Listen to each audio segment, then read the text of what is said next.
Good morning, everybody. Good morning. The time is 10 o'clock and the inquiry is open.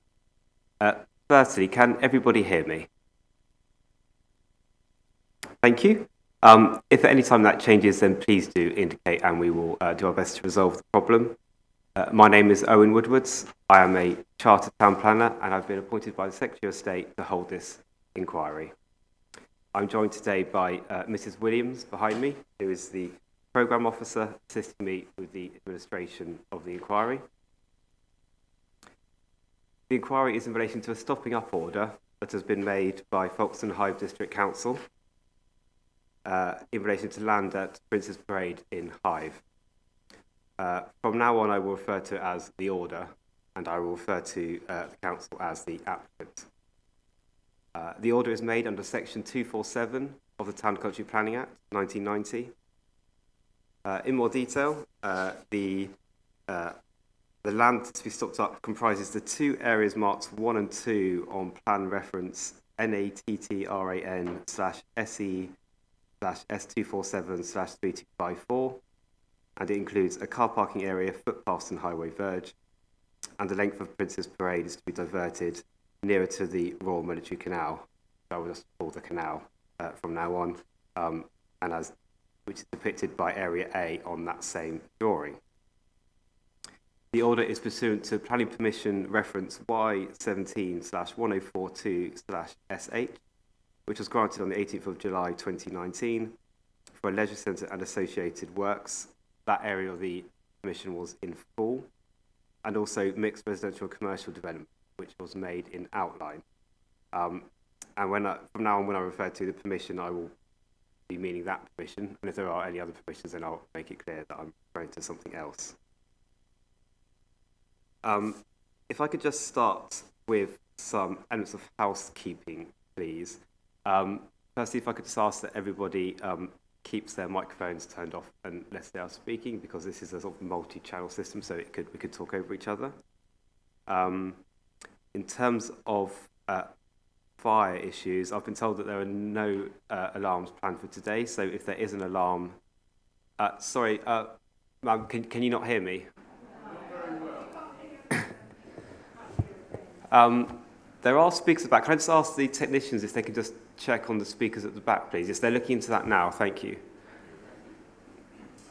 Can I just ask the advocates, can you hear me? Okay.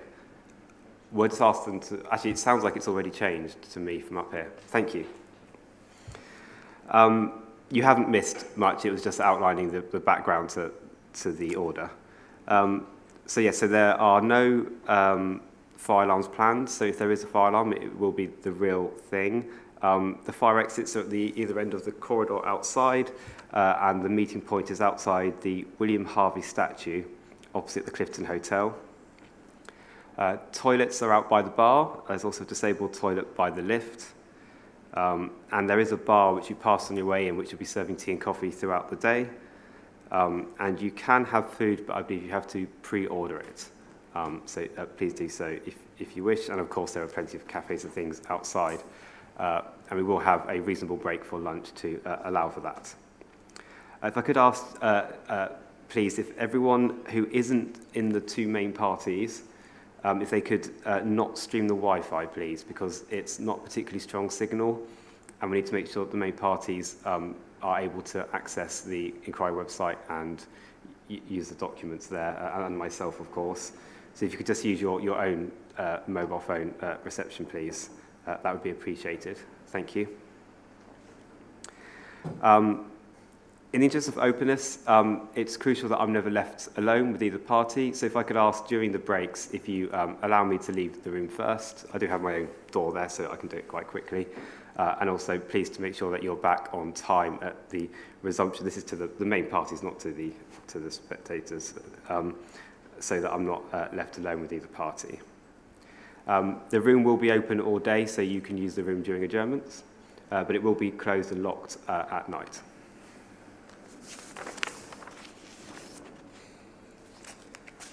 Okay, thank you. If I could now move on to appearances, and if I could now just take down the names of those who will wish to speak during the course of the inquiry. And if I can turn to the applicant first, please. Thank you, sir. I've got a tight list of appearances, so I'll hand a copy up to that to you, if I may, and then run through it. Mm-hmm. Thank you.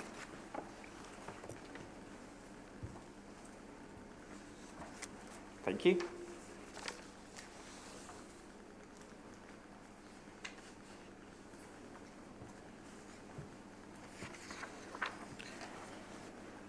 So my name is Richard Honey. I appear on behalf of the District Council of Folkestone and Hythe, instructed by Buckles Solicitors. And so you'll see from that list we have 4 witnesses, those who we identified at the pre-inquiry meeting, each of whom have produced a proof of evidence. That is Mark Fitch to deal with highways and transport matters, Richard Andrews to deal with ecology, Martin Mackay to deal with heritage, and Matthew Woodhead to deal with planning matters. Thank you very much. If I can now turn to the principal objecting group, or Save Princess Parade, and if I can turn to them now. So yes, good morning. My name's Clive Moyes.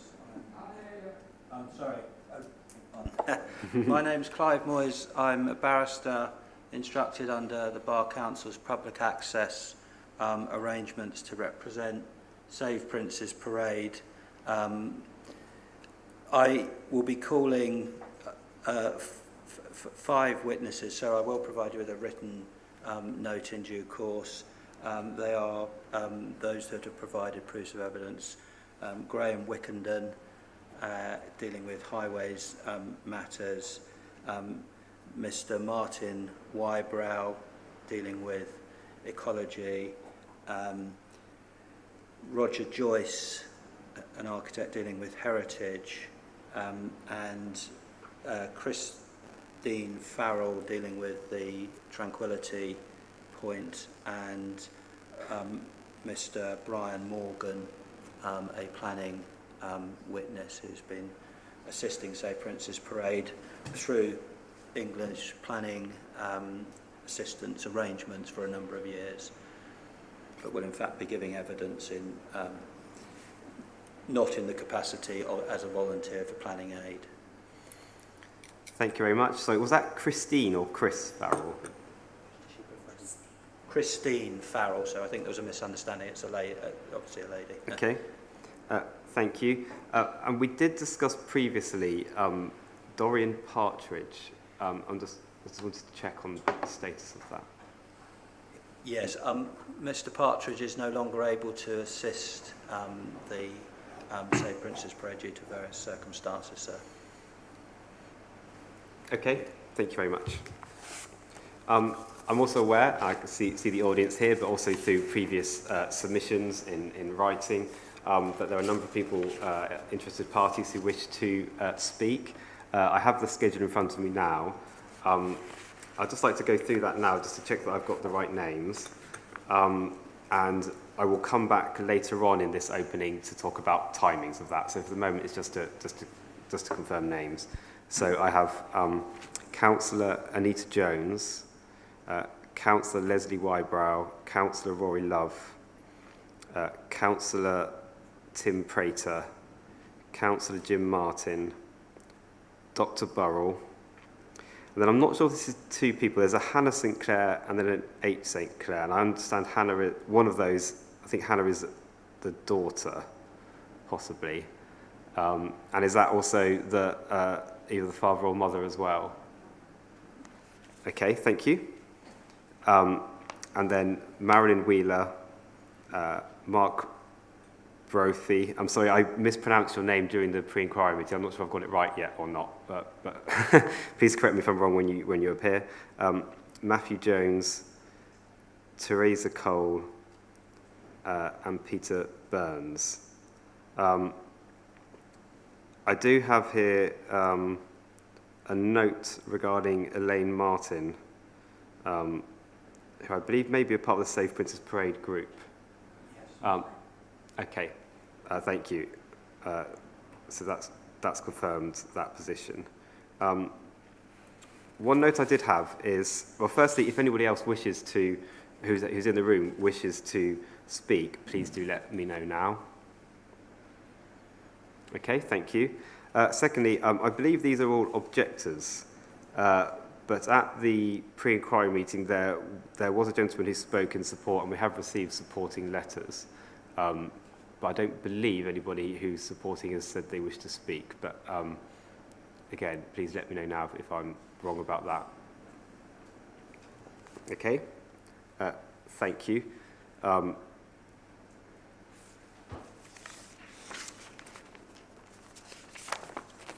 So that's good because that clarifies the schedule I have is accurate. So thank you to everybody who wrote in and helped us with that. Now, I'll ask you all this before you come up to speak, just before you start. So you don't need to confirm now, but you have the option of either allowing for questions to be asked of you or not. It's completely up to you. You can just make a statement and then step down if you wish. But if you do allow yourself to be questioned, then it does add extra weight to your statement. So that's just something for you to bear in mind.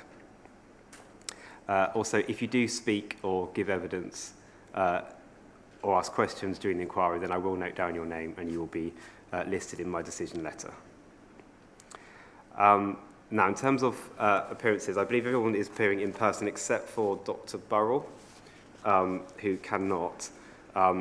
So for him, we will be setting up a video link. There's a big TV screen there, which we will move to an appropriate place at the time to allow him to be a sort of virtual witness. If anybody else wishes to use that same facility or has to at the last moment because of, for example, self-isolation or whatever, then we will accommodate that as well. Thank you. Are there any members of the press here, please? Okay, thank you. As I said, I'll come back in a moment to the programme and when I will hear from people. The inquiry is live streamed, so if you wish to observe this online instead, then you can do so, and details of this are on the inquiry website. I can confirm that I've been provided with the relevant notification letters, the lists of where they were sent to, and the press release, and also the physical notice put up around the site for the order. So thank you to the applicant for that. And just so everybody in the room is aware, I've already referred to it a couple of times. We did have a formal pre-inquiry meeting on the 21st of September. That was held in the council's offices. That included representatives from the applicant and Save Prince's Parade, as well as several individuals. That was a procedural meeting, and at that we did not discuss the merits of the order on any level. But it was a useful meeting in helping to set up the scope of the inquiry, in addition, of course, to all the written evidence. And so on the basis of that written evidence and that pre-inquiry meeting, we've narrowed down the main issues, and I will just set them out now as I see them. The first is what we call the necessity test, taken directly from the Section 247 of the Act, which is the closure of the highway necessary to implement proposed development in accordance with the planning permission? And then the second is what we call the merit test. And this is whether the advantages to be conferred by making the order would outweigh any disadvantages or loss likely to arise to the public as a result of the stopping up. Now, of course, this merit test is different in each case. And in this case, the key elements as I see them are the effects on seafront parking, the effects on seafront highway amenity, the effects on disabled access to the seafront, the effect on the setting of the canal, including noise and air pollution, effect on biodiversity, and effect on traffic, including the flow and highway safety. I'll just pause for a moment there, just to turn to the two main parties to see if that's agreed between us all. So, yes, it is. Tranquility, I think, is a subset of one of those main issues that we identified. Absolutely, I think you're right. I mean, I did mention noise, but you're right. Tranquility is the word that is probably more commonly used in the proofs. So I think you are right to raise that. So thank you. I'll turn now to the scope. And we covered this at length at the pre-inquiry meeting, but I do think it's important to cover it again. The order is with regard to the highway, and it does not allow us to revisit the grant of the original planning permission. Therefore, it's imperative that the inquiry we keep focused on the issues related to the stopping up, which include everything that I've just listed, and not the development itself. I do appreciate that this is not always an entirely clear-cut area, and there are certainly grey areas, and I understand, of course, that people will want to give evidence that covers the full width of what they believe to be of concern here. But all I can do is just to say, just to highlight again really, that this is a Section 247 inquiry, not a normal planning Section 78 inquiry. So it is the right to use the highway that is up for discussion, not the construction.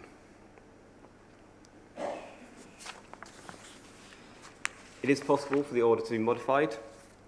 That is open to us, but that would only be a possibility in my recommendation if it's fully discussed and interrogated at the inquiry. So if anybody does wish, instead of it to not happen at all for a modification, then they would need that to be explored fully at the inquiry for it to be considered properly. It is not possible to revisit the original planning permission. That is, the permission is the permission and is set in stone. Okay, thank you. Next on my headings here is documents. So all documents and evidence should already have been provided. I can confirm that I've received the proofs from the main parties, so thank you for that. And I've also received a number of objector and supporters' comments. These are all uploaded on the website, so they're all there for everybody to have read. And of course, I have read all of them. So please do, if you are going to speak or a witness, please do bear that in mind. It's the opportunity, when you're at the stand, it's the opportunity to really draw my attention to the key points of your case and to have them interrogated, rather than just to repeat verbatim what's already been written. So we do have the inquiry website, as I said. Can I just double check that both parties have access to that still? Thank you. There was a bit of an IT failure a couple of days ago, but it resolved itself quite quickly. So thank you. And thank you to Mrs. Williams for setting that up, because she's been battling lots of issues in the background. So thank you very much for getting that all organised. In terms of new documents during the course of the inquiry, I will, during the course of each day, make sure that they are either that any new information is formally accepted or not.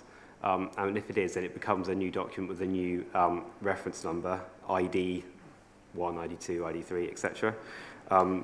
So, for example, this notice of appearance document that's just been uploaded, given to me by the applicant, would be ID 1, a very uncontroversial one, a nice easy one to start with.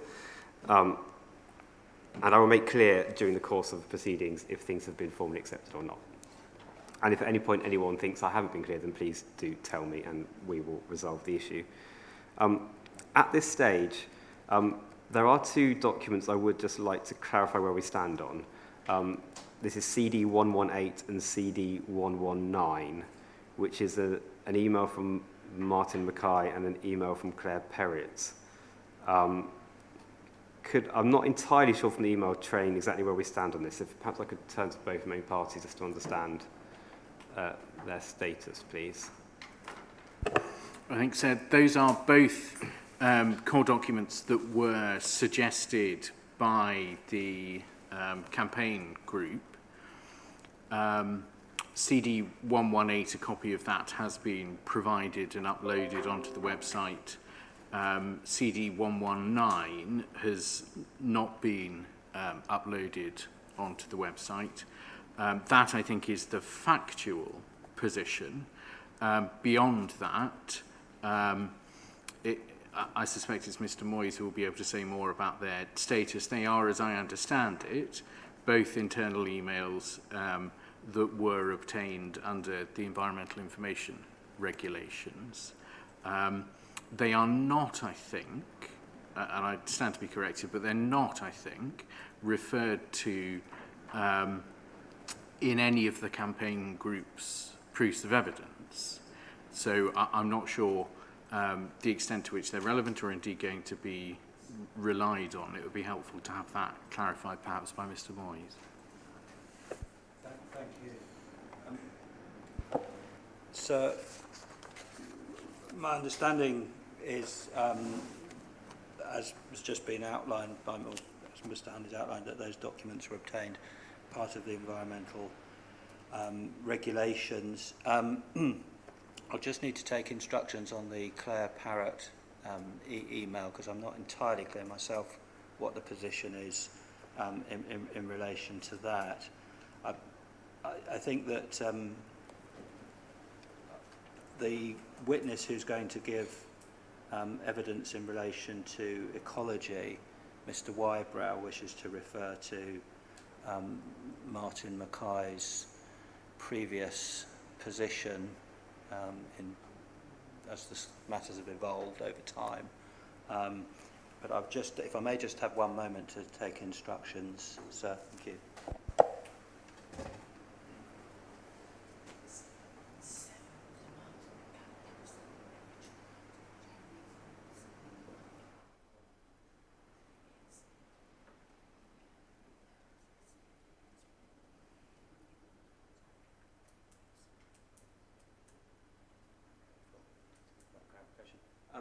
So the position is that no issue is taken in relation to the Claire Parrott document. It doesn't need to be part of the inquiry, I understand now on my instructions. But the one that is in fact in there is, as I say, the Martin Mackay document, which I believe it's possible that Dr. Burrell may in fact be referring to that document in any event, but my understanding is my ecology witness may wish to as well. Hope that clarifies the position. Okay, thank you.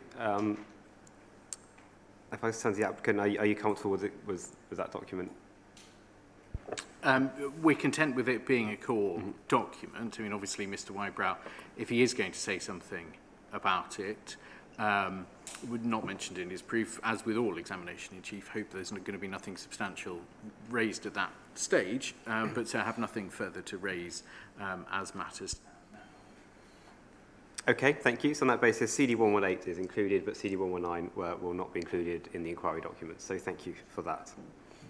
And we'll just leave that blank. Thank you. In terms of physical documents, we have one copy of everything on the table behind me. So please, if anyone who wishes to speak or any witness wishes to have a hard copy, then you will be able to find it there. And please do take that if needed.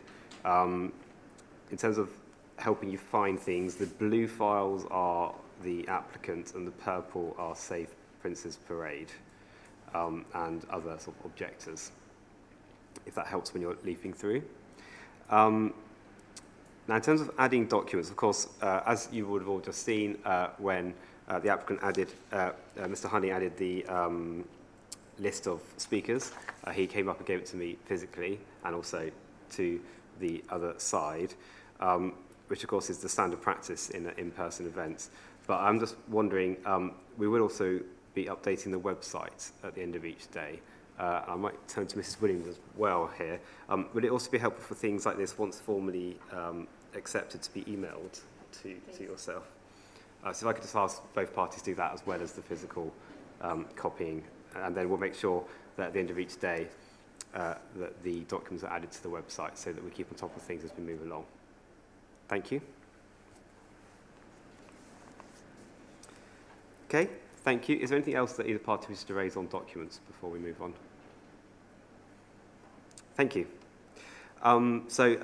Next on my headings is site visits. I have already seen the site. I visited before the pre-inquiry meeting, so I am aware of the site and the surroundings, but I will need to undertake a formal site visit as part of the inquiry. This is provisionally programmed for Thursday the 4th of November, but we will keep that under review during the course of the inquiry, and I want to undertake it at whatever time is best for the overall flow of the inquiry. I've already been provided with a walking route agreed between the two main parties, so thank you for producing that. And that also included a couple of key views from further afield as well, which of course I've noted. We will keep that as a draft document for now because, of course, during the course of the inquiry, things may be raised that means it needs to change. And, of course, I will visit anywhere that people think is necessary for me to understand before making my decision. And then at some point nearer the time, we will have a final document agreed between all parties. Thank you. In terms of actually undertaking the visit, I don't see any physical issues with this being undertaken unaccompanied. I believe it's all on public land and public routes, but would the parties prefer it to be accompanied so that they can point out various things to me? I'm happy with either way, as long as obviously there's representatives from both sides. So it doesn't have to be an answer right now, but perhaps just as initial thoughts. I think so. It would depend ultimately on the issues as they unfold during the course of the evidence. It seems to me at the moment that there may be no need for it to be an accompanied site visit, but it may be that we could take stock at the end of this week as to whether there were particular features that you wanted to make sure were pointed out to you on the site visit, in which case it could then be accompanied. So I would agree.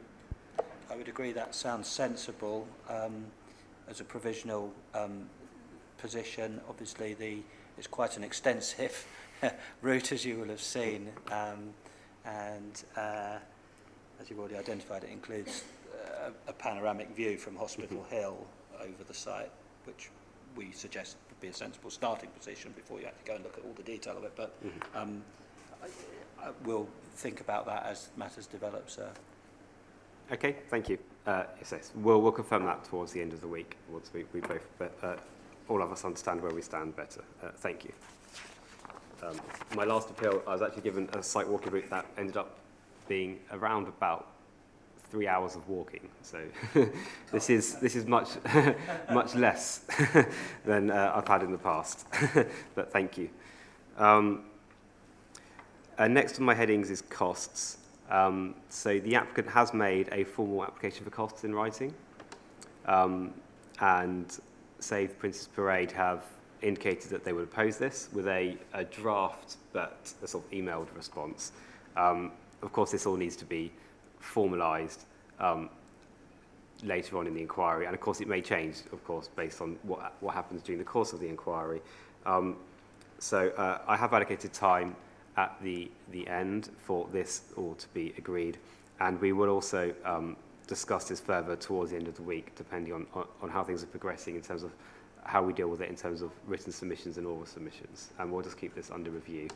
And of course, it's still open for any party to make an application themselves the other way. So, and that of course can be made at any time during the course of the inquiry before it closes.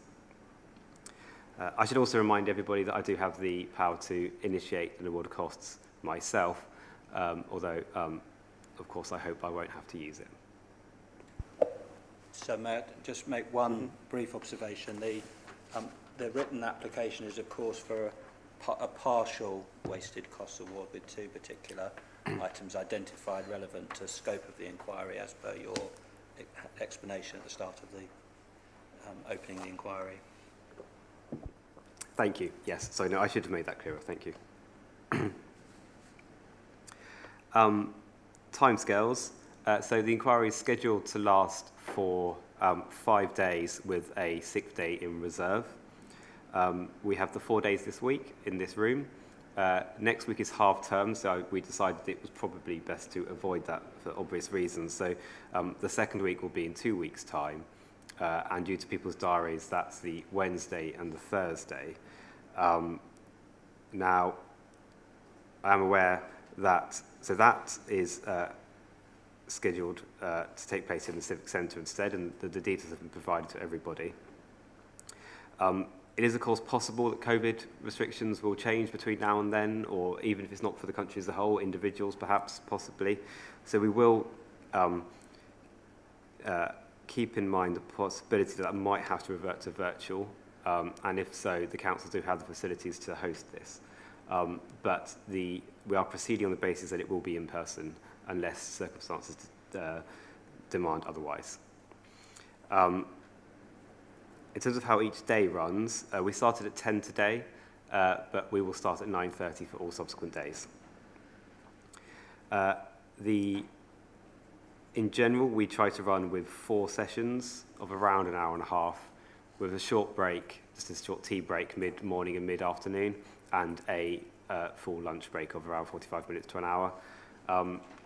Generally speaking, those will take place as you'd expect. It's around 11, 1 and about 3:30. But we will take a view based on the flow of the inquiry and where witnesses are in the status of their cross-examination, and just agree between all parties at all stages. I think I've got a note here that I need to remind myself of. Yes, so tomorrow we need to finish at 4:30 because there is a council cabinet meeting. So that's just something for us to bear in mind. Also, the room, actually, this is something I need to turn to Mrs. Williams on. The closing, is it 5 o'clock on the dot, or is there any flexibility? Preferably, but... If at all possible, we will finish at 5, if not earlier, on any day, because that's when we need to vacate the room by. If somebody is very near the end of their cross-examination or their re-examination, and we think it will conclude within a few minutes, then hopefully there is some flexibility there. But I think in general, we do have to work towards that 5 o'clock as being quite a hard line to finish at the end of each day. Thank you. Okay, now in terms of structure and order, I'm going to set out first of all a high-level order. Then I promise I will come back to it when we will hear from individuals. So please don't worry about that at the moment if you're in the audience. So obviously I'm currently conducting my opening. That will be followed by the openings by the 2 main parties. We will then hear from the applicant's witnesses in turn. Followed by, if there are any supporters, as I said, I'm not sure if there are any supporters now, but if there are any supporters who wish to speak, then that would be following the applicant, and that would be on Thursday morning. And then we would have Save Prince's Parade, also their witnesses, all in turn. And then at the end, the objectors, and that's Friday afternoon, currently programmed. As I said, I'm aware there's some individuals who can't make those timescales, and I'll come back to that in a moment. Now, the provisional programme has been sent out to the main parties in terms of witness availability. There will inevitably be some flexibility in that, and things will be pushed forward and back slightly as if witnesses take a different amount of time. And I have made a note of when you've made comments to me about witness availability. And we'll just review that as we move along to make sure that we cover ourselves. There's one thing to highlight now, which is Mr. Mackay, who's one of the applicant's witnesses, is unfortunately ill. And we have to keep an open mind at the moment on both how he appears and when, and maybe even if. And that's something which we're going to keep in mind. But it might be that he's heard out of turn and is in the 2nd week. And we've discussed between the main parties, and we will be as flexible as we can for that witness, given his circumstances. In terms of my formal site visit, that's currently programmed for the 3rd of November, Wednesday in 2 weeks. Again, as I said, that might move depending on how things progress this week. As it stands, I intend on hearing from all objectors this week, and it will not be in the 2nd week that we will hear from them.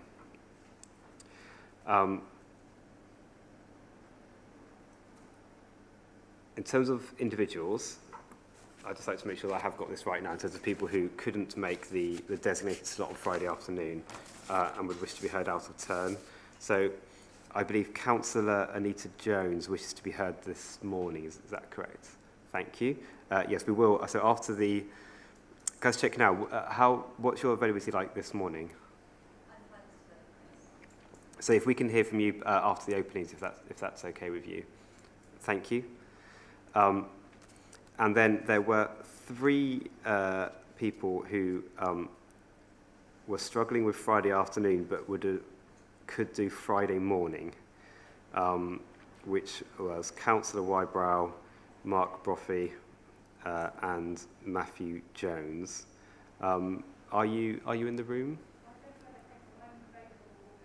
Oh, you are available all day. Okay, thank you. So is that Councillor Wybrow? Thank you. And sorry, I think I saw another hand. Yes. Friday morning. So I think then, subject to any comments from the other parties, if we could hear from Mark Brophy at 9:30 first thing on Friday morning, even if that's sort of halfway between another witness being heard, I think it should still be okay if that's first thing in the morning.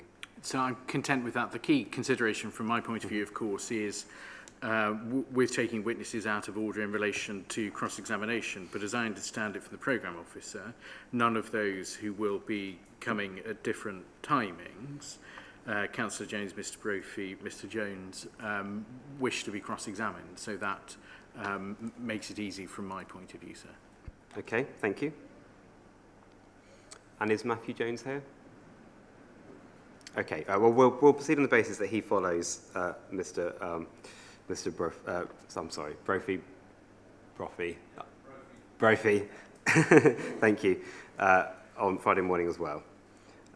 Thank you. Otherwise, we will be hearing from people Friday afternoon. In terms of when that means, that normally means around about 2 o'clock, or it could be as early as sort of about 1:30, straight after lunch. But again, we will have a better understanding of precise timings as the week progresses. Thank you. And we will, of course, keep people informed as that happens.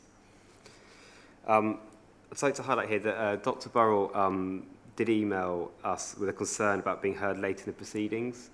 I think partially because his objection relates to the development and its relationship to the planning permission.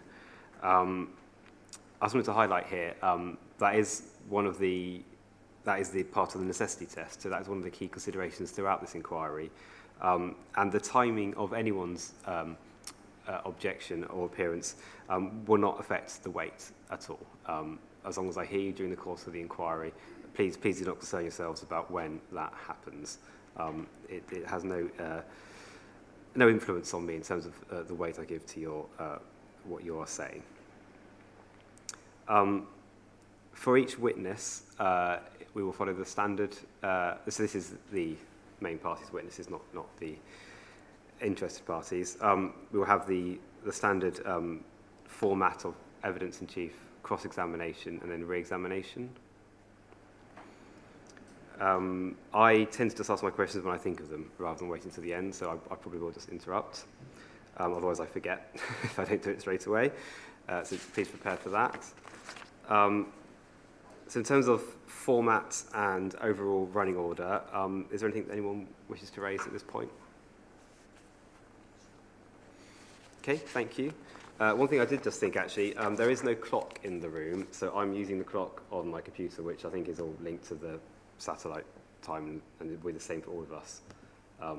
So that's the time we will be using. So it's 10:38 at the moment on my computer.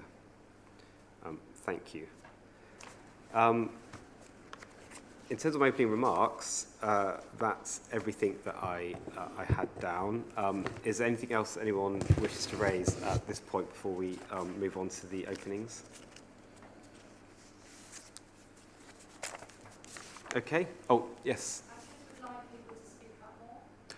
Okay, sorry, is that me as well? Okay, maybe it might be the speaker location. Is that better? Yes, it's a lot clearer. I like both sides. Okay. Thank you. And if that happens again, please remind me. Thank you. Okay, next on the agenda is the applicant's opening. So I could turn to Mr. Honey, please. Thank you, sir. I've got a hard copy of it, so I'll circulate copies of that if I may. Thank you.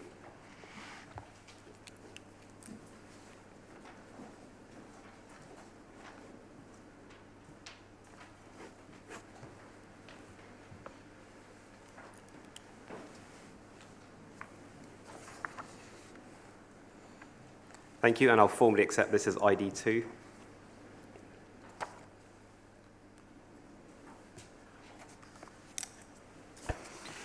Thank you, sir. This inquiry is into an application made by the District Council in March 2018 under Section 247 for an order to authorise the stopping up of an irregular-shaped area of highway leading off Prince's Parade and the diversion of a length of Prince's Parade at Hythe. The diversion of the part of Prince's Parade would be onto a new road being constructed as part of the redevelopment of the site. The effect of the order would be to remove the highway rights over the highway to be stopped up and divert those rights over the new road.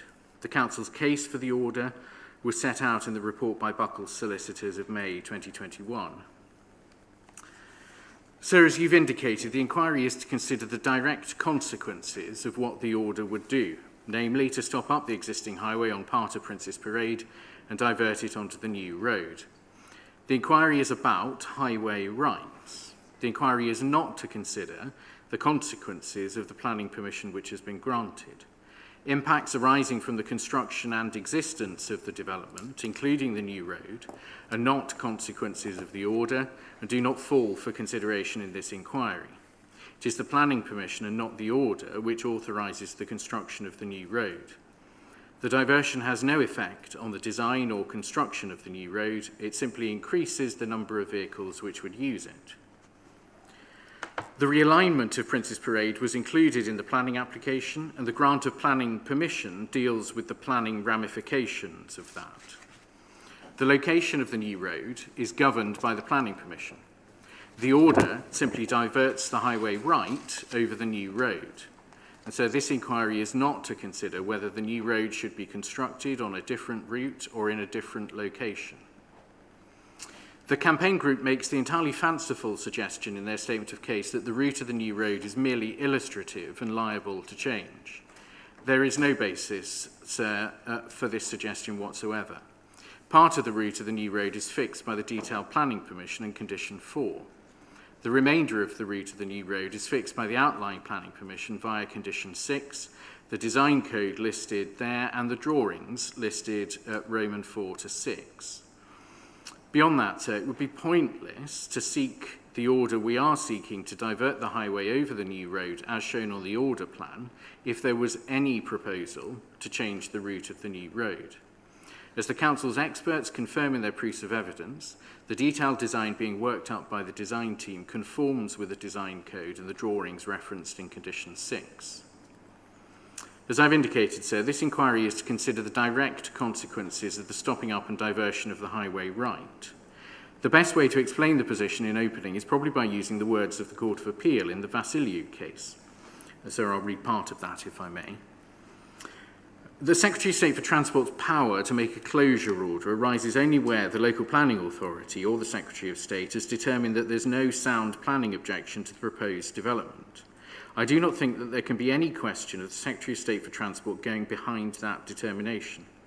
He must approach the exercise of his discretion under Section 247 on the footing that that issue has been resolved in favour of the development being allowed to proceed. It is on that basis that he must determine whether the disadvantages and losses, if any, flowing directly from a closure order are of such significance that he ought to refuse to make the closure order. In some instances, there will be no significant disadvantages or losses, either to members of the public generally or to the person whose properties adjoin the highway being stopped up or are sufficiently near to it that in the absence of the order they could bring proceedings in respect to the proposed obstruction. In such instances, the task of the Secretary of State for Transport will be comparatively straightforward. In other cases, there will be significant disadvantages or losses under Head A or Head B, or both. In those cases, the Secretary of State for Transport must decide whether, having regard to the nature of the proposed development, the disadvantages and losses are sufficiently serious for him to refuse to make the closure order sought. That is a matter for his judgment. In reaching his decision, he will, of course, also take into account any advantages under Heads A or B flowing directly from the closure order. For example, the new road layout may have highway safety advantages. Of course, some proposed developments are of greater importance from a planning point of view than others. When making his road closure decision, the Secretary of State for Transport will also need to make take this factor into account. But here again, I do not think that this presents an insuperable difficulty. In the same way as it is not for the Secretary of State for Transport to question the merits from the planning point of view of the proposed development, so also it is not for him to question the degree of importance attached to the proposed development by those who granted planning permission. The planning objective of the proposed development and the degree of importance attached to that objective by the local planning authority will normally be clear. If necessary, the local planning authority can state its views on these points quite shortly. Likewise, if the permission was granted by the Secretary of State on appeal, his decision letter will normally give adequate guidance. Either way, the Secretary of State for Transport can be apprised of the views on these points of the planning authority who granted planning permission. The Secretary of State for Transport will then make his decision on the road closure application on that footing. In this way, there will be no question of objectors being able to go behind the views and decision of the local planning authority on matters which were entrusted to them alone for decision, viz. The planning merits of the development. So Mr. Justice Holgate, in the more recent Network Rail case, said the confirmation procedure for the stopping up order does not provide an opportunity to reopen the merits of the planning authority's decision to grant planning permission or the degree of importance in planning terms to the development going ahead according to that decision. So we say the position was correctly stated in your pre-inquiry meeting note where you said it is not open to myself or the Secretary of State to revisit the Council's decision to grant planning permission. Objections pursued at the inquiry should therefore be clearly related to the proposed stopping up and not to the development itself. And so you went on, as you've reiterated this morning, to say it is the right that is for discussion, not the construction. Therefore, surface water drainage, street lighting, etc. are not relevant considerations for the inquiry. Now, so that is recognised by the campaign group in their communications with the inquiry, although we say not by their witnesses in their proofs of evidence. In their email of the 5th of October, I think that may be the 4th of October actually, sir, the campaign group made clear that they were not seeking to invite the inquiry to consider the engineering or construction aspects of the new road, nor to consider alternative development proposals. Their amended statement of case accepts that it is not part of the inquiry scope to consider alternative development to that for which planning permission has been granted.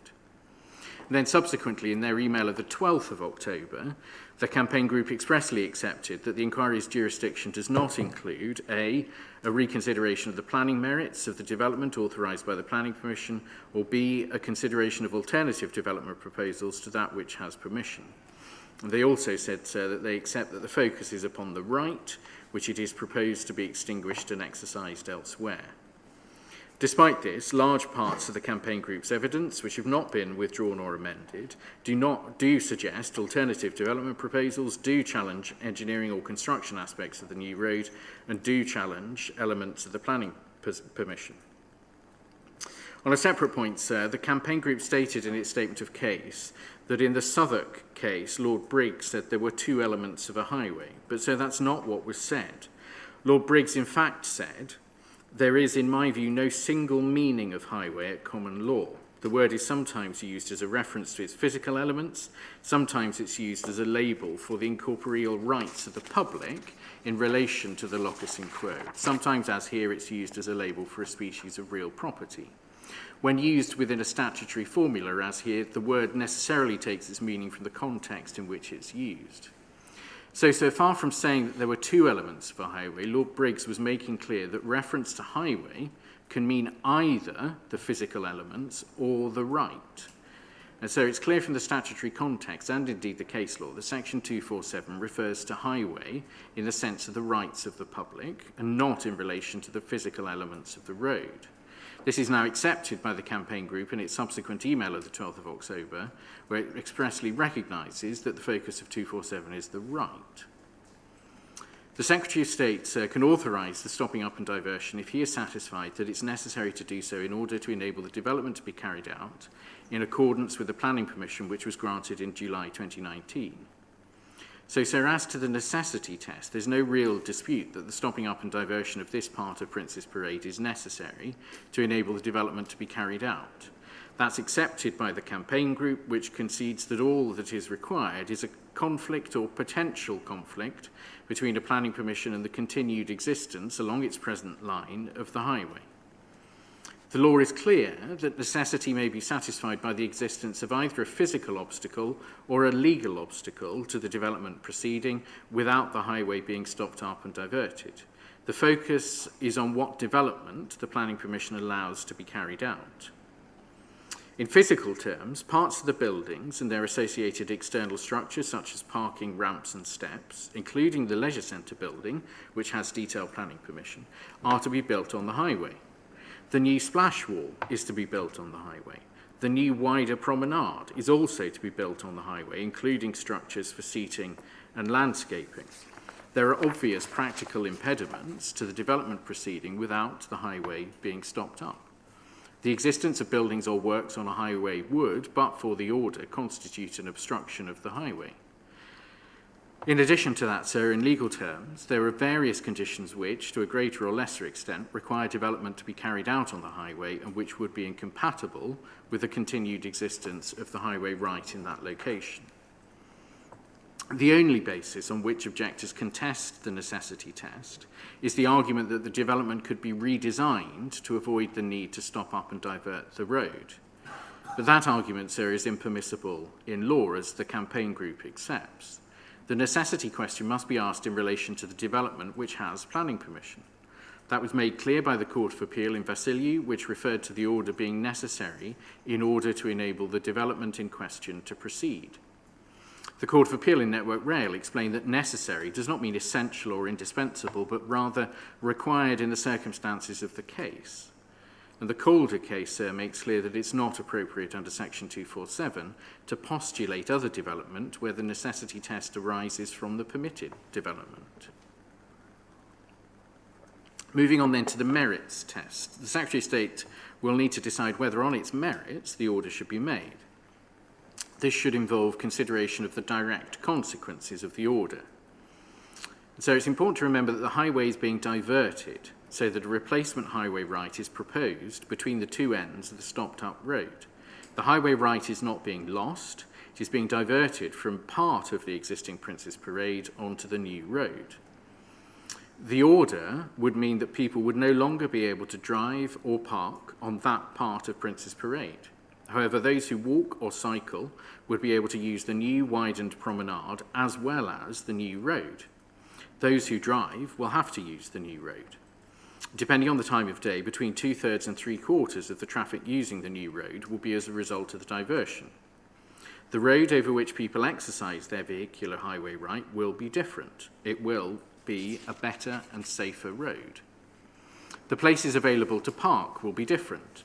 The on-road parking on part of Prince's Parade will be removed. The parking there currently is not particularly easy to use or safe. It will be replaced with parking places which will be safer and of a better quality. There will be no shortage in terms of the number of parking places. The ability to park on a highway and to enjoy the view from a highway are in any event at most incidental aspects of the exercise of a highway right. Enjoying the view whilst driving also has obvious highway safety risks, especially given the nature of Prince's Parade, with speeding vehicles and people having to get out of their cars into the carriageway. Parking on the highway is not an absolute right and is subject both to reasonable limits and to management, such as has happened with the introduction of the pay and display parking on Prince's Parade. The order will not lead to the rerouting of any traffic. People who use Prince's Parade to get from A to B will use the diverted highway right over the new road to get from A to B.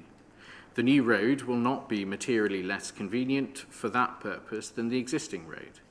There will be no adverse traffic impact as a result of the order, including for the A259. Moreover, the majority of the existing Prince's Parade will remain unaffected by the order. The views and the parking available there, including in front of part of the site, will remain. Those who want to be able to park on Prince's Parade next to the existing promenade will be able to do so on the majority of Prince's Parade, which will remain. No accesses to premises are affected by the order either. An important direct consequence of the order will be to allow the conversion of this part of Prince's Parade from a road into the new widened promenade to form a new hard surface recreational open space. The creation of this wider car-free promenade will transform the seafront in this location. It will be much better for pedestrians and cyclists than the existing Prince's Parade and Promenade. It will also be closer to the concept of the original Prince's Parade of 1881 as a car-free leisure promenade. Objectors complain about the alleged impact on amenity from diverting the traffic onto the new road, but if that's right, the seafront will be relieved of those adverse impacts on amenity due to the diversion. The order does not create any traffic, it simply diverts it away from the seafront. Another direct consequence of the order will be to divert the highway right from the existing stretch of Prince's Parade onto the new road, which will be a physically better and safer road for the exercise of the highway right. This is what really matters for the exercise of a highway right, not the view from the route. In relation to the main issues identified by you, sir, on the merits test, the direct adverse consequences of the stopping up and diversion order will be nil or not significant. There will be some loss of parking directly on the seafront, but much will remain, and there will also be replacement parking, which is better quality and safer, and which is overall no less convenient for people to use when accessing the seafront. There will be some loss of amenity of driving along the seafront, but most of Prince's Parade will remain to allow this, and it is at most an incidental aspect of exercising the highway right, and indeed brings highway safety risks. Disabled access to the seafront will be improved overall. Diverting the highway right over the new road will not cause any traffic problems. The diversion of traffic onto the new road as a consequence of the order will not affect the setting of the canal in heritage terms, will not cause material effects in terms of noise or air pollution, and will not cause any significant impacts on biodiversity. This is clear from a proper consideration of what are the direct consequences of the order. But it is also clear, however, because when these topics are addressed by objectors, almost universally, they complain not about the direct consequences of the order, but instead about the construction of the new road or about its presence. This is the case even with most of the points on these topics made in the campaign group's proofs of evidence. It is worth remembering that these main issues were all matters which were addressed and considered at the planning permission stage. The planning application included the realignment of the road, and it's clear from the application documents and the officer's report to committee that these issues, as they related to the realignment of the road, were considered. This is not a case, like Vassiliou, where a matter was not addressed in the planning decision. It is, of course, legitimate for the proper areas of overlap to be considered again at this inquiry, where they are also direct consequences of the order. It would, in our submission, however, be very surprising if they were now judged unacceptable when previously the entire development, including the construction of the new road and its use by both development traffic and diverted traffic, was found to be acceptable by the local planning authority. That decision was not subject to a call-in, it survived judicial review and has since been endorsed by the local plan inspector.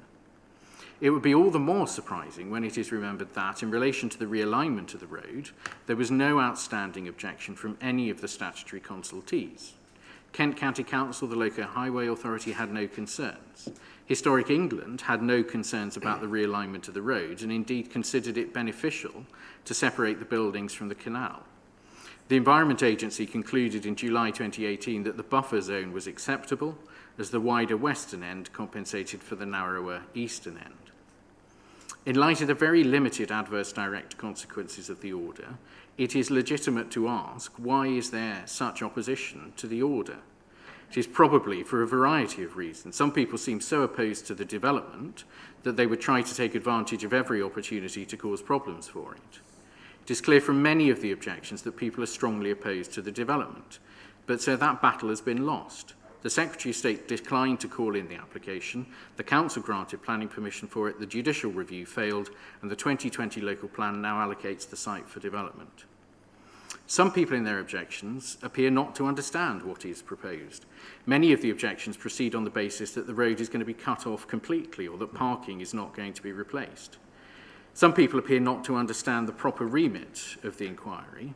Others appear, unfortunately, willfully to disregard the remit of the inquiry, despite it being made clear in the Buckles report and, sir, by you before, at and following the pre-inquiry meeting. Where objectors persist in pursuing objections which you, sir, have previously indicated to be irrelevant or which are contrary to well-established case law, there is at least a remedy available to address the waste of time and resources which that causes. The great majority of objections relate to matters which you, sir, have ruled at the pre-inquiry meeting are irrelevant. That covers the construction and the existence of the development, including the new road, and it covers matters that are subject to and controlled by the planning permission. And it covers arguments that a different scheme should be promoted which retains Prince's Parade. Beyond that, sir, those arguments which might potentially be relevant are obviously wrong, such as the suggestion that the road will be cut off, so traffic will have to use the A259, or are misconceived, such as arguments that the new road will be less safe than the existing road. Overall, to adopt the phrase used by the Court of Appeal in Vassiliou, it is clear that the few and limited disadvantages flowing directly from the order are not of such significance that the Secretary of State ought to refuse to make the order. And, sir, we would invite you to so recommend. Thank you. Thank you very much, Mr. Honey. Yes. Yes, so Mr. Honey just submitted it, just before he started to speak, he submitted a hard copy to us. And I imagine your team are now also going to be emailing that round to Mrs. Williams, who will then upload it to the website. I just found it a bit fast. I'm just a member of the public, so I think, I just wanted to, understand All of these issues will be explored in depth throughout the inquiry. Really, this is just an opening statement from both sides, is just to give the high-level position. And don't worry, during the course of the entire week, all of these things will be interrogated properly, and you'll have a full chance to understand them. So I was just going to add, I've got a couple of spare copies in hard copy, if anyone would like one in particular. Absolutely happy for that to be handed out.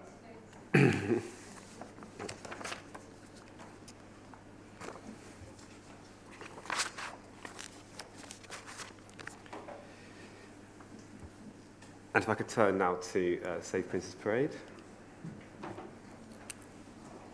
So may I approach your Of course. table? So that's the opening Thank you. statement on behalf of Prince. Thank you. I would accept this as ID3. Thank you, sir.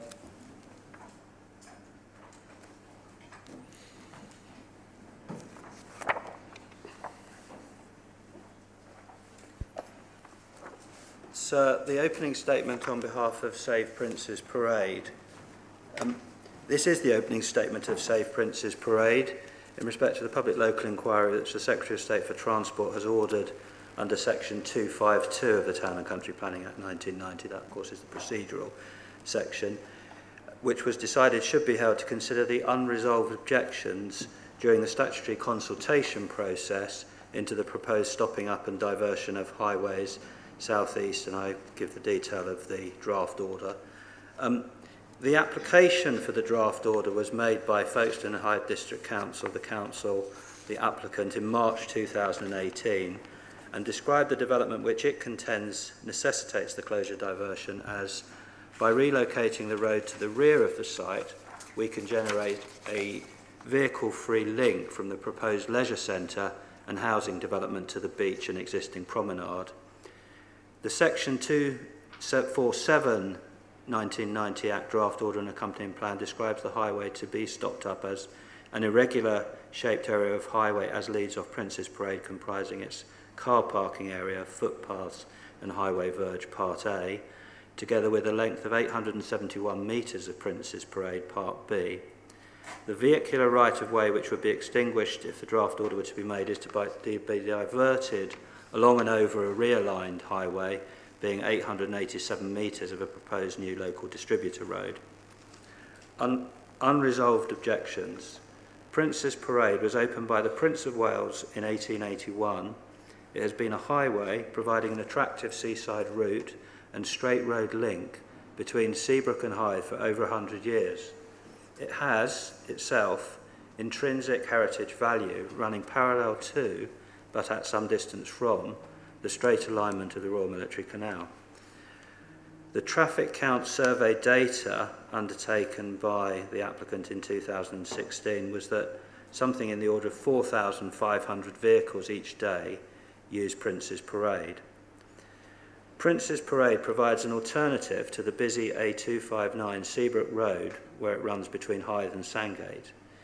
It is a known, existing, long-standing and all-purpose public right-of-way which facilitates direct and convenient access to the beach and the sea for swimming, fishing, water sports, together with the various recreational activities that the public enjoy either on the beach or in the sea or along Prince's Parade Promenade.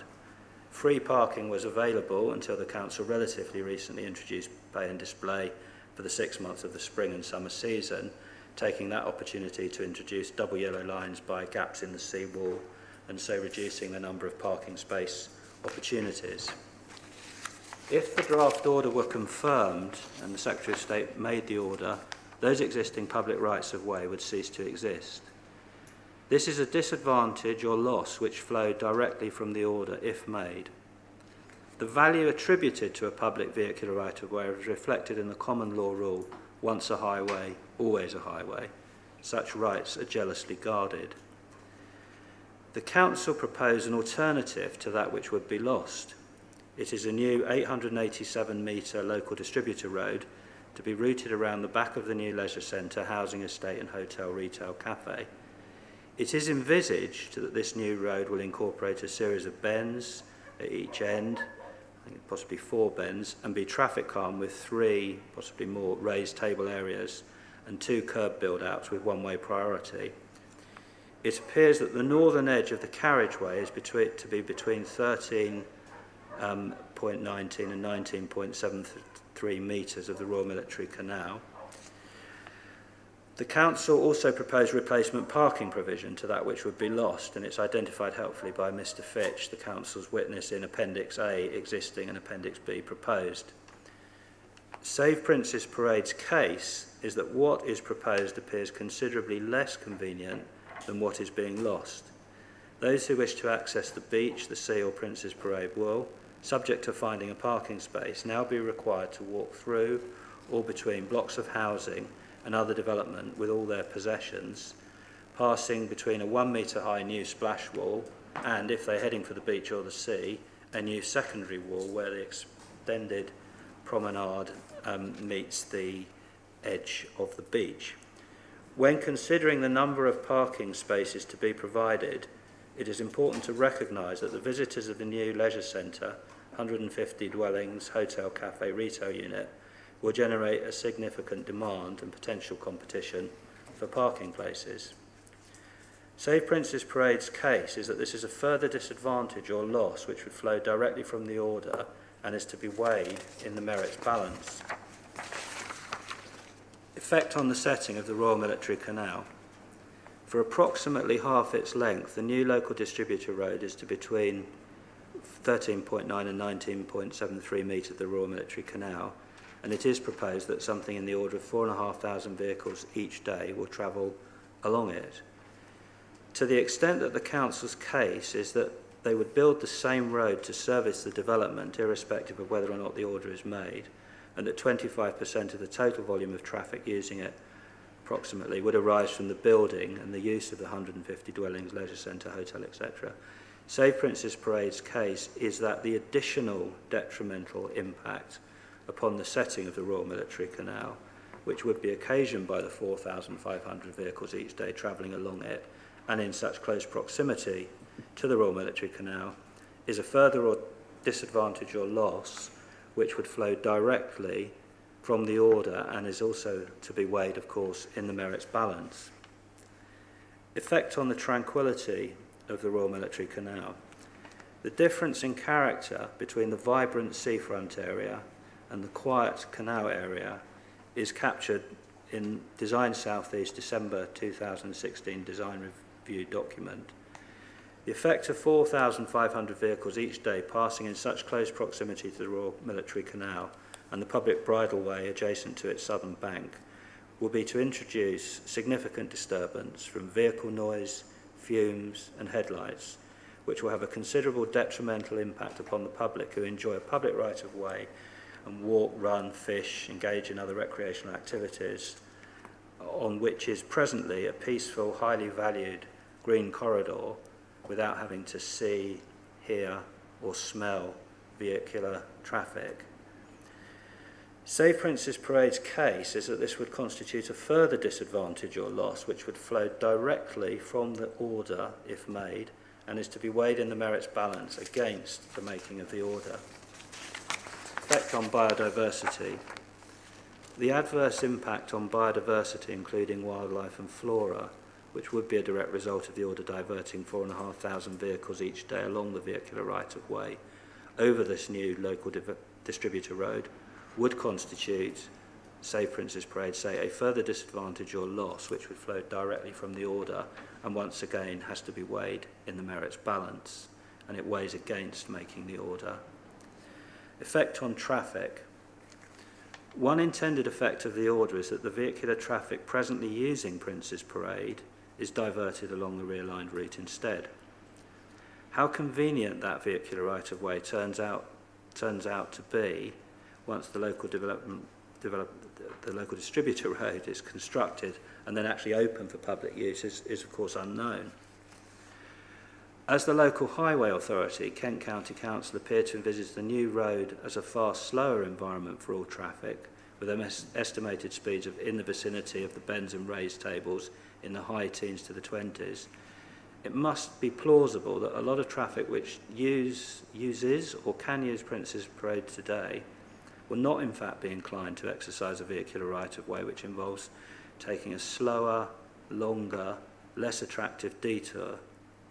In such a scenario, should it come to pass, vehicles will be displaced primarily onto the Seabrook Road with a detrimental impact upon the local highway network.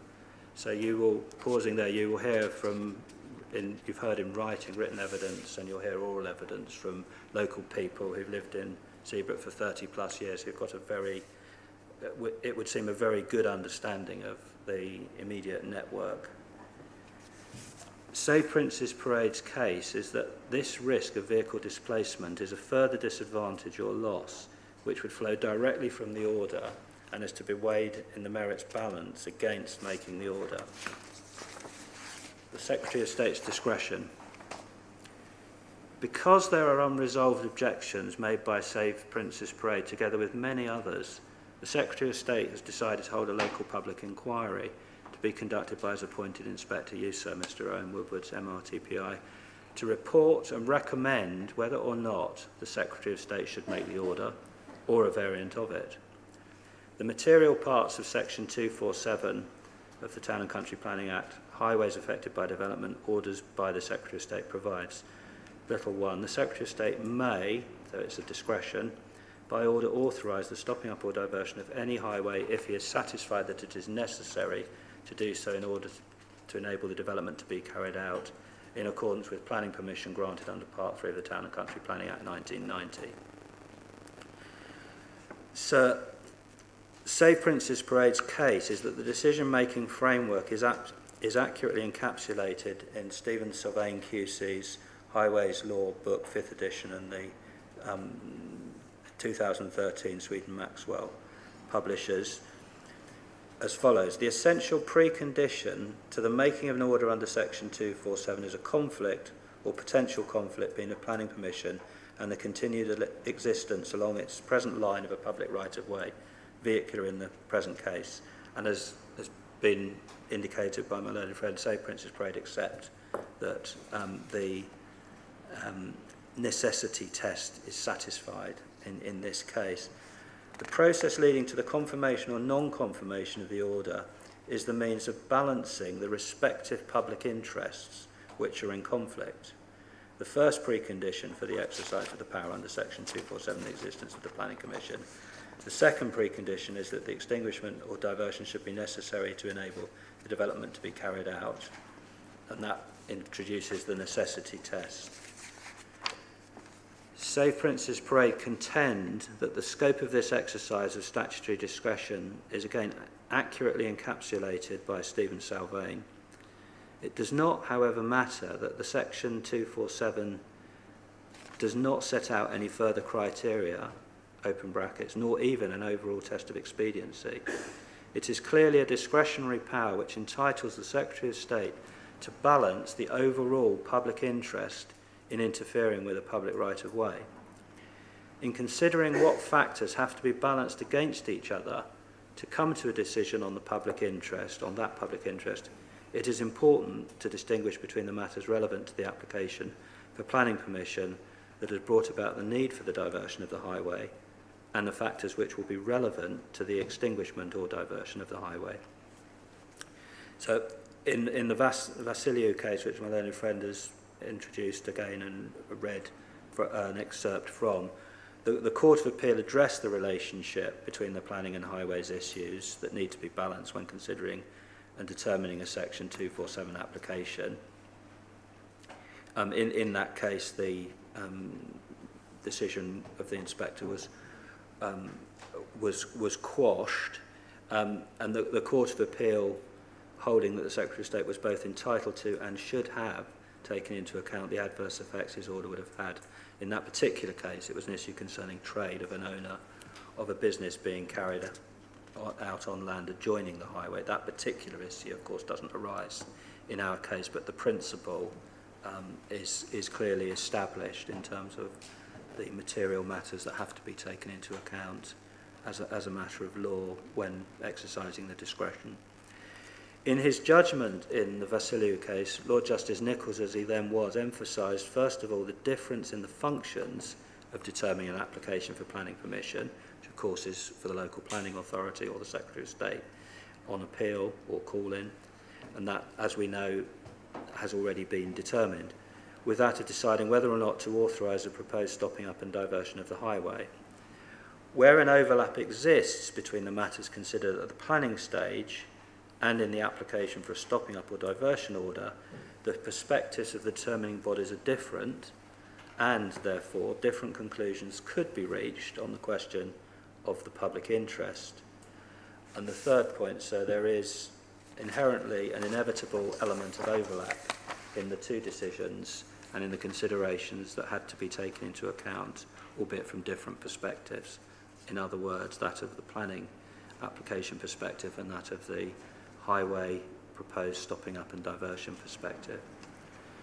Save Prince's Parade both understands and appreciates that the Secretary of State's role or jurisdiction under Section 247 does not include either revisiting the planning merits or demerits of the proposed development now authorised by the Planning Permission, nor does your jurisdiction or the Secretary of State's jurisdiction include a consideration of alternative development schemes to that which in fact has planning permission.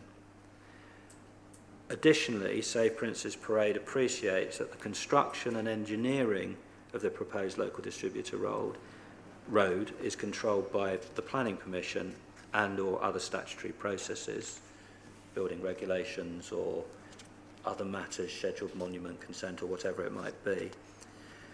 So on the 18th of July 2019, the Council granted itself conditional planning permission, hybrid planning application, reference YS171042/SH for development described outline. I won't read it all, sir, but the words that I've underlined, that description comes from the planning well, perhaps I will read it, perhaps it does help. With all matters reserved, including access and layout, for up to 150 dwellings, up to 1,270 square metres of commercial use, including hotel, retail, and or restaurant, cafe use, hard and soft landscaping, open spaces, children's play facilities, and surface parking for vehicles and bicycles.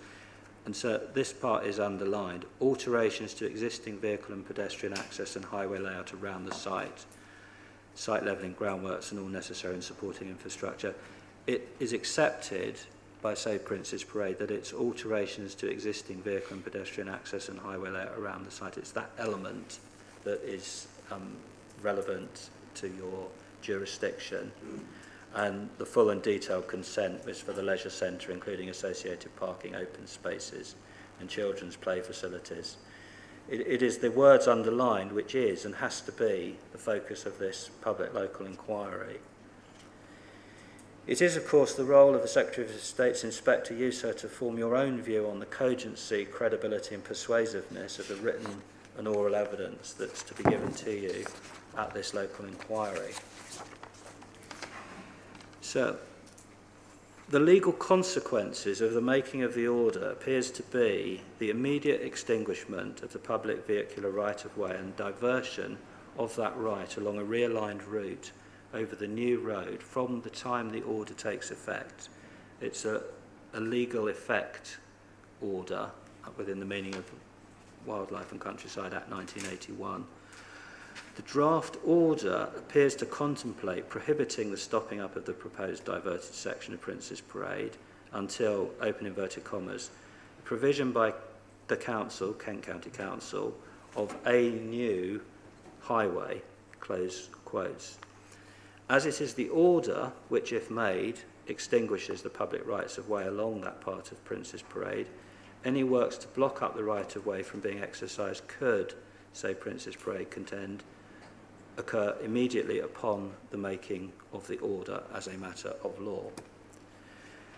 Save Prince's Parade contend that the unresolved objections which it, together with others, have put forward as part of the statutory consultation process amount to loss and inconvenience which will be suffered by members of the public as a direct consequence of the order being made. I just interpose there, sir, that of course the original application was made in May 2018, so it was made in advance under section 253 of the being, in fact, a grant of planning permission, and it's been rather a prolonged consultation process as the grant of planning permission subsequently came into being. So to the extent that there's been historic confusion over the issue of the jurisdiction between the planning application and the permission and the highway right, I just mention it now because it's something that I will return to in the fullness of time. Save Prince's Parade contend that the unresolved objections which it, together with others, have put forward as part of the consultation process amount to loss and inconvenience which will be suffered by members of the public as a direct consequence of the order being made. After all the evidence has been given and heard, after everything's been said and done, Save Prince's Parade anticipates closing its case by inviting the Secretary of State to conclude that the disadvantages which will flow directly from the making of the order outweigh the benefits, and, accordingly, inviting you, sir, to recommend not confirming the order. So that is Save Prince's Parade's opening statement. Thank you very much. And that feels to me like a good time to take our mid-morning break, if that's okay with both parties. And then we can return with Councillor Jones, if that's okay with you. And then after that, we'll move on to the applicant's witnesses. So it's 11:22. Shall we resume at 11:40? Is that okay? Perfect, sir. Thank you. Okay, thank you. So the inquiry is adjourned and we'll resume at 11:40. Thank you very much.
So what you were saying yesterday, like 200 people. Yeah. Yeah. Do you want me to talk to you?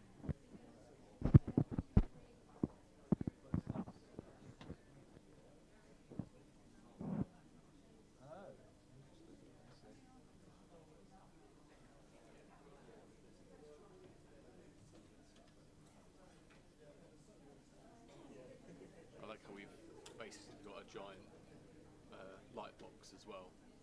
So I did notice that sometimes they're looking a bit hot. It's definitely coming out. I can hear it. Yeah.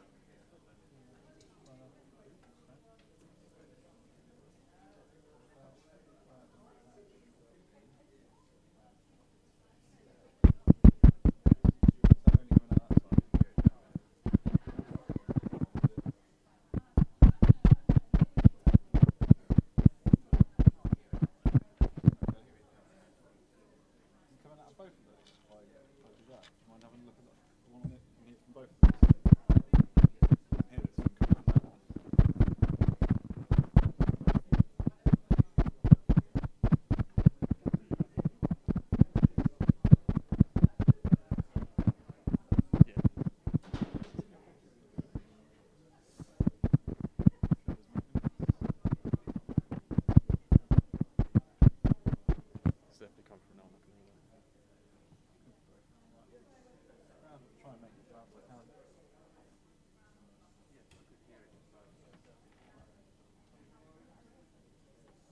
Yeah, it is with cams that way. Let's,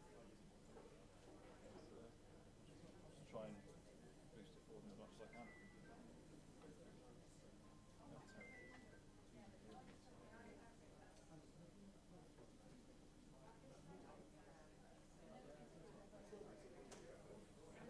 That's really not going to help the people being able to hear the situation. Windows, the storm coming, all the noise from the sea from dog walks and that. Then back on. Please.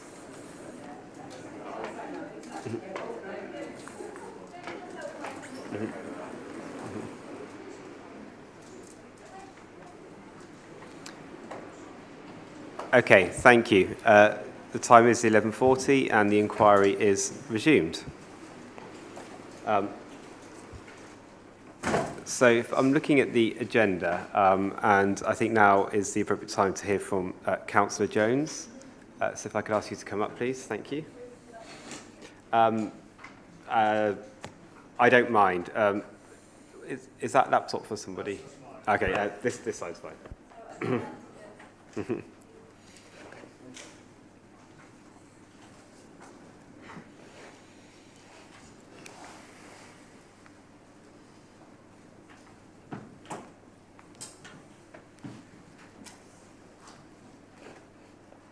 Okay, thank you. If I could just ask at the start if you say your full name and then also your title, and then also if you could just indicate whether or not you're happy to accept questions afterwards. My full name is Anita Jones. I'm a Hythe Town Councillor for Hythe East. I wasn't planning to be cross-examined. Okay, thank you. Please proceed. I would like to object to the stopping up and potential diversion of Prince's Parade as Hythe Town Councillor for Hythe East Ward. I'm sure you are aware that an objection was made by Hythe Town Council in the extraordinary meeting held on Tuesday the 5th of June in 2018. I was elected as a Green Party councillor in June this year, and it was made very clear by those who elected me that they were unhappy with the road being stopped up and eventually diverted. I would like to outline the concerns of the residents within my ward about the proposed changes to the road. The first issue is the increase in traffic that will occur along Seabrook Road. This is already a very busy road with important junctions which lead from Cheriton, the M20, Hythe and Saltwood. It can often be very challenging turning out of these major junctions, and any increase in traffic along the Seabrook Road will make this significantly worse. An increase in traffic concerns families with children either attending Seabrook Primary School or travelling to and from local secondary schools on the buses. The road outside Seabrook School is already a danger for children arriving and leaving. There are many parents who need to drop their children at school on their way to and from work. This causes congestion at the beginning and the end of the school day. With regards to older children who catch buses, the concern is that it will become increasingly difficult to cross Seabrook Road safely. Many parents have voiced their concerns to me about the current danger of crossing the road to reach bus stops. The council would need to provide additional safe crossings for pedestrians to compensate for the increased traffic. Furthermore, an increase in traffic along Seabrook Road will result in higher air and noise pollution levels. I know the air pollution outside Seabrook School concerned me when my children were there. The next issue that concerns residents is that access to the beach will be restricted to only those who can walk. Many elderly and disabled residents park on the seafront road so that they can access the beach and promenade. Stopping up the road will discriminate against those who are less physically able when accessing the public beach. The subsequent diversion of the road will reduce beach access to pinch points between proposed buildings on the site. Parking is increasingly becoming a major issue. Since the introduction of parking charges along Prince's Parade, visitors to the area have used nearby roads and residential streets to park when they visit the beach to avoid charges. This is starting to cause problems for residents who have nowhere else to park, and it is making some local roads both dangerous to drive down for pedestrians and for pedestrians to cross. It is particularly acute near the end of the canal at Sea Point and on Twist Road in Hythe. When the road is stopped up, this problem will get worse as visitors will have to park in the residential streets if they want to visit the Royal Military Canal or the beach. I understand that a small car park is included in the hybrid plans, but there will be fewer parking spaces than are currently available on the roadside. Prince's Parade has always been a useful diversion when accidents or maintenance works lead to the closure of Seabrook Road. If the seafront road is stopped up, where will the traffic be diverted in the event of an emergency? If Prince's Parade is not available, the only viable alternative route between Hythe and Seabrook involves a 5-mile diversion via the A20 using 2 narrow roads at either end. That's Horn Street and Blackhouse Hill. I would lastly like to address the social and environmental impact of stopping up and moving the road. I understand that you've walked along Prince's Parade and assume that you've also walked along the canal path. The Royal Military Canal is a very important green space for not only local people, but also many visitors to the area. The new road diversion would obviously increase air and noise pollution in this tranquil location and lead to a decline in birds and other wildlife. Green spaces and local walks became more important than ever during the pandemic and encouraged people to get out, explore, and improve their physical and mental health. Diverting the road closer to the canal will completely change this special place and discourage people from visiting the area. To summarise, I would like to suggest that the stopping up and subsequent diversion of the road is of no benefit to the local community. It is not necessary to move the road in order to develop the site at Prince's Parade and would appear to be proposed purely to inflate the value of any houses built. I ask that you put the needs of the local community above those of the developer. Thank you very much, Councillor. Thank you. Thank you. Thank you.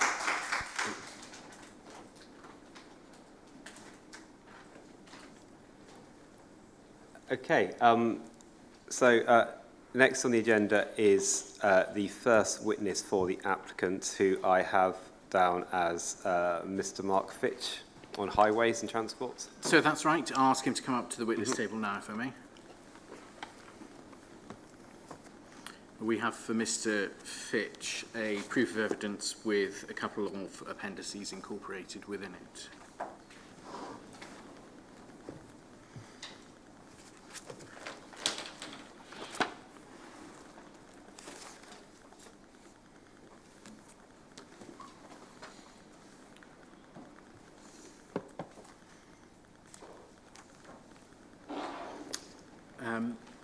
let me know when you're settled, Mr. Fitch.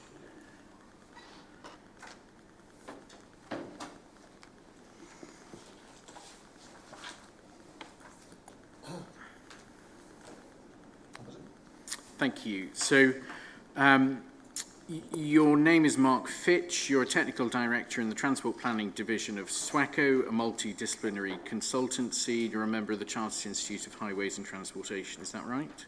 That's correct. You tell us you have over 20 years' experience in transport planning, engineering, including advising public and private sector clients on transport highways and access aspects of development and regeneration projects, and you've led the transport planning team in London since its opening 6 years ago. Is that right? Yep, that's correct. Your principal areas of experience are the preparation of transport assessments, developing transport and access strategies for large-scale development, and the traffic engineering aspects of site development. Is that right? That is right, yes. And you're familiar with the site and the surrounding area, and the firm that you work for, as it is now, produced the transport assessment. Is that right? That's correct, yes. MLM produced the transport assessment, and SWECO, who I represent, took over MLM about a year and a half ago. Thank you. Your experience transport planning for major new developments includes accessibility planning for those, including with disabilities, analysis of car parking requirements, design of highway proposals for planning, commissioning and responses to road safety audits, and overseeing detailed highways design post-approval. Is that right? That is right, yes. Good, thank you. Now, we've got a proof of evidence for you, and I think there's a couple of cross-references to correct. But subject to those cross-reference corrections, can you confirm, please, that your proof of evidence and the contents of it are true and correct? I can, yes. Thank you. Now, we've got a summary which is incorporated in your proof. I think starts on page 45 and runs through from 45 to 49. Could you please read that summary, or as much of it as you feel that you need to? Sure. So this is the summary of my proof of evidence. Chapter 1 of my proof sets out my 20 years experience, as we've just run through. And that covers transport planning and highway design and all the important elements covered by this inquiry. Chapter 2 provides the relevant background to the inquiry and the purpose of my proof. I refer to the transport assessment that accompanied the successful plan application, and as mentioned, was produced by MLM Consultant Engineers, who SWECO acquired in 2019. My evidence seeks to focus on the impacts of the stopping up and diversion order, as opposed to the impacts of other elements of the development which are already permitted under the planning permission. The new road itself has been permitted as part of the planning permission. The consequences,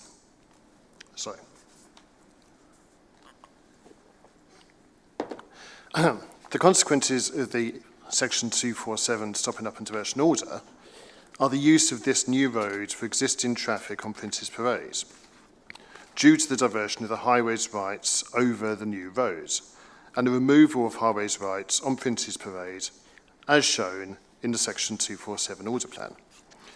The removal of highways rights on Prince's Parade will enable the development, including the new wider promenade, to be constructed. The stopping up and diversion order will move the traffic from the existing Prince's Parade onto the new road, although pedestrians and cyclists could use the widened, improved promenade on much the same line. The stopping up and diversion will mean that the use of the existing Prince's Parade as a highway, including incidental use for car parking, will cease. Replacement facilities for car parking are being provided in addition to the new road. Chapter 3 sets out the plan application documents and explains why they are still relevant today.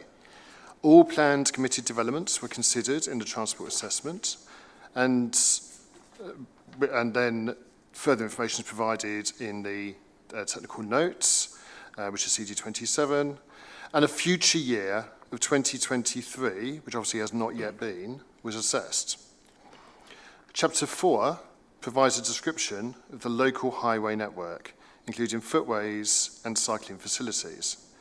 The site is well connected for trips by sustainable and active transport, with frequent bus services available a short walk from the development on Seabrook Road, the 8259. Paths and rights of way connecting the development to Seabrook and Hythe, and National Cycle Route 2 passes the site as part of a traffic-free cycle route between Hythe and onwards to Folkestone. Chapter 4 also describes the approved developments, including how the proposed car parking will be re-provided and the considerable benefits to walking and cycling provided by the nearly 1 kilometre long, 11 metre wide traffic-free promenade and the new, wider, safer roads with crossing points and traffic calming.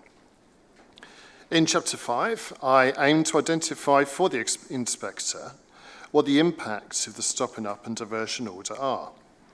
I consider different aspects of the design and explain why there are no differences in the design or construction of the new road, which could be argued to be a consequence of the stopping up and diversion order for Prince's Parade, reflecting the design submitted as part of the approved planning permission.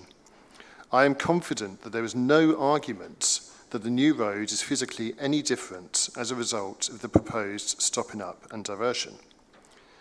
Chapter 6 provides my responses to public objections as grouped in the Buckles reports and the inspector's main issues.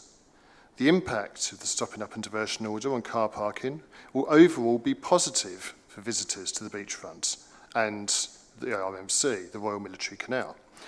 While some spaces which might be preferred by some people will be removed, overall provision will be improved, with much better design and more public spaces overall. All spaces recorded as in use on Prince's Parade, plus all of the Sea Point Canoe Centre car park, will be re-provided, and more. In fact, the recorded use would fill only 77% of the re-provided spaces, excluding the additional public leisure centre spaces. The leisure centre spaces are sufficient for that use, and will be used more on weekdays than weekends, whereas most trips to the beach are at weekends. Good access to the beachfront and the RMC will be provided, with short, safe walking routes. Spaces will be safer to use than the existing car parking spaces on Prince's Parade, where drivers and passengers have to exit into the live carriageway and walk along to a gap in the sea wall.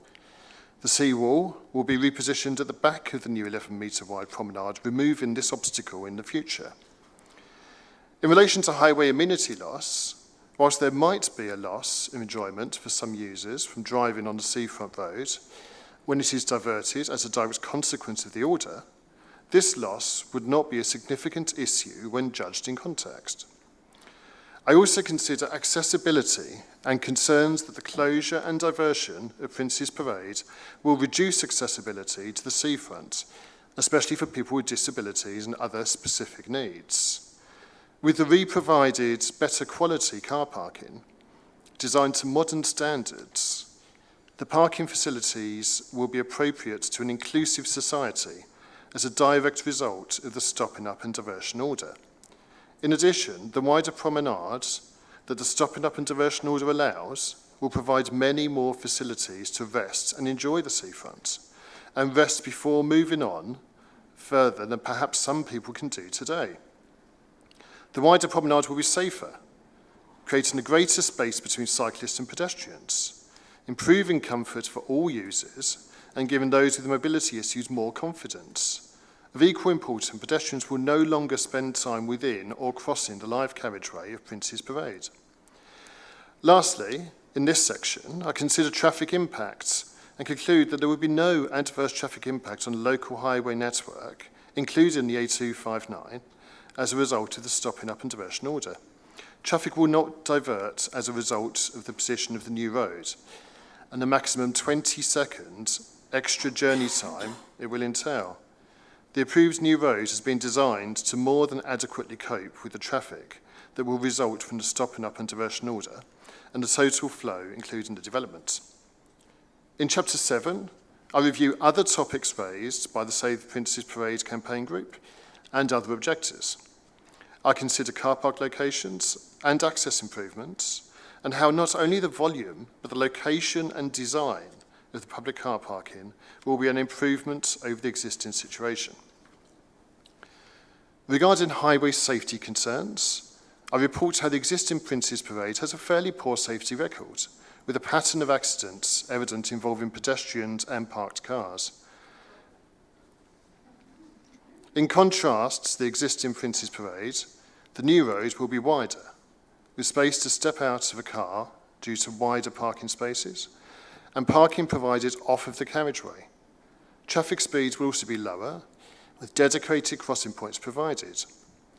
Overall, it will be a significant improvement in highway safety terms for the traffic to be diverted from the existing Prince's Parade onto the new road. The widened promenade would also be safer for pedestrians and cyclists to use than the existing situation on Prince's Parade. In regards to emergency vehicle access to local roads, I report that the Highway Authority, Kent County Council, were consulted, and access for emergency vehicles, such as fire appliances, would have formed part of the consideration that they carry out to provide their comments when assessing a development or a new road layout. No concerns were raised. The new road will be wider, with slower speeds and wider parking spaces.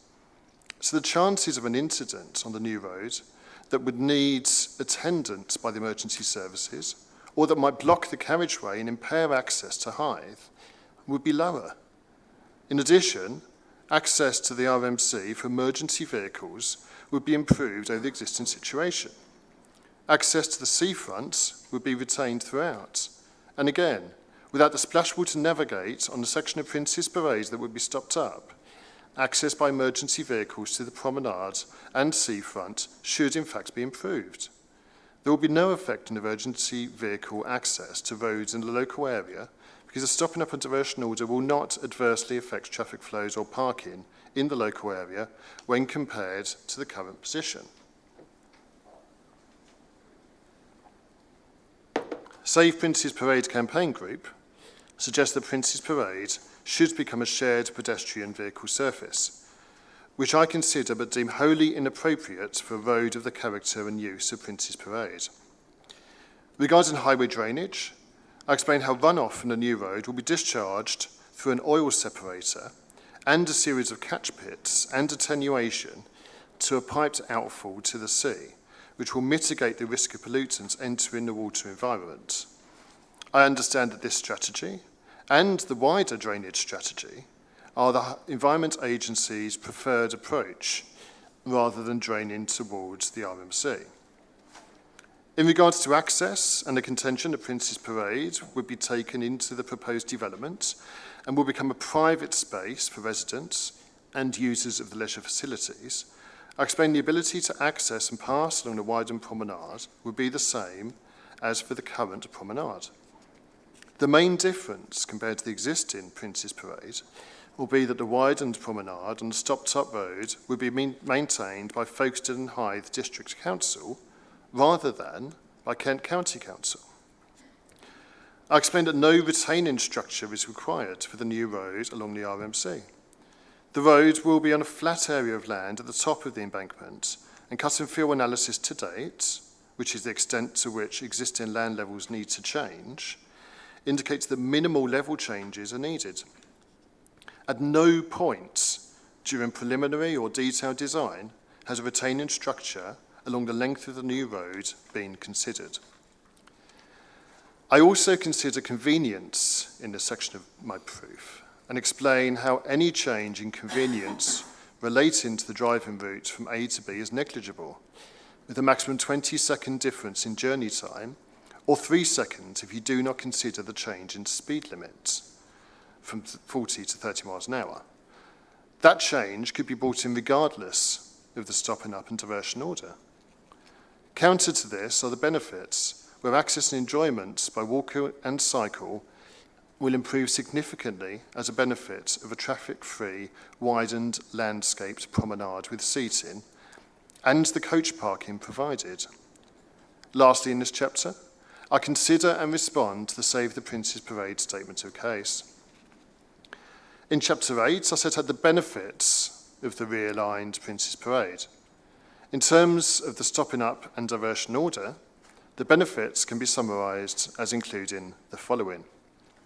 A, the creation of a new wider promenade which will provide an enhanced car-free public realm of great benefit of itself, but also connecting the approved replacement car parking, new community facilities and housing to the coast without the need to cross or step into the road. The new promenade provides better access to the coast compared to the current situation, where the splash wall creates a barrier, particularly for disabled visitors or those with heavy or bulky items. The widening of the promenade will facilitate the increased pedestrian cycle activity on the promenade as a result of the development, which forms part of the National Cycle Route 2. Traffic speeds will reduce on the new road with a naturally enforced 30-mile-an-hour speed limit, as opposed to the many incidents of illegal speeding by existing traffic. A 7-day survey on Prince's Parade in 2016 showed the westbound 85th percentile speed to be 48.3 miles an hour, and the eastbound 85th percentile speed to be 45.6 miles an hour. Improved highway safety on the new road over the section of Prince's Parade to be stopped up and diverted, including wider parking spaces against a footpath with dropped curbs, dedicated safe crossing points and a wider carriageway. And then F, lastly, though the existing on-street parking impedes two-way traffic flow. The proposed alignment removes this and provides setback parking bays so two-way traffic flow can be maintained.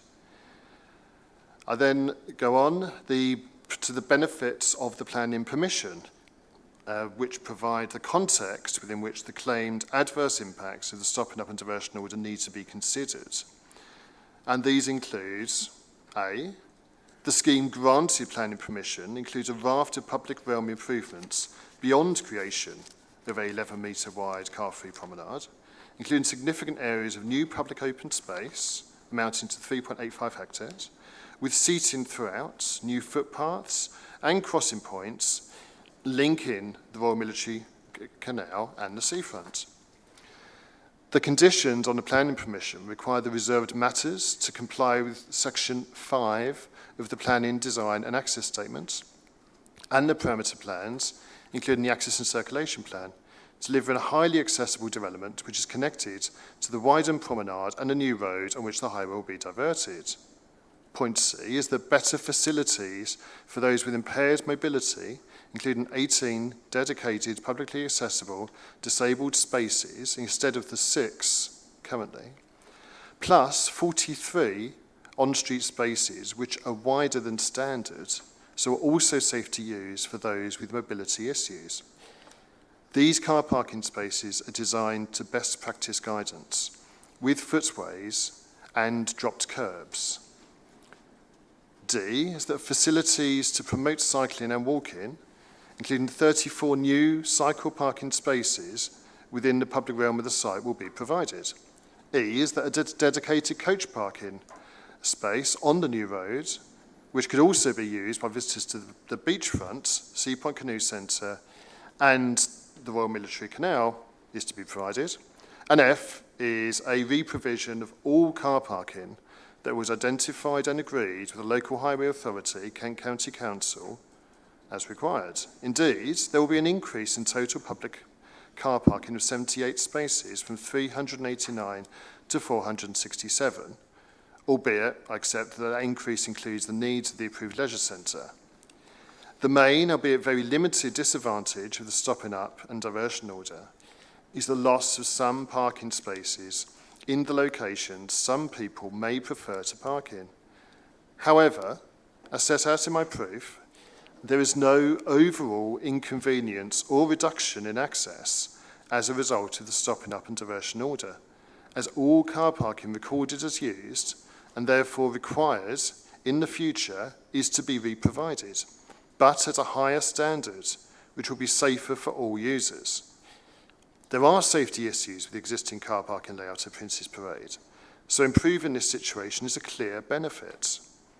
I have considered convenience, including walk distances, and conclude that the future situation will be an overall improvement for far more people than it is an inconvenience for. Overall, Whilst I can understand that some people might miss the sea view from a section of Prince's Parade whilst driving or sitting in a parked car, these are not the primary functions of a highway and should not be weighty considerations. For the great majority of people, and in all other respects, the stopping up of the existing highway to allow the construction of the development, the creation of the new widened promenade and the diversion of the highway onto the new road will lead to an improved situation in highways and transport terms. Other matters which people object to do not relate to the order, but rather to the development, including the construction of the road, which, as the inspector confirmed at the pre-inquiry meeting, are not relevant to this inquiry. Thank you very much. Now thank you. A couple of references to correct in your proof, I think. Could you give them to the inspector now, please? Yes. So I refer, apologies, I haven't actually noted down the paragraphs that they refer to, but in essence, figures that I referred to as sorry, I have found it now. So in 6.2.15, I do apologise, 6.2.18, I refer to section 6.3 of my proof, and that should read section 7.3 of my proof. So we're on page 21 of We're your on page proof, 21 of 51. and there are two references, I think, there. One about 5 lines down on the page. There are in subsection E. And then there's another one in G, at the third line of G. And also refer, and I refer to section to a table in 5.1. I can't necessarily put my finger on where I refer to it. Here we are, 6.4.6. I refer to table 5.1 of my proof, and that should be table 6.1. So that's 6.4.6, fourth line down. That's correct. Okay, thank you. So I'm going to ask you to comment now on some of the proofs of evidence that we've had from objectors. And although, of course, we bear in mind what has been said in opening by the campaign group, no parts of the existing proofs of evidence have been withdrawn. So we'll need to go through those things even though we say they are irrelevant. Page 1 of Chris Farrell's proof of evidence talks about, and this is in section 61, how the road will be constructed and whether it will need a bund or embankment of some description. Now, you touched on this in your summary, but can you please just clarify what the position is in terms of whether an embankment or a bund will need to be constructed for the road? I can. Sorry, I went off there. I can confirm that no bund or embankment is proposed or ever has been proposed. So there are works required, and there are assessments required, all as part of the detailed design. The only thing that may happen to the bank is possible reinforcements. But then that would overgrow with the landscaping as proposed, so would be invisible in the future. But certainly no wall of any description is proposed. And the reinforcement of the embankment, if it happens, will that materially change the profile of the embankment? Not materially. Thank you. There's Sorry, also... just on that point, just if I may just ask, how much confidence do you have in that statement based on the research done to date, and in terms of looking at the levels and things? So that is based on the documents. So I'm trying to look at you whilst talking to this. Okay. That is based on the documents that went in for planning, and then, as I say, there are follow-up works being done. That is our understanding to date, so I'm reasonably confident. I'm obviously, as I sit here, those works are still going on. That wouldn't affect. None of that would affect whether or not it's going to be a wall or anything of that nature. So there is potentially a minor steepening in small areas, but it wouldn't affect the overall visual impact as we sit here now. Okay, so I took from that you're completely confident there's no need for a wall, but the finer details of slopes and more minor elements are still to be resolved. Is that, The that a fair issue, summary? that is, the issue is that what the site is, as we all know, is an open fill. It's a landfill site, so it doesn't have the same makeup of normal land. So when that's compressed, it may not react in the same way. So that doesn't mean that will be required. It just means that reinforcement is something that has to be tested to make sure that it is strong enough, and that bank will remain in place once the road's in. It's also fair to say so some of that work that's happened at the moment, including the California bearing ratios, which is a test that's done to test the stability of the land, means that the road is going to be perhaps slightly thicker than you would normally build for a road that carries this volume of vehicles. And what that also means is that there will be no change to the design of that road as a result of the traffic that's diverted over it as a result of the diversion order. Thank you. Thank you very much. There's also reference in Chris Farrell's proof on page 1 to the need for safety features on the road. Can you just explain briefly, please, how the potential need for safety features is being assessed as part of the design process?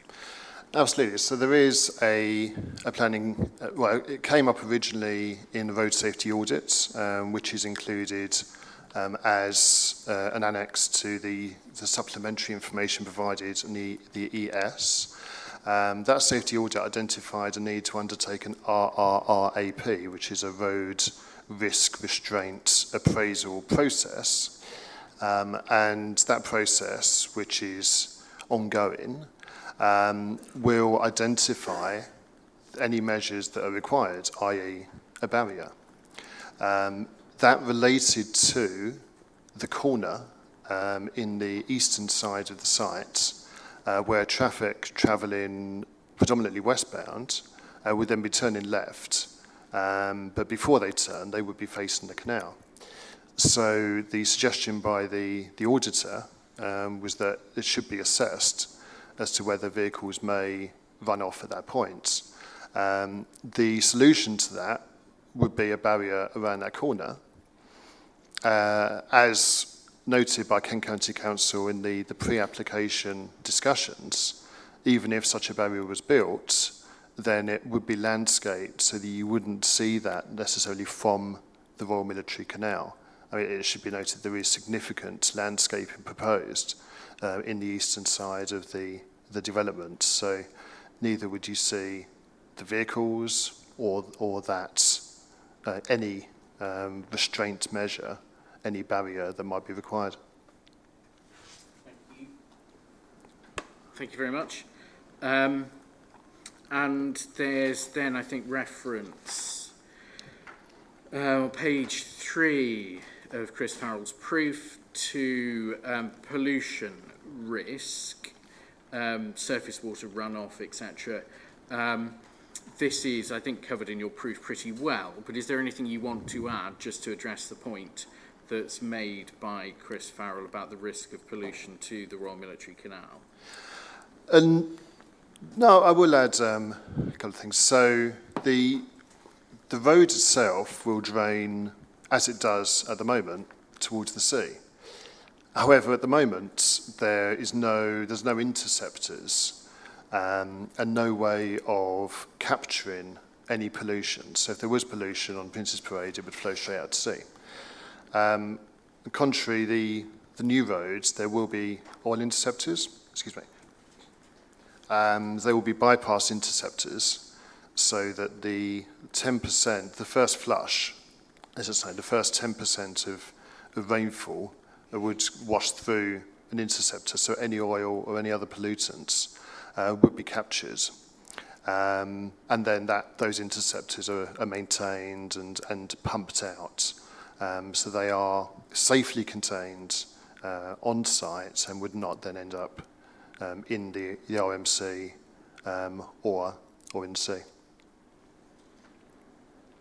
Thank you. And there's an issue with disabled access to the Royal Military Canal raised by Chris Fowler on page 4 of her proof. What's the position in a nutshell in terms of disabled access to the Royal Military Canal as a result of the wider scheme proposed here? I'd say the disabled access will improve. So there will be an improved route down to the canal, which will be designed in line with Part M of the building regs. I think there's reference has been made in opposition proofs to DDA. DDA is 1995 is no longer a relevant document. It's the Equalities Act 2010. However, even that doesn't have design details. So Part M of the building regs and a document called Inclusive Mobility from 95 are the two documents that are typically used to make sure that all developments and sections of highway are designed to standards that will allow for mobility for all people. So there will be an improved route down with ramps down to the canal itself.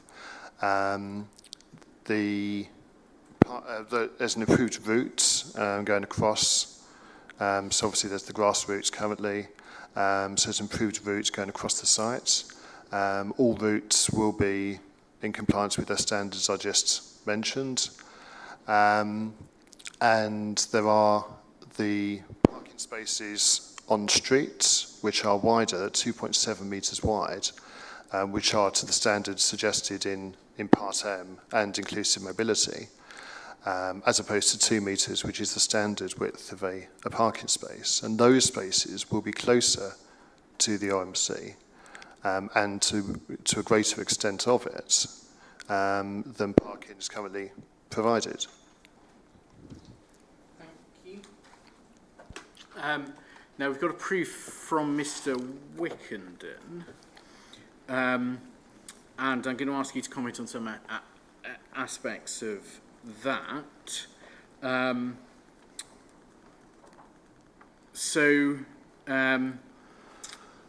In relation to the question of accessibility, in your proof you mentioned, and I think you read part of this out in your summary, access to the promenade via gaps in the splash wall for people with movement difficulties.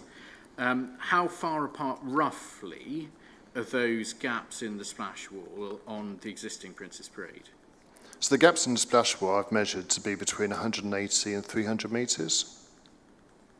So 180 and 300 metres apart. And how does that compare in terms of disabled access from anyone parking on Princess Parade as existing to the walking distances that they would be at most facing after the development? I think you say in your proof that they're 100 or 125 metres at the most. Absolutely. So the seawall itself will be pushed back to the back of the promenade, so that no longer becomes an impediment to reaching the promenade or the beach itself, or the seating and all the elements that people want to enjoy along the beachfront and the promenade.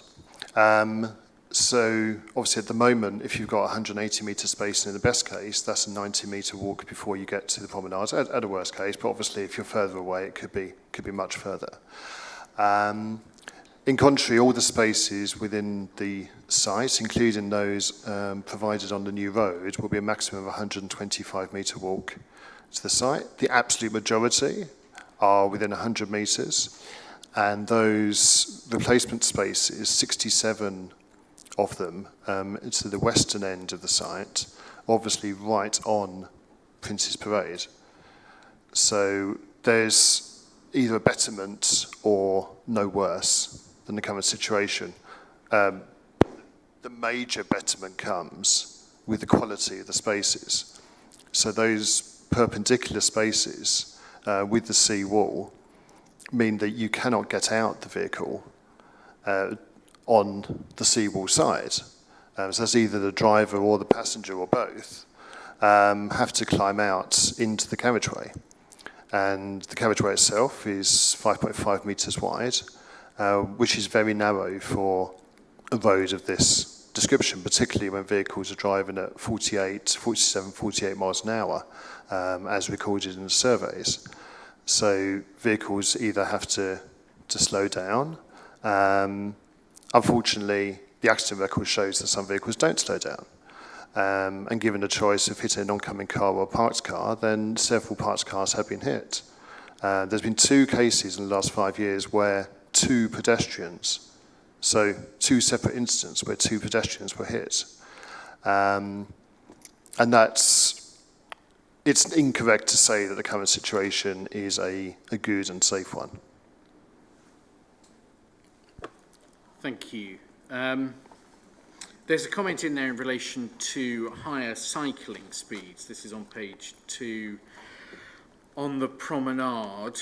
Do you want to comment on that? Yes, so in the PDAS, the Planning and Design and Access Statement, there are it's clearly showing some illustrations where a 4 metre, it's a cycle route and emergency vehicle or maintenance vehicle access will be provided. So that will be delineated from the rest of the 11 metres of the Wyden Promenade. So that's the route on which cyclists would use. Currently, obviously, cyclists are mixed in with pedestrians on a 4 to 5 metre wide, in the best case, promenade. It's important to say that there will be an increase in cyclists and pedestrians, obviously as a result of the development. So separating both people cycling to the development and those people cycling past on the national cycle routes from pedestrians, particularly pedestrians with mobility issues, be they visual or physical, is a benefit. Thank you. And then I think on page 2 again, Mr. Wickenden refers to surface water drainage and refers to flood risk. Can you just explain, please, what has been done in terms of designing the drainage to take into account flood risk? Sure. So the site itself, along with the road, as I mentioned, will drain towards the sea. I understand this is a change from some of the planning documents, but that's a position I can confirm, and it's a position that the Environment Agency agreed to in a recent meeting. So what it's been designed for, and to give everyone confidence here, particularly the inspector, is that there's a 200-year sea level high point risk, worst case, that's been designed in. That includes for 100 years of climate change. And on top of that is the 30-year rainfall event. All of which means that results in an outfall level. In that situation, then there is a plan B, let's say, so that for short periods of time, there's attenuation on the sites that will then flow out of a higher point, so that that water can continue to leave the site safely, that it's not going to back up in an unsafe or unplanned manner onto the site. It's also worth noting that the buildings themselves have been designed to be around 2 metres higher still than even that very, very worst case situation. So given what's mentioned by Mr. Wickenden in his proof, are you left with any concerns at all about the drainage design or any of those matters related to it mentioned by Mr. Wickenden? I'm not, and nor with the Environment Agency. Thank you. So then in relation to traffic matters, page 3, I think, of Mr. Wickenden's proof, there's a suggestion that traffic impacts should have been modelled for 10 or 20 years off into the future. What's your position on that, please? It's extraordinary to suggest to model that far into the future for a development. We have typically, and I've been working on behalf of developers, both public and private, for 20 years now. Typically, a local authority outside of a major town or city will request for 5 years growth. 10 years does get suggested for particularly large developments, particularly developments near to major arterial routes. 20 years has never been suggested. There is that level of looking to the future is tested, but it's not done at the level of a planning application. It's part of the local plan. So a local plan will be looking typically at 15 years hence, can be 20 years hence. But that's where that level of testing is done. Thank you. So then there's a long list of things where Mr. Wickenden says that things are unclear and that the Secretary of State needs to be satisfied on various matters. So I'm just going to go through each of those and ask you first whether you're satisfied, and if so, why. So the existing Eastern Sandgate Junction, which I think is the one that's near to the petrol station. What's your position on that?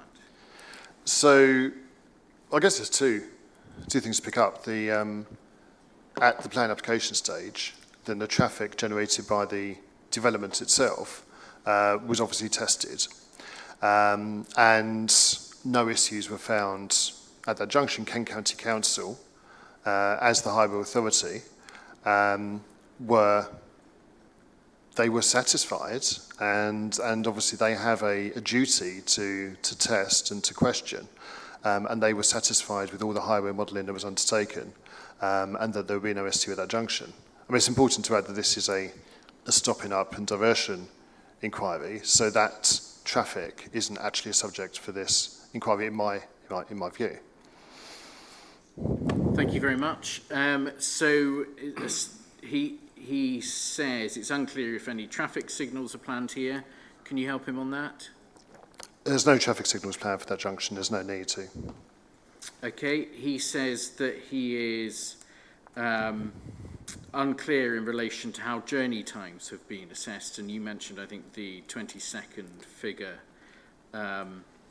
in your summary. Can you just explain for Mr. Wickenden, please, how the journey times have been assessed? So, well, journey times aren't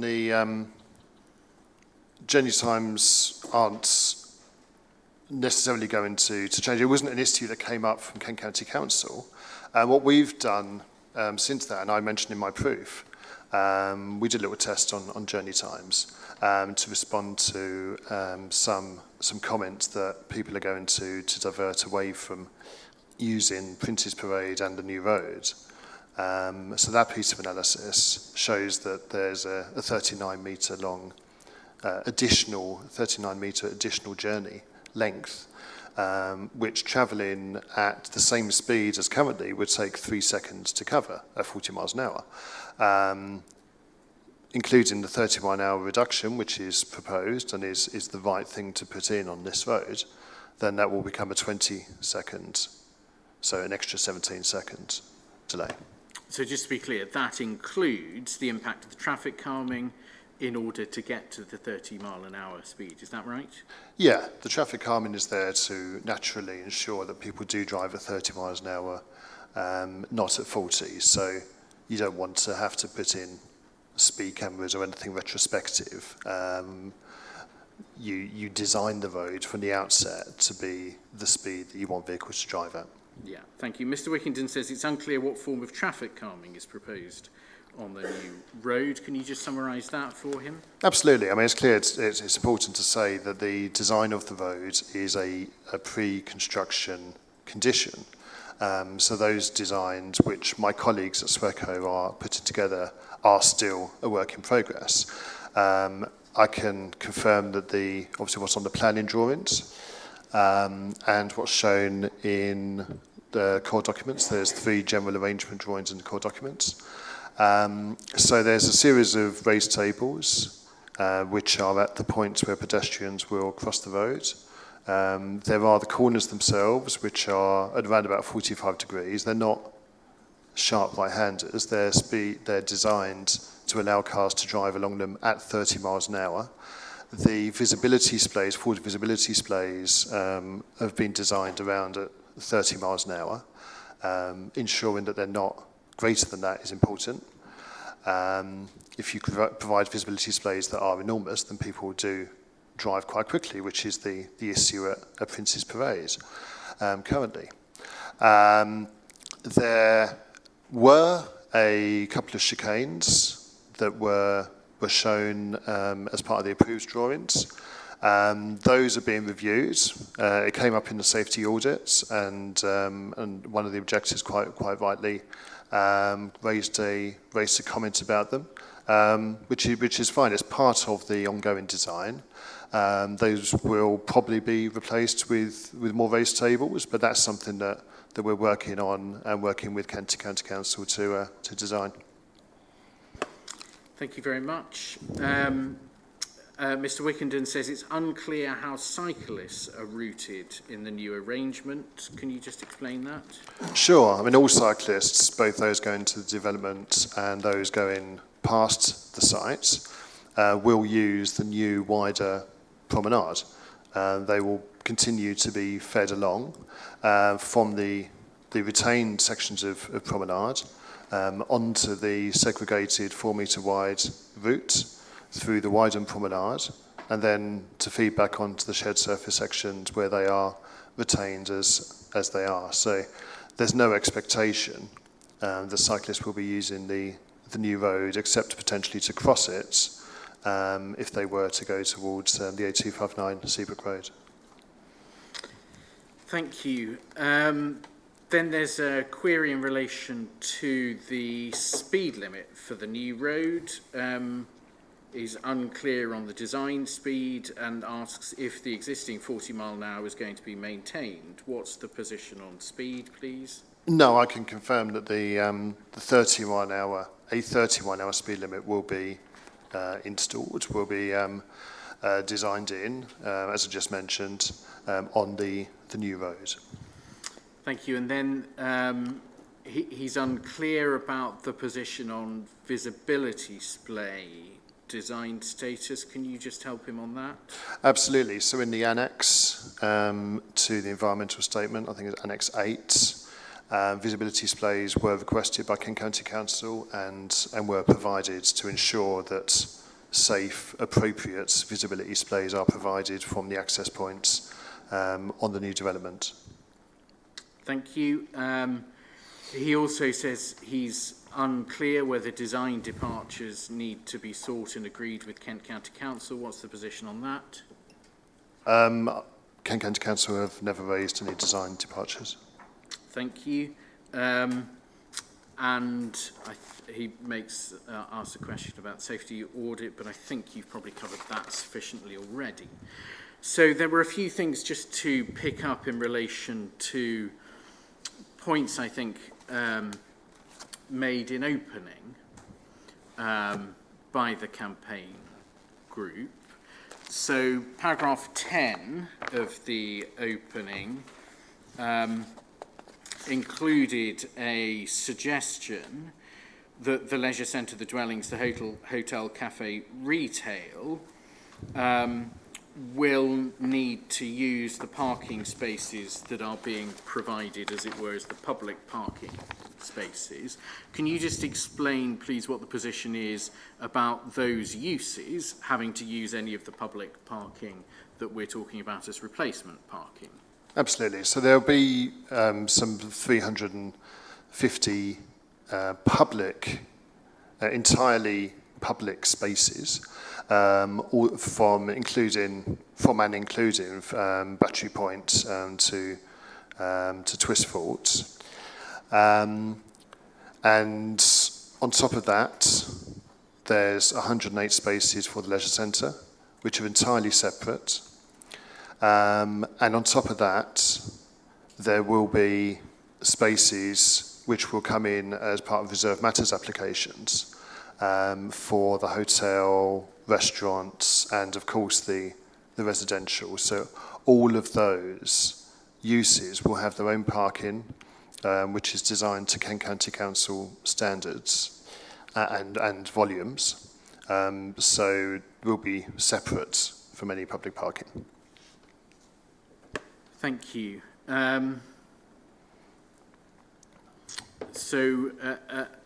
There was also a question about, from I think paragraph 18 of the opening, where there's a reference to speeds in the teens and the 20s miles per hour.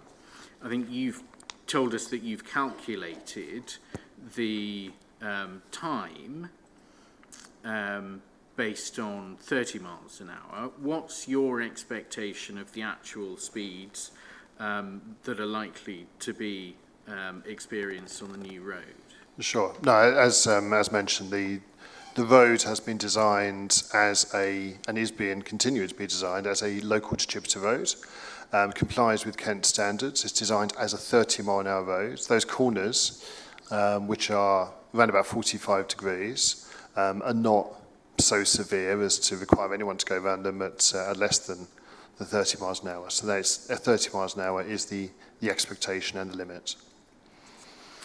Thank you. And then there was reference, I think, in paragraph 4 of the opening to about 4,500 vehicles a day. Can you just kind of break that down and explain for us what that actually means in practice in terms of how that level of use will be experienced? Sure. I mean, 4,500 does sound like a big number, but then that's over a whole day. So just to explain, so 4,500 is two-way. If you were to look at one way, then let's pop that in half, so 2,250. 10% of that traffic typically occurs in peak times, so we're looking at 225 vehicles an hour, and that is in each direction. And that is what, I agree, those are the rough numbers. There's slightly more in the PM than the AM, but that's what the surveys are showing. A road of the nature of Prince's Parade, and according to DMRB, and as I've mentioned in my proof, can hold 900 to 1,100 vehicles quite comfortably. Sorry, is that an hour? Yes. 900 to 1,100 an hour, as opposed to around about 200 to 250 an hour, which we're currently seeing. So there's that's not a large flow compared to the capacity of the road, and obviously, as everyone in this room will know, it's quite a small flow compared to the flow on the A259. Thank you.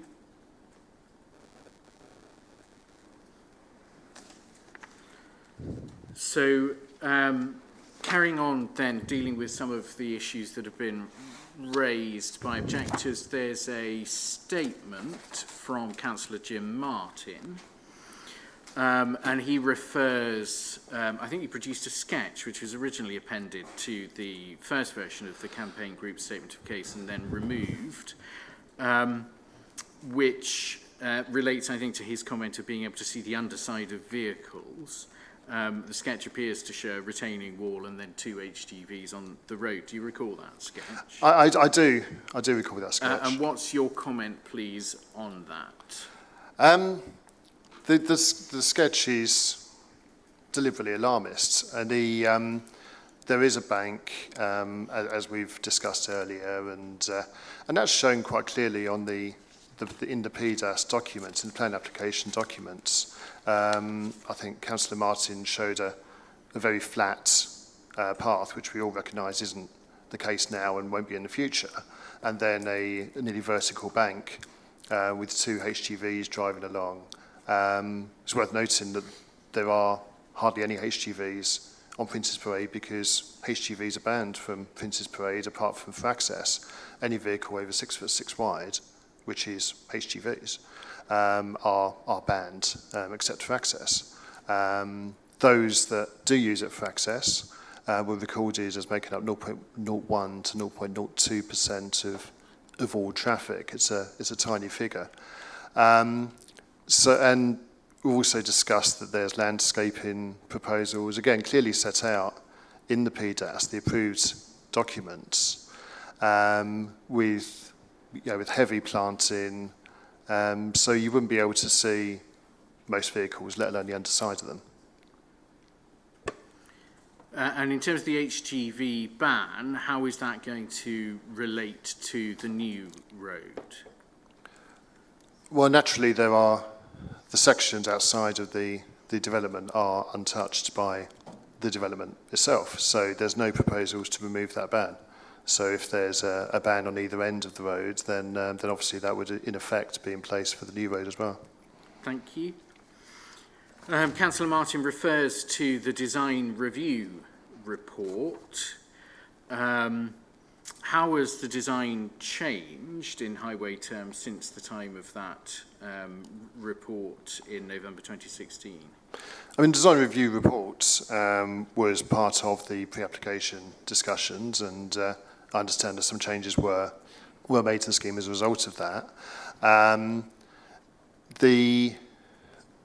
Some things weren't changed, but what's important in terms of the car parking, I believe the comment being made there related to people parking.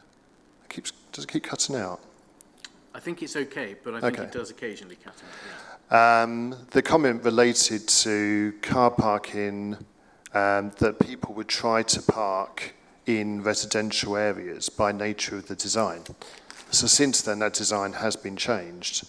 The walk routes that go through from the new road to the promenade will be entirely separate from the car parking.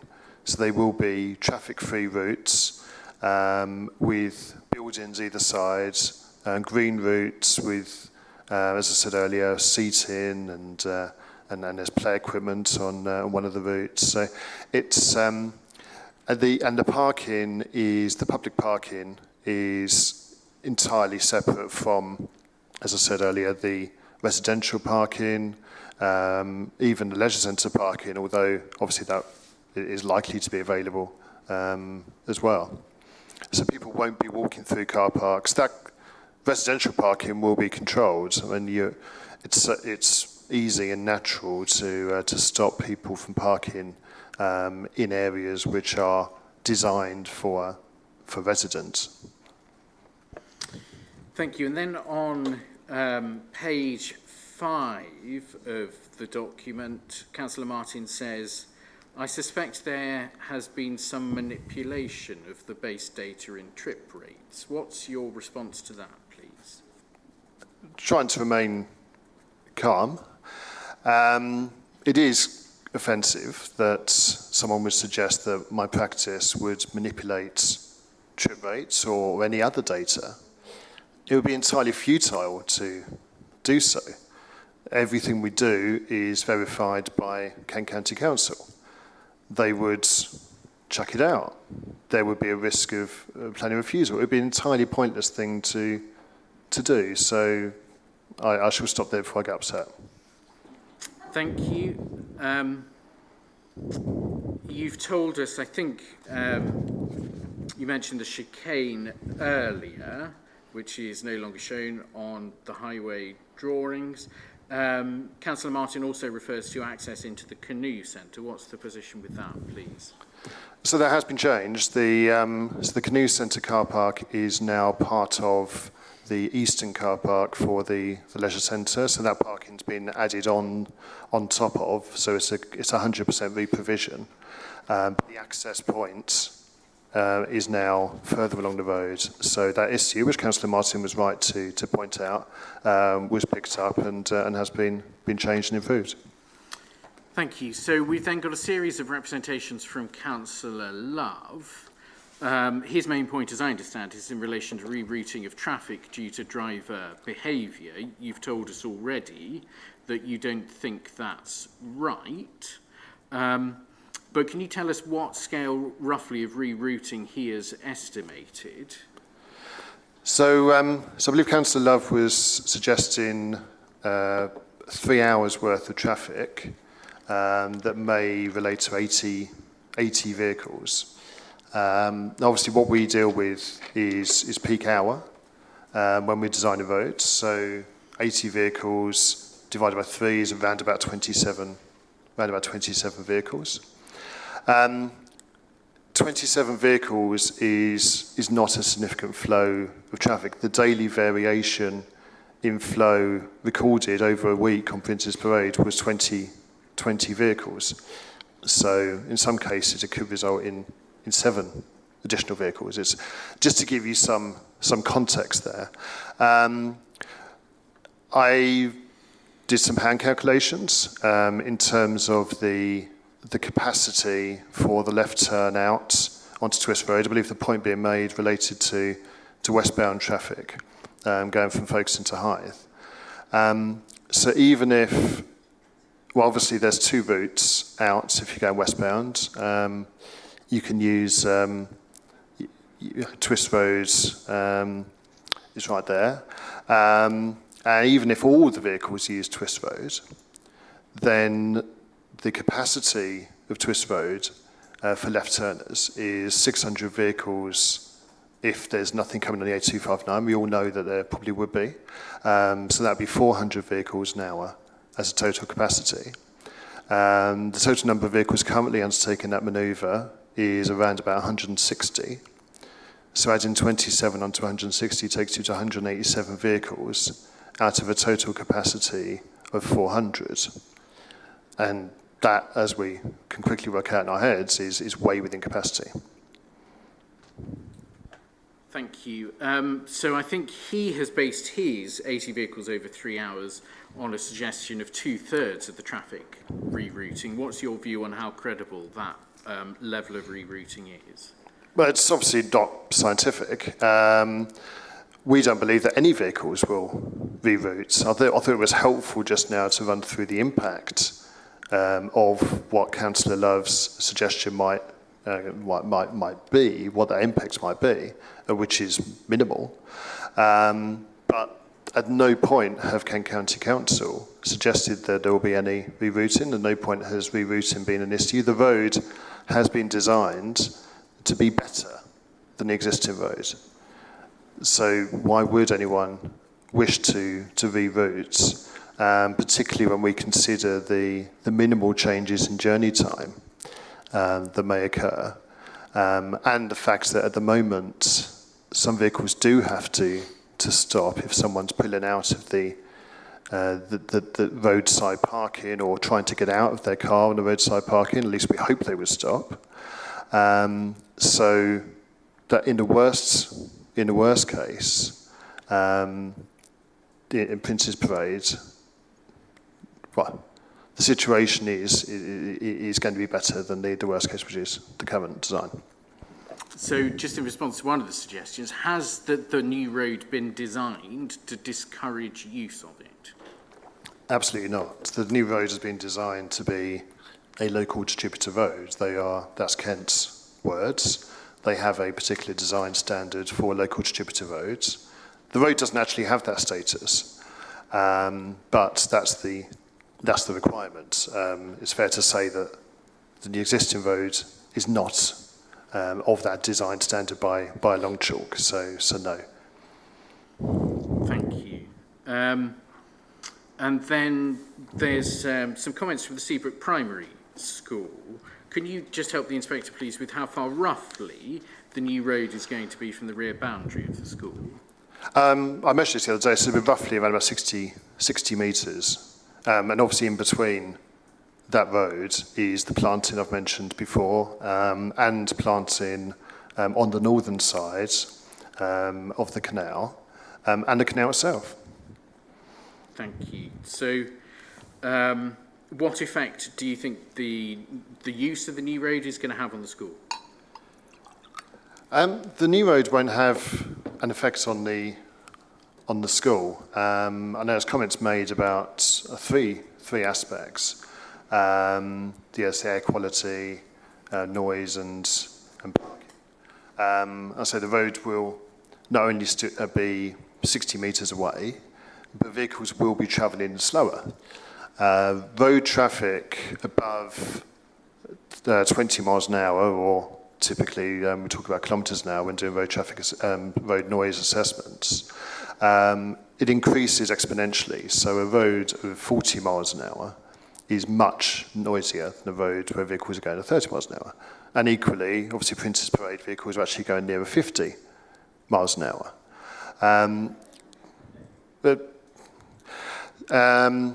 So the noise itself isn't the same as moving the existing roads very close. The vehicles will be going slower. That's the design aspiration of that new road, and as I say, that design is ongoing. The other aspects raised were about parking, but in fact the car parking is not going to be any worse. We've got the 43 spaces on street, which would be accessible via the bridge over the canal. Battery point, I think, was mentioned as being removed. That's not true. The car park at the canoe centre will be re-provided in full, in approximately the same location as it currently is, except that there's a good footpath now. There will be a good footpath to get from that car park across the bridge to the school. And it's also worth pointing out that the school, obviously the operating hours of the school are roughly 9 till 3. Most uses in this site have their peak hours before or after that period. So it's not, the development itself isn't going to affect the school. Thank you very much. So those were all the questions that I had for Mr. Fitch. I would, if I may, say Mr. Fitch has bravely put up with the noises off, but can I invite you to say something to the members of the public present about the approach that ought to be taken to commenting on or making noises when witnesses are giving evidence? Thank you, sir. Thank you, Mr. Honey, and thank you, Mr. Fitch. And yes, if people in the audience could be respectful of all witnesses, please, during the course of the inquiry, that would be appreciated. Thank you. I understand entirely your views on this issue from everything that you've written, and of course we'll be hearing from Safe Princess Parade and yourselves later on in the inquiry. Thank you. Thank you very much, sir. Yes, of course, Mr. Moyes will be challenging Mr. Fitch's evidence. Now, I'm conscious of the time, sir. We finished examination in chief. I wonder if now might be an appropriate point to break.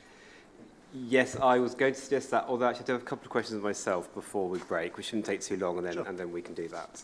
I just want to understand, make sure I've understood things correctly on a couple of points. Do you mind turning to 9.1.9 of your proof, please? And I will do the same, as I've moved away from it. So there's this paragraph is, there's one comment here, sort of 2/3 of the way down, where you, sorry, which one's speaking is, you say the leisure centre spaces are sufficient for that use and will be used more weekdays and weekends. But then, if they're sufficient for that use, why does it matter when they're used? Is that even really relevant, or is that an indication that perhaps there might be times when leisure centre parking actually goes beyond its own car parking? No, on the contrary. So the car parking for the leisure centre has been designed for the worst time when it will be busiest, and that's in line with Kent County Council's standards and obviously all the surveys they undertook. My point there is that time is actually at a different time to when most people would be going to the beach. So that time is around about 5, 6 o'clock on a weekday, based on analysis that we've done, and obviously that Kent would have done themselves to come up with that standard. So the only point being made there is that parking could actually be an addition. There could be some more spaces available at weekends in the leisure centre car park. So Is it relevant strictly? No. Is it useful for people to understand and for yourself to understand the volume of parking that would be available at the worst time in this site? Then yes, I think it is.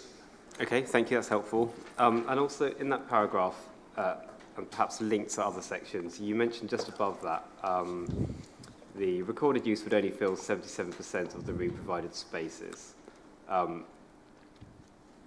which I read as meaning or the re-provided public spaces at various points.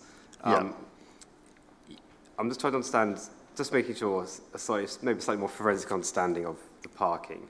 Because we have two sort of broad areas here. We have, if you look at your existing and proposed parking arrangement plans, I think it's Appendix A, we have the green area of on-street existing parking, which correlates to the proposed changes. And then we have the orange spaces which aren't changing further to the west. Yeah. So I'm just trying to understand, when you've been, and then actually looking at paragraph 6.2.3 of your proof, so I can't remember now what page that is. Sorry. Page, yes, 15. For example, where you talk about your assessment of the busiest time, Yeah. which is looking at all of those car parking spaces. That's right. Is there a kind of an understanding of the impact just on the eastern element, so the green bits, which of course are the ones which are more directly relevant to the stopping up? And how does that link to your 77% capacity? So for your information, the car parking at the moment, and I'm sure everyone in this room will agree, is the on-street parking is most densely used, in the far eastern end, near Battery Point Car Park, and the far western end. And when the surveys were done, those two sections, we divided it in the transport assessment to say the section going up to the golf course and then the section where the development itself. Both of those sections were around about 70 to 80% used. But with from site visits and discussions with the approving authorities, and from Google Earth images, if anyone wanted to look, and obviously locals will know that the most parking does happen at the far end. So what happened in terms of coming up with that number was surveys were undertaken on a hot day in July, on a Saturday, to ascertain the number of people that would be parking and would need to be re-provided, because it was recognised that, certainly at that time, that not every single space along the entire length of Prince's Parade would be used, or is being used.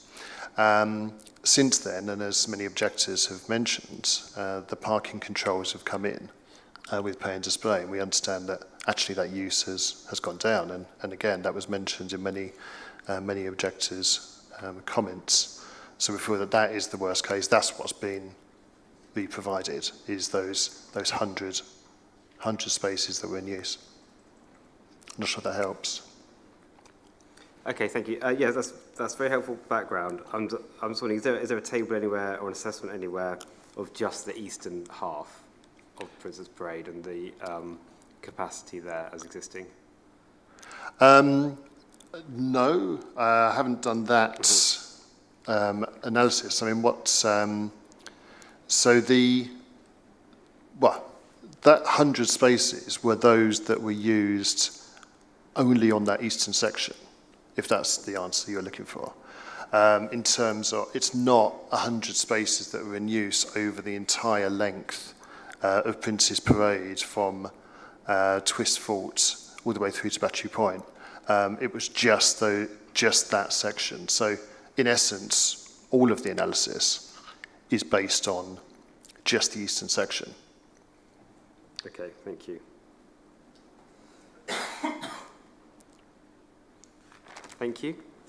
One other question, so while we're looking at delving into the detail, if you could just turn up the proposed location plan, please. Drawing 15001.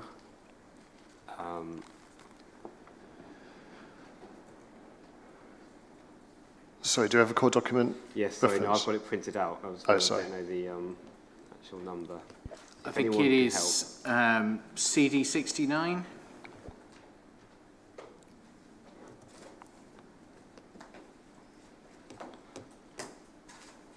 I'll just make sure that my printed copy is the same just before. Yes. So on this drawing, we have the area to the far east, which is the re-provided public car parking. And it says there in the note above, in the sort of pink text, circa 23 public spaces. And this is the full element of the permission. So is that circa, or is that actually 23? And if it's not actually, what are the remaining things to be resolved? So this is an older drawing. There are 23 spaces re-provided. I can confirm that now on the latest drawings. And those drawings are their core documents. The general arrangement drawings 1, 2, and 3 are core documents of this inquiry. The circa was based on the fact that currently the Sea Point Canal car park isn't marked out, so you park in a line. So we measured that to be 23 parking spaces. So I think the architects have written circa because we said you need to replace circa 23, but I can confirm that the actual replacement is 23. Okay, thank you. So I'm just loading up. I think it's probably going to be CD90 that's the relevant. I think it's the third of the of those. Yes, I think you're right. 88, 89, and 90, and it's 90 that's the relevant one. So it's part of the eastern car park. I mean, my appendix B of my proof does specify that, which is 108 spaces for the leisure centre, which is split across eastern and western car parks, and the relocated Sea Point car park of 23 spaces. So it's 120 in total. It's 131 spaces between those two car parks. 124 of them are regular, and then 7 are disabled bays. Okay, thank you. That's helpful, thank you. So I'm just checking my notes to see if there's anything else I need to raise.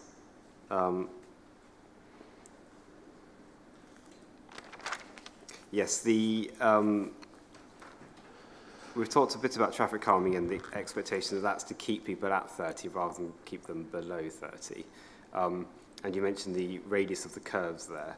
There are also proposed raised tables. So are they also going to be designed so that the severity of those is so that people can still drive at 30? That's correct, yeah. Okay. And one question of detail, in terms of vehicles per hour, you mentioned peak hours. Here, I may be wrong, but here, do we have peak times of the year as well as an 8 o'clock in the morning rush hour in terms of summer traffic and things? And how has that influenced vehicles per hour rates and those kind of assessments? Sure. These were matters that were discussed with Kent County Council at the time of the plan, both the planning permission and then those the post-application discussions. And in this case, that wasn't requested of the development to look at those times. Typically, you would be looking at term time. So yeah, so it was. It's something that relates to the planning permission itself rather than the stopping up intervention order, I suggest. Okay, thank you. So just one final question. You mentioned in response to page 3 of Chris Farrell's proof, you were talking about the drainage and going to the sea, and how that's being improved from existing because of new interceptors and things. Is that something that's been necessitated by building a road on potentially quite contaminated land as compared to the existing? Or is that a genuine betterment over existing? I'm just trying to understand that nuance to I think you would always put in interceptors. The interceptors are mostly for oil spill from the road. So you wouldn't always put in interceptors, bypass interceptors, but a lot of the time, and particularly here, when you've got two sensitive potential receptors, such as obviously the Royal Military Canal and the sea, then I don't think it was ever questioned that you'd put in bypass sensors. You would do the same no matter if this land was a greenfield site or any other, because I say it's the drainage from the road itself that's of importance there, rather than the sites and the leachates from the sites. And are there interceptors as existing for the existing road? There are none on Prince's Parade as it is, no.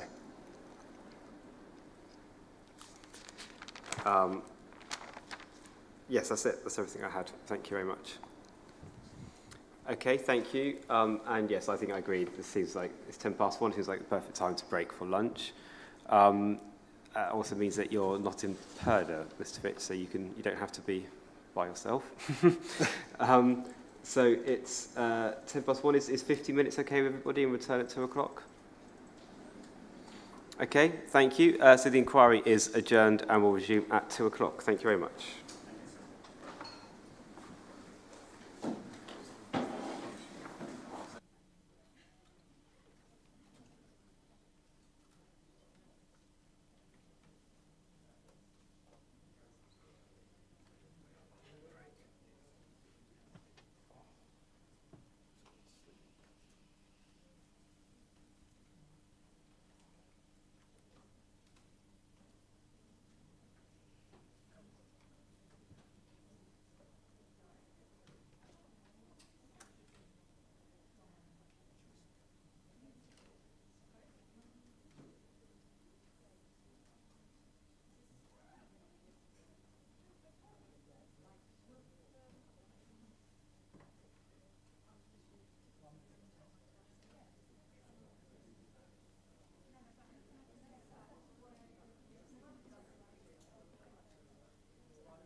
worst time of it, but How far away is the subway then, is the question. Get there and back in 50 minutes.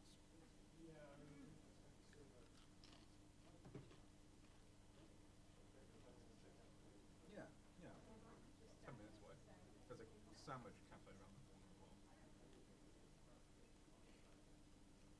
Well, there's McDonald's literally down the road as well.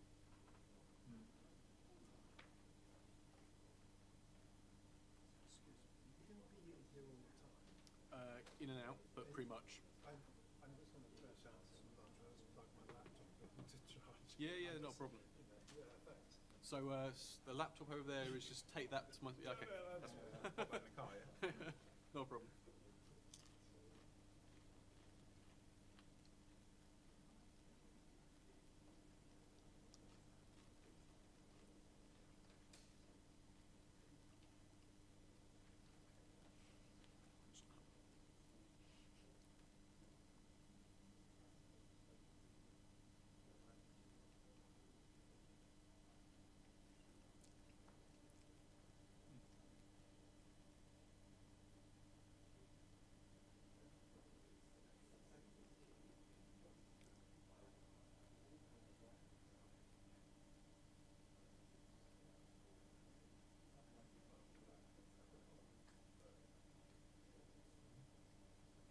We do have time. I'm tempted to make a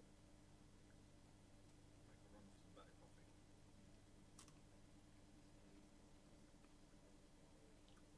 I mean, to go and do one or something. See how we do the time, I guess.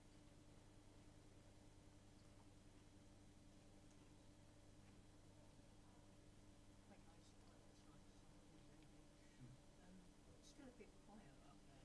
Yeah, we're kind of aware. We were told there was a lot more people coming, so it's kind of more directional to the back. So what we're going to do today, we don't really have time to change anything. So this evening, after we finish session, we're going to move the speakers further forward this way, point them pointing backwards. We should be able to push them out a little bit higher. Because the problem we've got now is because we've turned them, this coming back this way, the microphones are this way, so there's a potential of it feeding back into itself. So we are aware, and we will do something tonight. If you sit yourself as close to the speakers as possible, if you can grab a seat chair near them, they are on. So. Yeah, I am 1, 2, 3. I think I've got 4 rows back. Yeah, so we are aware, and we will. I know it's kind of a bit. Oh, I'm sorry about that. Like I said, we will address it this evening, though. So. Okay. Enjoy your lunch. Thank you. Speaking of lunch, can you pay for them at the till, please? Thank you.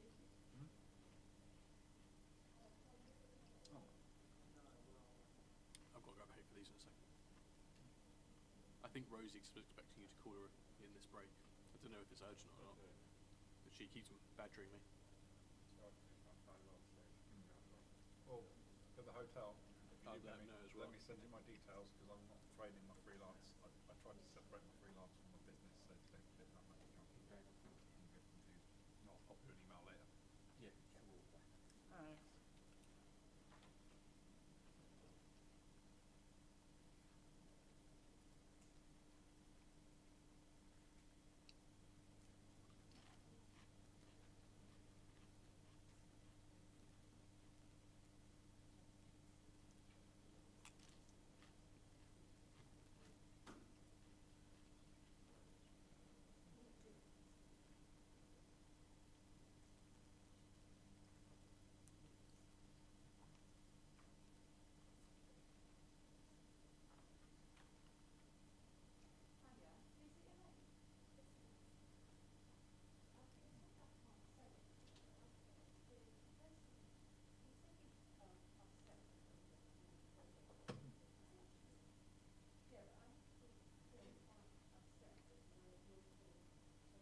They use this room a lot for this. This is the first time I've been down here. That's not a lie. I've been down here to store kit for the event upstairs, but I've never used it as a venue. Because the upstairs it's pretty big. So like I said, they had Russell Brand in there last night. Okay. Aaron Murray's coming down here in a couple of weeks, I think. They had a few big bands in there as well. The space is quite large. theatre style place, isn't it? We have pantos and every stuff every year and stuff like that. Of course. No, so I've worked in the big room upstairs like twice now. The first time I've actually done a job in here. Is it a receiving house upstairs, or have they got kit already? They've got a lot of kit in house, but pay to use it, obviously. But yeah, some of the stuff they've got is pretty cool. How can I object to the manipulative words? Well, it is. Well, it's a manipulative word.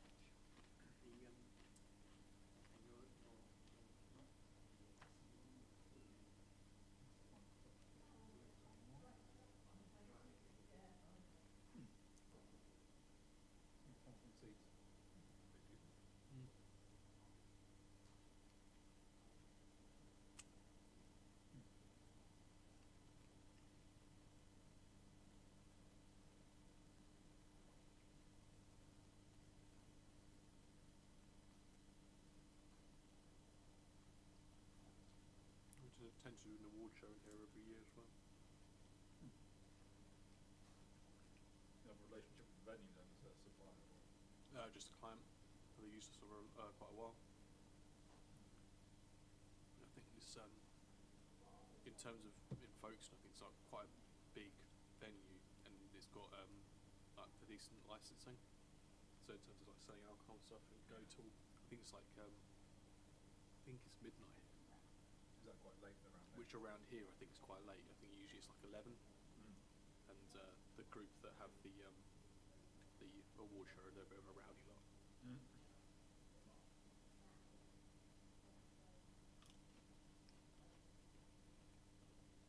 Done 2 award dinners so far.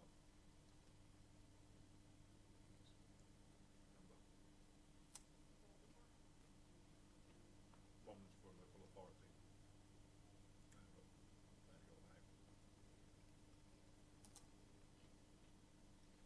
We've only done the one award show, I think, so far this year. I think we've only done the one in-person award show this year so far. There's only a little one for a local FA.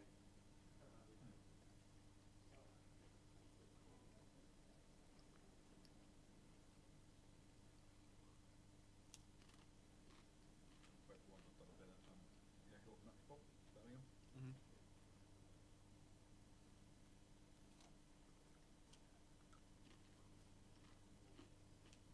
I'm quite familiar with the guys who are about to contract there for the last 10 years. Go from there, theoretically.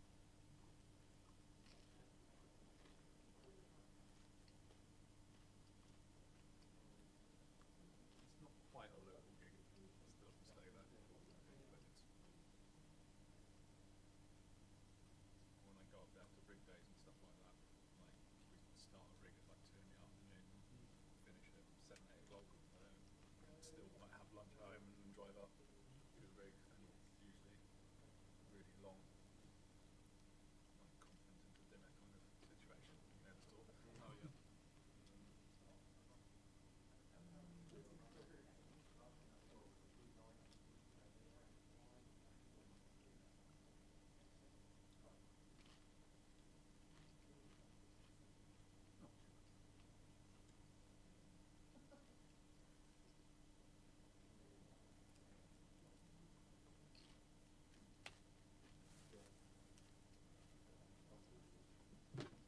So is there a band coming to all this stuff on Friday? Yeah. So don't know what the final plan is, but we're potentially getting the keys to our new place. Oh, you're getting a new house? Yeah, we're out of where we were, have been since pandemic really. So we found another place. So the idea is hopefully this week we'll get some kind of keys, and then Plowsy's on a job up till Thursday, and then Friday Nathan and Plowsy are going to start moving kit potentially if we have keys, and then after they've done some, they'll come down in the van, pick it all up. You've been out of the place since. Since So it's kit a lock up or something like that? it's we got like a place down in Lenham, a little unit, very small, just gets the van in and all the kit. plus we got rid of a load of stuff which was obsolete or broken or whatever, so just kind of use it as a chance to kind of clear house a little bit. But we had an option to like leave the lease. Like, it was like the natural point. And it was kind of a bit too big for what it needed to be. It was nice, but just a bit too big. So it seems sensible. Yeah, it seems sensible to take the option to leave anyway, because obviously there was a downturn in the amount of work and stuff. But just sensible. And then obviously we haven't needed to find anywhere, but now we have. So. Now the new place is potentially, if we do go for it, 'cause we haven't finalised it all yet, but that's going to be on Midway City Estate, just over the bridge from Rochester. Don't know that well, the area. It's just the other side. You know where we are? We're on the south side of the river, aren't we? It's on the north side of the river. So, not far from where we were. No, fair enough. Bathroom. Got half an hour.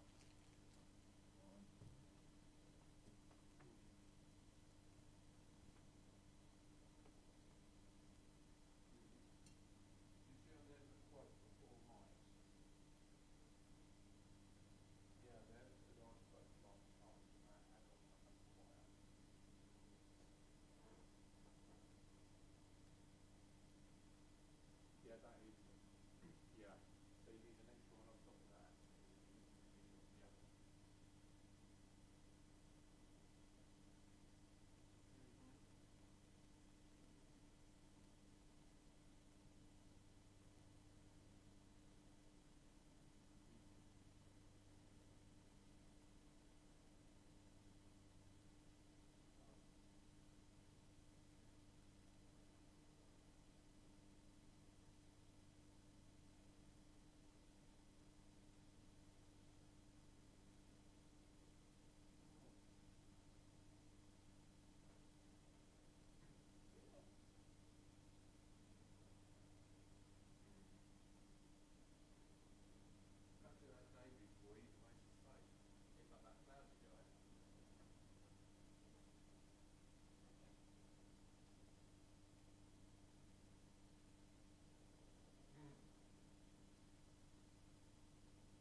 Welcome back, everybody.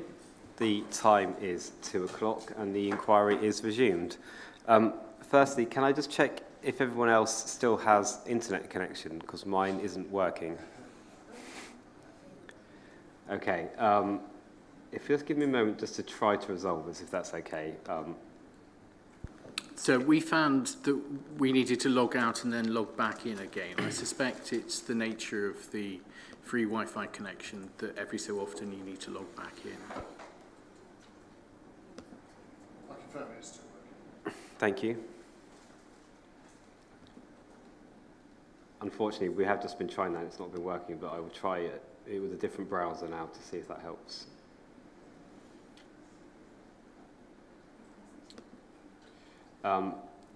Isn't... I think you might need to, Mr Woodward, might be worth ticking connect automatically. Okay. That might take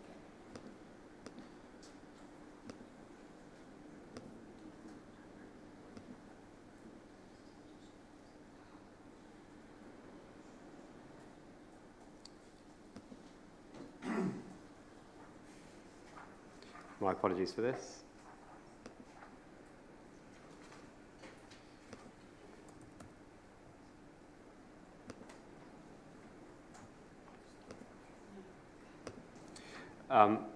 I think we might proceed with the assumption that I can't gain access at the moment, but I think for the purposes of this cross-examination, if somebody could get me a copy of the relevant documents, and if perhaps Mr. Boyce could say what those are. So Yeah. identify the documents Yes. I'm proposing to Mhm. Mr. Fitch. So there's CD6, which is the planning design. I apologise. I hope everybody can hear me. I did hear, in fact, over lunch, one person said in the gallery they were having difficulty hearing. Hopefully my voice is carrying sufficiently. I think there was a thumbs up. So. Yeah. CD6, which is the Planning, Design and Access Statement, August 2017. CD18, which is the Transport Assessment, August 2017. CD27, Appendix 8, which is the Transport Further Information and Clarifications, February 2018. Thank you. The BAM contractor drawings, CD 88 to 90, 22nd of June 2021. And I was also proposing to ask about a document that Mr. Jeff Burrell penned, which is a meeting of the Council on the 16th of August 2018, which is in the third-party evidence that's been submitted. So that Dr. Burrell, did you say? It is, sir. Yes, it was discussion about the speed on the new local distributor road and what Kent County Council was saying as at August 2018. Could you just go through those again for me? Certainly. So CD6 is the Planning, Design and Access Statement. It's quite a bulky document, only parts of it, August 2017. That isn't what I've got here. Oh, CD7? I beg pardon, my Yeah. apologies, thank you. CD7. Yeah, got that. Small tab. Quite right. CD18, which is the Transport Assessment, August 2017. CD27, which is Appendix 8 to the Transport Information and Clarifications document, February 2018. And then CD88 and 90 are the BAM contractor drawing and plans dated the 22nd of June that Mr. Fitch was referring to, 22nd of June 2021. And then you want Mr. And Burrows, then do you know what there's appendix it is in his... Jeff Burrell's, it's appendix, bear with me 1 second.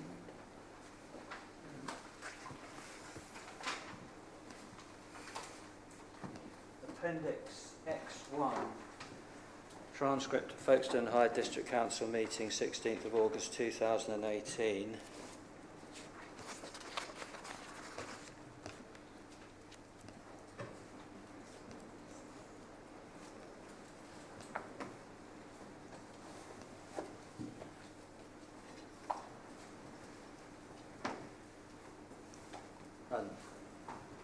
There are some other plans, but they're all located in the same range of documents in front of the BAM plans from about 69 onwards. You looked at the detailed plan, GT3 plan, which is an earlier plan in relation Thank to you. parking. It's okay, I've got the standard drawings, I've already got those. Sorry, sir. I'm sorry, sir. I've already got the planning permission and Lovely. appendix drawings here. Lovely. Thank you, sir.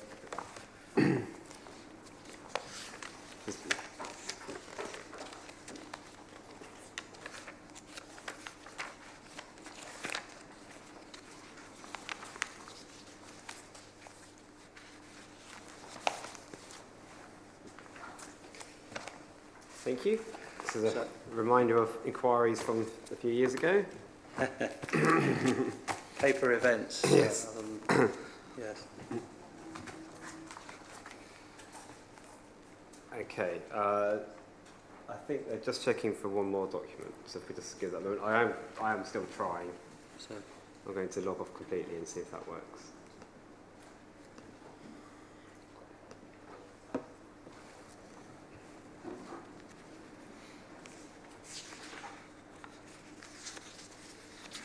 my skills, such as they are, don't extend to being able to work very easily from soft copy documents. I prefer the hard copy ones.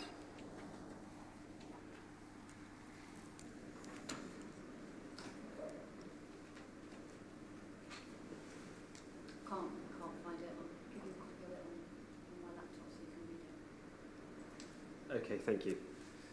Thank you very much. Good, sir. Good afternoon, Mr. Fitch. I'd like to, first of all, deal with some points that you made when you were being asked some questions in chief, just to pick these up as they're freshest in mind and work through your evidence after that, your written evidence. Now, you were asked a question about landscaping in relation to the corner of the new aligned road where it comes round past the Sea Canoe Centre, and you said it would be there'd be some landscaping and you wouldn't see it, the road from the Royal Military Canal. First of all, when is it envisaged that the planting would occur that you're referring to, and how long would it take to grow, would you suggest, or estimate? I can answer the first part, sir. The first part is that the planting would be part of the highway scheme and would be put in immediately. I'm not an arboriculturalist or a landscape architect, so I can't answer the second part. Thank you. When you say immediately, how long do you estimate it would take to clear the reserve matters stage, and then how long do you estimate it would take to actually build this local distributor road and open it to public use? I haven't considered those matters, so off the top of my head, I couldn't say. I would not wish to guess as to the programme. 15 to 18 months, would that, you're an experienced highway professional, would that seem plausible for the construction of this proposed road? It's not unreasonable, but as I say, I really couldn't comment. That's not an unreasonable timescale. Right.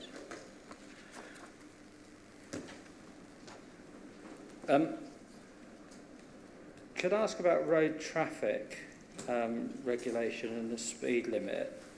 You said there were 2 separate incidents in the last 5 years in relation to, say, Prince's Parade. Yeah? Sorry, there's 2 incidents in relation to Prince's Parade. There's been 8 recorded accidents in the last 5 years on Prince's Parade. Yeah. If we look at your table, bear with me 1 second, I'll find it. Perhaps you can. The assist me with where we find your table of accidents? I shall.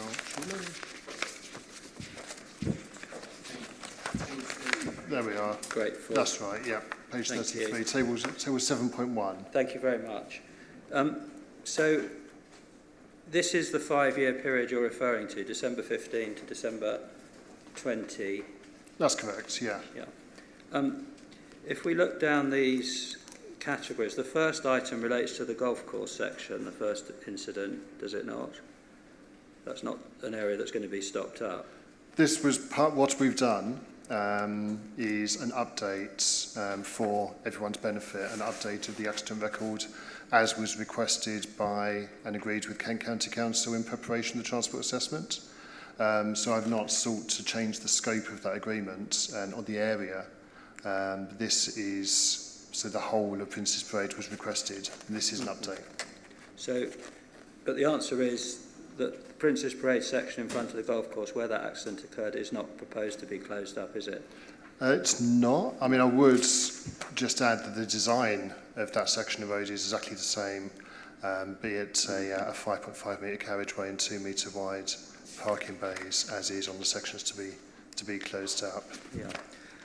If we go over the page, Princess Parade in front of the hotel, Hythe Imperial, and Princess Parade near junction with Minor Arm of Twist Road, Princess Parade section in front of the golf course. Neither of those traffic accidents are on the part of the carriageway that's proposed to be stopped up or diverted, are they? I'm just reading the details of those in terms of the type of accident, because there was a further point. I mean, no, you're correct, they are other areas, but again, the design, certainly in front of the golf course, in front of the Imperial Hotel, is the same. So the nature of the accident is still relevant. Yeah. The two above that, Princess Parade, western end of the site, is that the development site? That's correct. So it's the golf course end of the part that's No, it's within the site. Yes, the golf course end, Okay. yes. Thank you. So in fact, it would seem that half of the 8 accidents over a 5-year period, in fact, weren't on the part of the carriageway that's proposed to be stopped up, were they?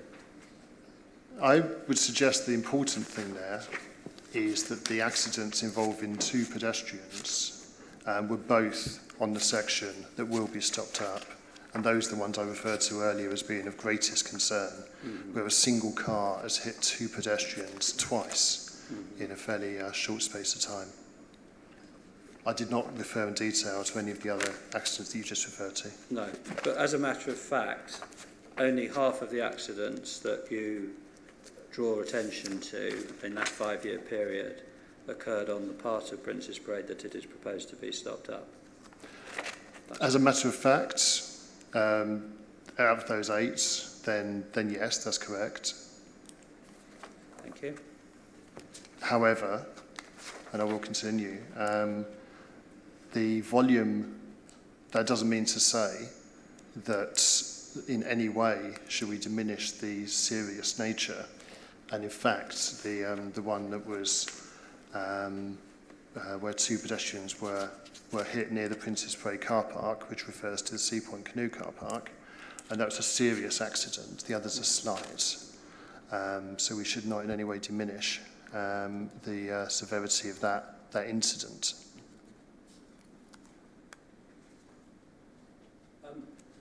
You said that the cyclists would use the new and wider promenade that is proposed to be built at 11 metres. Mr. Moores, I think your microphone has gone off. Sorry, sir. I do apologise. You were giving some evidence about the fact that all the cyclists would be using the new wider promenade, and that's how you saw it. And you said that the existing promenade is 4 to 5 metres, and therefore there's this betterment, as you put it, with this 11-metre wide promenade. Factually, the existing promenade is 19 feet 2 inches wide, is it not? I believe Mr Graham Wickenden referred to it as being 4 to 5 metres, and I've measured it to be around about that range as well. I was born in the 70s, I don't do imperial. Sorry, I can't hear. I cannot convert imperial to metric in my head, but 4 Right. to 5 metres was mentioned by Graham Wickenden. Right, so have you measured it? Yes, at 4 to 5 metres, it varies. And obviously there are benches along there as well, and there are railings which reduce the width. So just to be clear about your evidence, so your evidence to this inquiry is that you have measured it and it varies between 4 and 5 metres in width along the part that's proposed to be stopped up, is that? That's correct, and as Graham Wickenden also said, yes. Okay.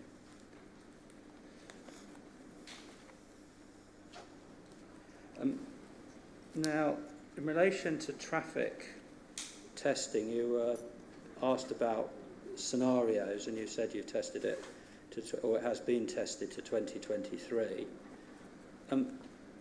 It's now October 2021. Public inquiry going on. There's going to be a report, recommendation, a decision in due course. Pre-commencement conditions have got to be cleared. Reserve matters you haven't, and you're not you're not a planning witness, so you're not able to assist on that, I think was your answer. You were unable to assist, apart from saying you considered my suggestion that 15 to 18 months to actually construct and open this half a mile local distributor road was not an unreasonable suggestion. We're going to be well past 2023, are we not, by the time the road is actually open to traffic? I'm not sure about well past. We will be towards the end. Towards the end. Will we not? If we're now in October 21. Okay. But even if not well past, but near the end, the modelling to 2023 is going to be out of date very quickly, isn't it? No, so the modelling in 2023 is an opening year of 2023. Yes, but the information is projected. You did a series of parking surveys were carried out in 2017. There was a traffic count over a week. We've heard about it. There was a parking survey done on one day. We've heard about it. And then there are some projected modelling of figures taking into account committed developments such as the court, Olivia Court, by the Canoe Centre and Shorncliffe Barracks, and etc., to bring it up to 2023, yes? That's correct. And that is going to make it out of date pretty quickly, is it not? Would you not agree? No, I wouldn't agree. So the opening date of the development could well be the end of 2023, and that's what the purpose of the modelling was an opening date. So the modelling, it includes temporary growth plus some committed developments. So temporary growth, which is a trip end growth model, which is typically used for these situations, includes, well, I can tell you, so it includes 2,500, in total includes 3,500 dwellings, and there hasn't been that many built, we understand, in this period. So I did, because I also was interested, have a look at what's been included, and it includes 3,500 dwellings up to 2023 for the area. So the test you might be looking at is what's been built out of those 3,500 in that period. We don't believe that's going anywhere close. All the key developments that have been mentioned in the objections have been explicitly included because they were part of the previous local plan.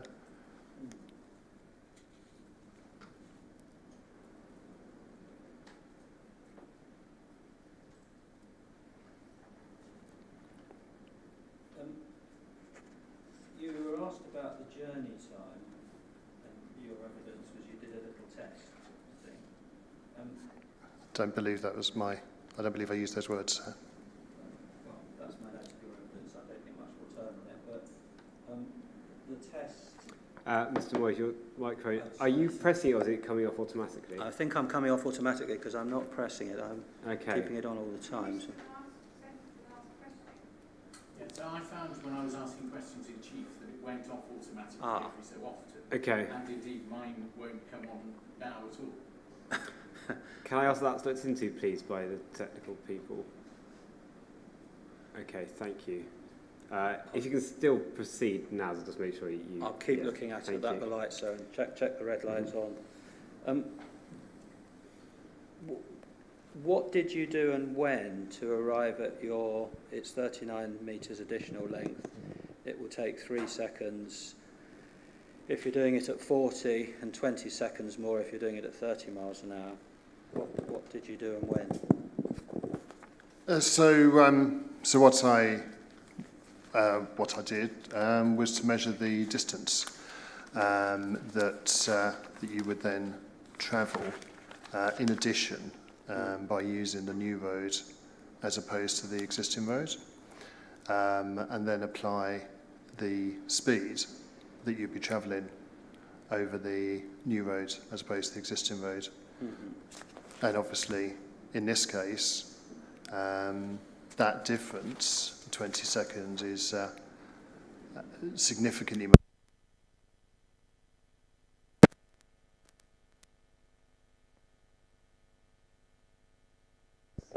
Yeah.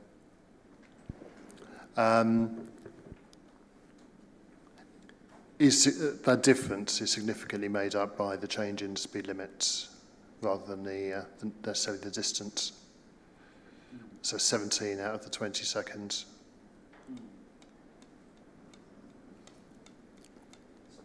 The speed limit for the local... Mr. Moyes, your microphone's coming again. The speed limit for the local distributor road is going to be 30 miles per hour, we understand. That's correct, yeah. And the current speed limit on Prince's Parade is 40 miles an hour. That's correct. Yes. There's nothing to preclude road traffic regulation putting a lower speed limit on Prince's Parade if it was felt to be dangerous, is there? No, I believe I've referred to that myself. So if that was to happen, then actually the difference narrows. Mm-hmm. It becomes 3 seconds if both sections of road have the same speed limit. Now, if you have a look at what Mr. Johnson, so if you have Mr. Jeff Burrell's Appendix X1 transcript, Folkestone Hyde District Council meeting on the 16th of August. Sorry, could you give me the reference, please, in terms of... Yeah. I don't have that one open. It's in the evidence section of the inquiry website. So there were proofs of evidence from the applicant from, say, Prince's Parade, and then a number of third parties put in evidence. Is it in the verbal statement or the statement, case statement? Case, it's appended to the case statement, in fact.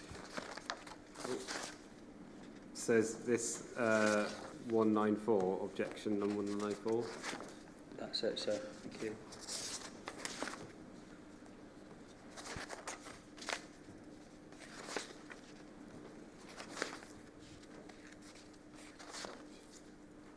So it's under the statements of case for the public inquiry, and then if you've got the website, go to search for 194 and that will take you to Dr. Burrell's statement, which is about 7 megabytes.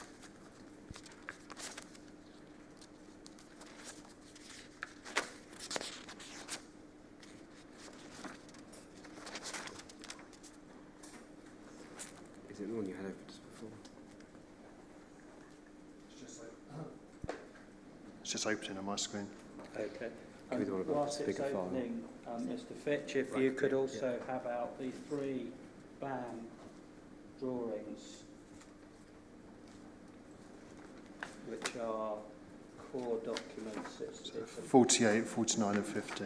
No, it's not. Sorry, my bad. it's all right, don't worry. 88, 89 and Correct. 90. 88 is the eastern end of the site, where the detailed application is, and then there's the middle section and the end section. That's correct. General arrangement drawing, sheets 1 to 3, yeah? So, I have them open. Yep. thank you very much. So if we just run our eye quickly along sheets 88 to 89 and 90, we pick up some detail of what's quite a lot of detail of how far the design's got and what we're contemplating, yeah? That's correct, accepting, as I mentioned previously, that these drawings are still being worked on. Of course. So we can see the raised tables, for example, as you swing round onto the proposed diverted road. There's a raised table opposite where the new canoe club's going to be constructed, yeah? That's correct. And there's 1, 2, 3 entrances into some proposed parking. That's correct, yep. Yeah. And then if you carry on, there's a straight road past the proposed leisure centre, past the new car parking, following the line of the canal, and then past the first phase of the housing development to the square section, and then there's another raised table, and then the road is further from the canal. You see that section? And On 90. Thank you. And another raised table, and then it curves round with 2 more raised tables and a bend before emerging by where the new proposed western car park is. Do you have that? Yep, that's correct. Yeah, thank you very much. So, what the Kent County Council's Mr. Jensen was saying, let me read it to you. To the council, Folkestone High District Council, in relation to the highways issues, we've got a series of bends at either end. There are 3 raised table areas, which are traffic calming features, and we've got 2 curb build-outs.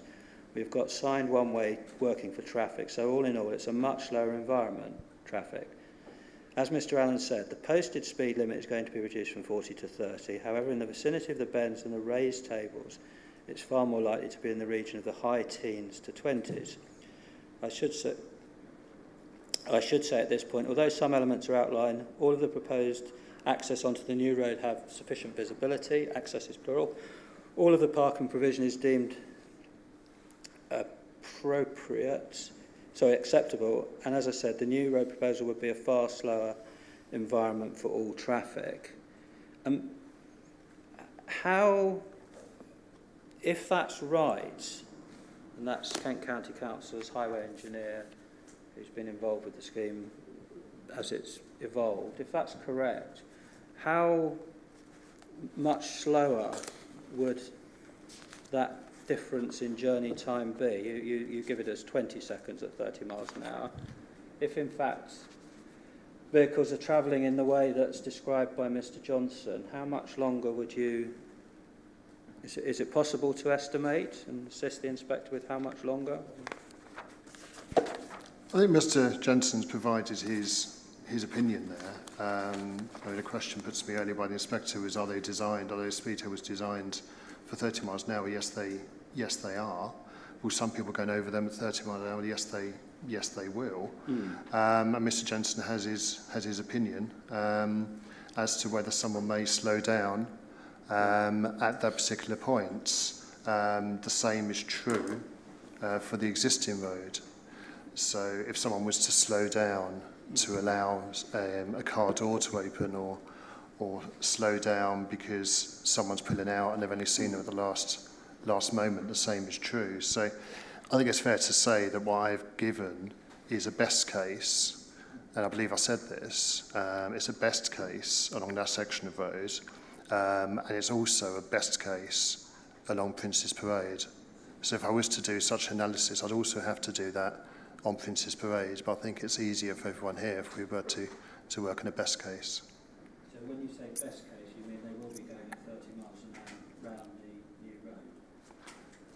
As a best case, it would, the answer I just gave, it would be extraordinarily complicated for me to run the same analysis for both sections of road. Let's be clear, I'm asking you for your opinion in relation to... Mr. Moyes, sorry, the microphone again. Oh, sorry, sir.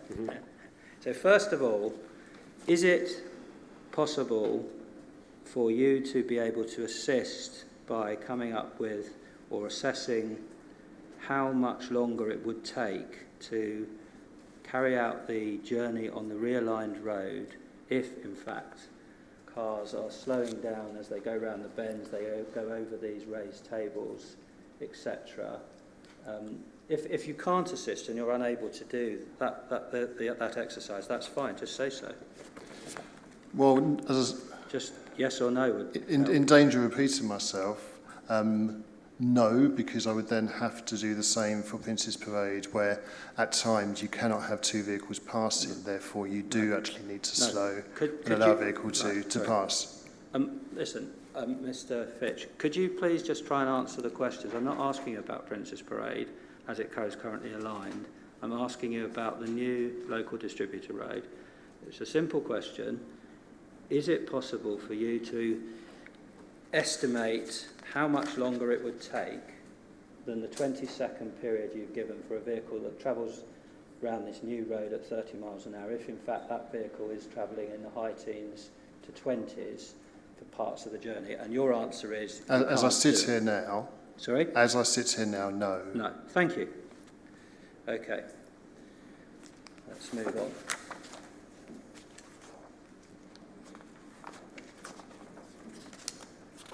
Right. You said that the Sea Point Canoe car park isn't marked out. That's what I made a note of your evidence.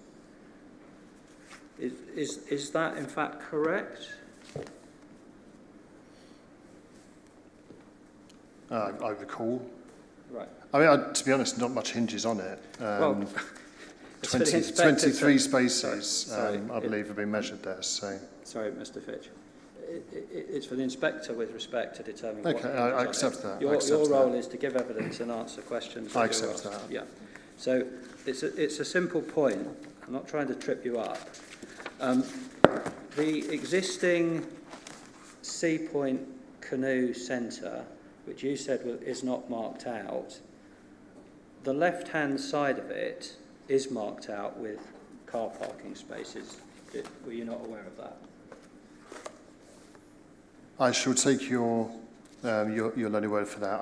When I parked there, the spaces I parked in were not, and in the I believe in the TA it also refers to it as not. So well, if I missed something when I was there, then I apologise.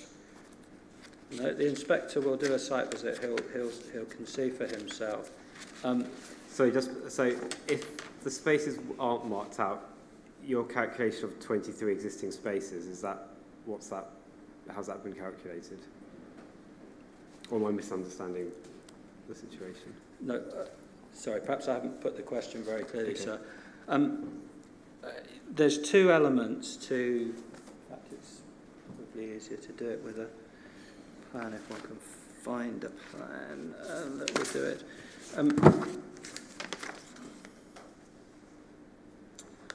Yeah, so existing car park spaces, if you look at your Appendix A, Mr. Fitch, do you have that there? Sea Point car park. Sorry.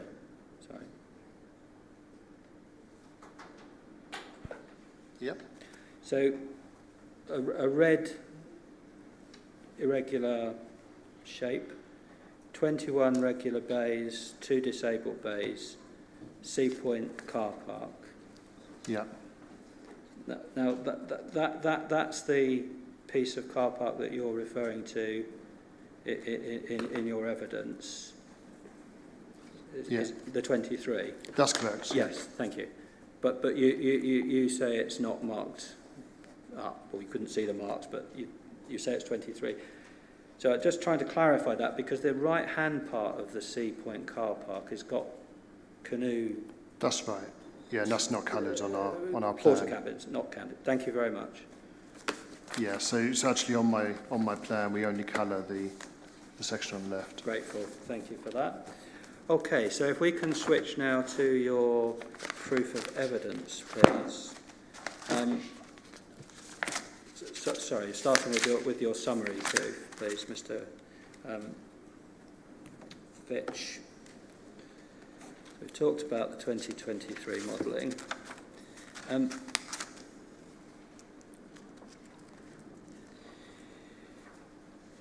Now, just to seek to clarify this, the sea will be repositioned at the back of the new 11-metre promenade, removing this obstacle in the future. There is, when you say removing this obstacle in the future, you mean from the point of view of people getting in and out of cars, presumably? Or of generally accessing the promenade. So there are only sporadic gaps in the seawall at the moment. So Yes. certainly, whilst some of us will be able to hop over the wall, most and many won't. No, but that's the position at the moment. But proposed as part of this order would facilitate that, in fact, there will be two walls. There'll be a 1 metre splash wall, and then there'll be a repositioned wall on the sea side of the 11-metre promenade. So there'll be two walls with gaps in for people who wish to get onto the beach or into the sea, won't there? I mean, there are also sporadic stairs going down. So obviously, there is no change to the drop off, the wall. Wall's the wrong words, but the height difference between the promenade and the beach itself. So there are no additional stairs. I'm not sure I understand the question. There's no increase in stairs going down. No. Is that the question? No, it's not. The question is, I was asking about when you say the seawall will be repositioned at the back of 11-metre promenade, removing this obstacle in future. I'm simply pointing out that there will be two walls where, in fact, there is currently one. Well, they're not. There will be a 1 metre high splash wall to protect the built development. There will then be an 11-metre promenade, and then there will be another wall to stop the sea coming over onto the promenade. So there'll be two walls. Yeah? You're not... I'm just finding the profile from the design access statement, so then I shall look at that and then I shall respond to you. Thank you. Take your time, please.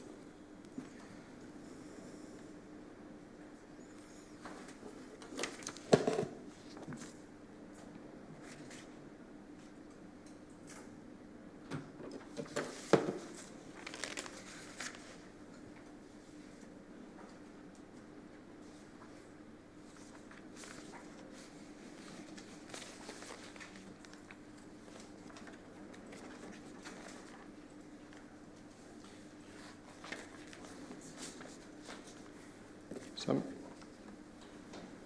really not sure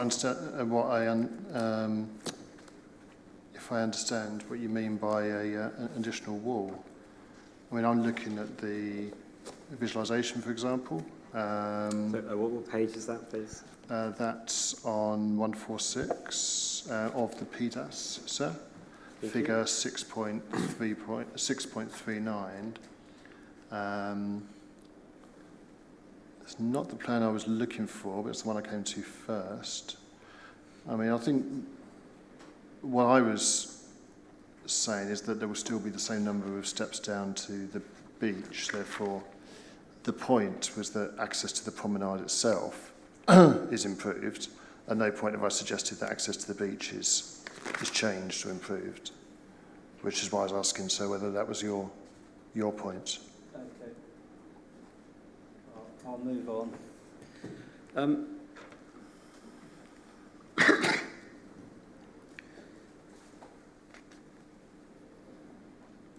In terms of the carriageway, you refer to one of the issues in relation to Prince's Parade is people having to cross a live carriageway with their equipment to then get either over or through a gap in the sea wall to access the promenade or beach, yeah? That's correct. If we look at the design on the BAME visualisation drawings, people who access the new canoe club will have to cross the live carriageway with all their canoeing equipment in just the same way as people have to cross or go out onto the carriageway of Prince's Parade at the moment. Is that not right? So the canoe centre itself is a separate application. There is some car parking allocated to that allocation, but that's not a subject for this inquiry. So there is some parking on the other side. There is also the replacement car park at Sea Point, which would be on the coastal side. That's true. But there's also the 43 parking spaces which are on the canal side. So in total, there's going to be more spaces on the canal side than there are currently.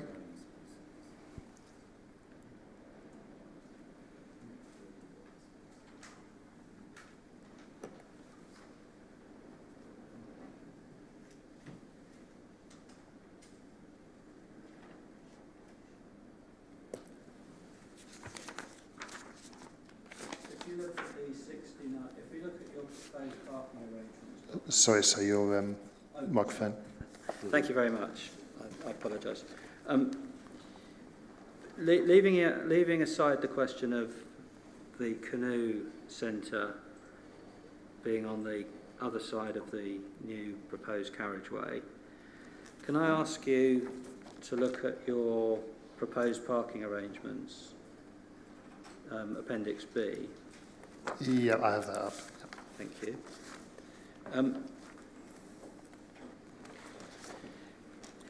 Now, the drawing shows 69 proposed western car park, 69 regular bays and 7 disabled bays. Yes? 62 regular bays and 7 disabled bays. Yep. Sorry. Sorry, you're referring. You're Sorry, referring to the proposed western car park of the overall site, or the car park to the west of the leisure centre? Sorry, I'm referring to the far western end of the site, the purple rectangle. Yeah, so 62 regular and 7 disabled, so 69 in total, yeah. Yeah. Now, all the people using those bays will still have to cross the Prince's Parade carriageway to access either the promenade, the beach, or the sea, won't they? Those people will, yes, in that particular car park.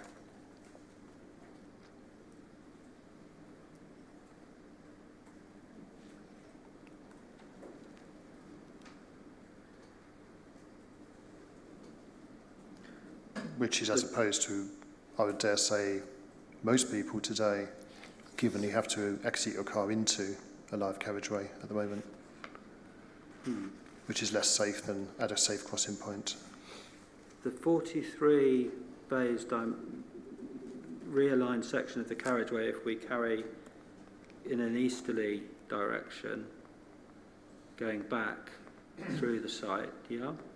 You show 43 bays, dimension suitable for disabled users. That's correct, yeah. So they're wider, so you can open your doors and not step into the live carriageway. And also you can exit onto the footway with dropped curbs. So yeah, that's improved parking there. Yep. Those people, or those spaces close to where the road emerges, the realigned road emerges to rejoin the Prince's Parade carriageway, they will still have to cross the Prince's Parade carriageway to access the beach, the promenade, the sea, won't they? I will answer that with the statement that they are, as opposed to everyone stepping out into the carriageway, which is the current situation, that these have designated crossing points. So, yes, they have to get out of their cars and get onto a footway and then cross a designated crossing point, as opposed to currently getting out into the live carriageway. Well, so, yes. quite mild. So, at the moment, they're going to have to cross Prince's Parade unless there's something done to Prince's Parade. The 69 spaces, if occupied, the occupiers of those 69 spaces, as you've agreed, will have to cross Prince's Parade as it currently stands to get to the beach, the promenade or the sea. The same is true of the first little blue section of the 43 bays of parking that are shown on the western half, if I can put it like that, of the site. Are you able to say how many spaces that is of the 43? It looks, if you can't, you can't. So let me try and put it clearer. So there's 4 blue lines indicating 43 bays with the brackets dimension suitable for disabled users, yes? Yeah, so they are on the northern side of the carriageway. Yeah. Yeah, northern side of the carriageway. Now, those people using those spaces, can you indicate what numbers are within each of those 4 blue areas? To break them down, I couldn't do that as I sit here now because I don't have a scale plan in front of me. Sorry? I don't have a scaled plan or AutoCAD, so I can't measure that at the moment. All right.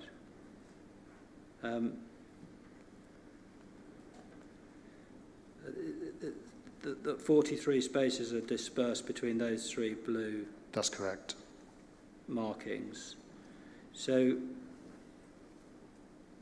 anybody coming out from the smallest blue marking close to where the carriageway rejoins the existing Prince's Parade, those people would have to walk across the Prince's Parade carriageway in the same way as they do today, would they not? I would say not. They don't have to walk. It's not in the same way. The same way implies that... Sorry, let me rephrase the question. I put it very loosely. People using that final bit of blue marking where car park bays are going to be put will have to walk across the entire Prince's Parade carriageway to get to the new widened promenade, the beach and the sea, won't they? They will have to get out their cars, walk onto the footway with the dropped curbs, go and then cross at a raised table, crossing points. At a what, sorry? The raised table, which is just at the end of those bays that you're referring to. So you'd be crossing at a raised table to then get onto the promenade. So I would, I'm very firm in that would be much safer than the current situation of stepping into Prince's Parade as you get out your car and then having to either cross Prince's Parade or risk walking along the carriageway to get to a seawall gap.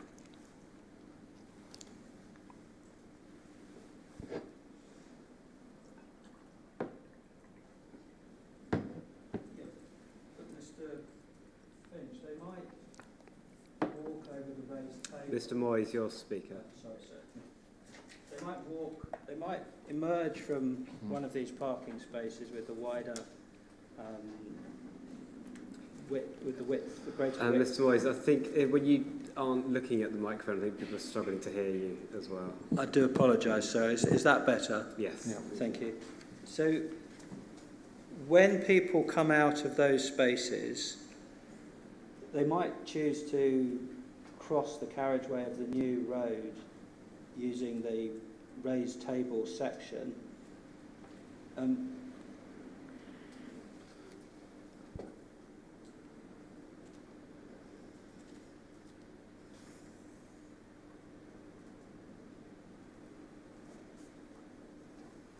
So you're suggesting that they won't cross the highway to get to the beach. They'll be able to, from those particular few spaces. That's not what I said, sir. No, Sorry?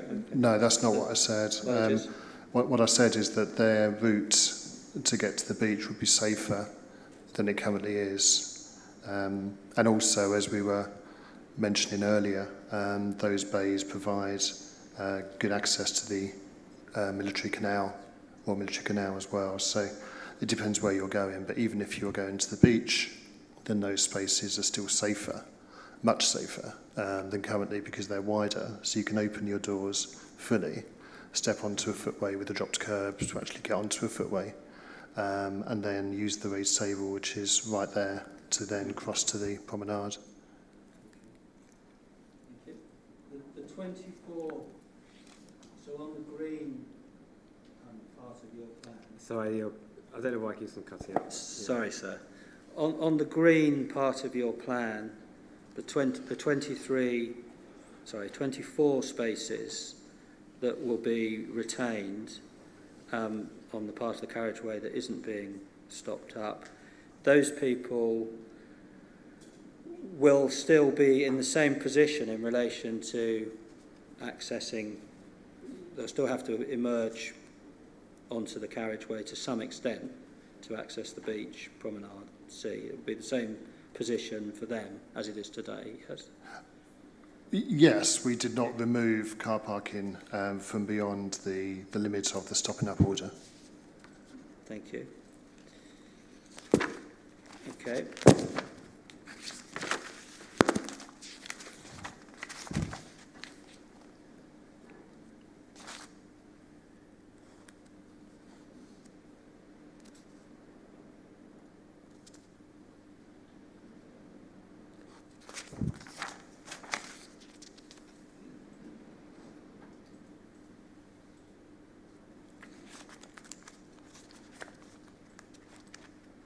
Leaving aside the question of the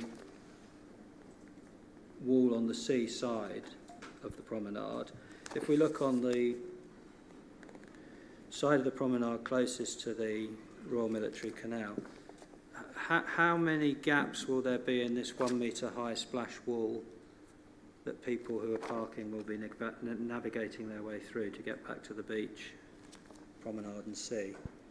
So I understand that you have every footway there that leads down to the beach. So at those footways, then there is a gap in the seawall to walk through. So if we look at your Appendix B, we can see what looks like a pathway between some built development. Those are the two ways that you were referring to, are they, where there'll be gaps in the seawall for people to...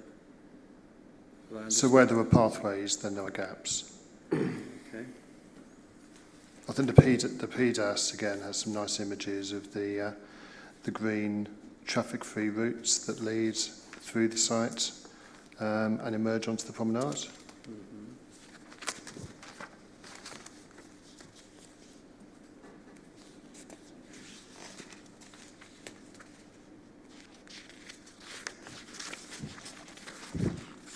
Does this link to the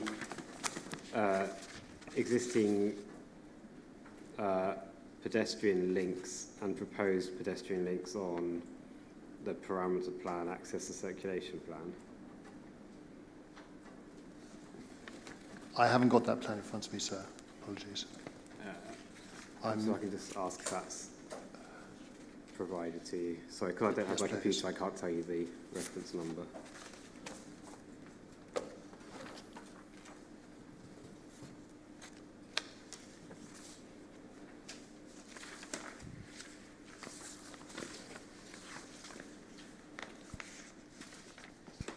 CD 79.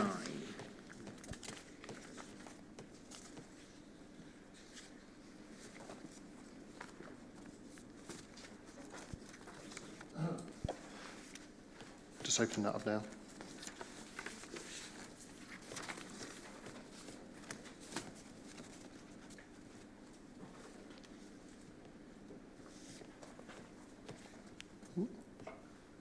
That's the location plan again, isn't it?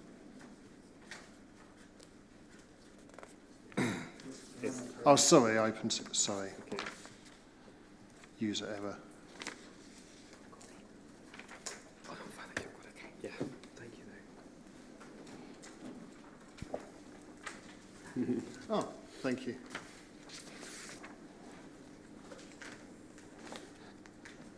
Yes, sir, they look broadly similar. The plan I was looking at in the PDAS is figure 3.3a on page 66, which shows the path through landscaping and then opening out onto the promenade. So we have 1, 2, 3, 4 routes on that page, possibly 5. And then those steps shown, are those existing steps going down to the sea? I don't believe those markings are steps on the promenade. Okay. I think that's some funky landscaping feature. So I'm just trying to understand how this links to, I mean, it might become clearer just on site rather than talking about it, but how that links to existing gaps and existing steps down to the sea. Are they all integrated? Would they all be integrated? I did not undertake this piece of design. Okay. One would assume that was something that was done, but that's not a piece of design that Okay, I led on. so I can see that on site. Okay.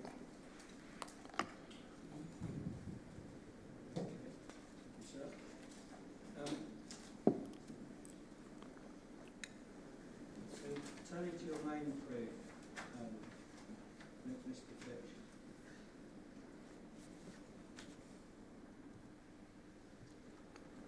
Yep.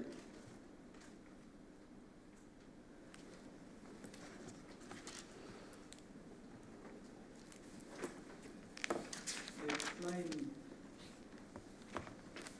that the parking plan... Sorry, thank you. Grateful.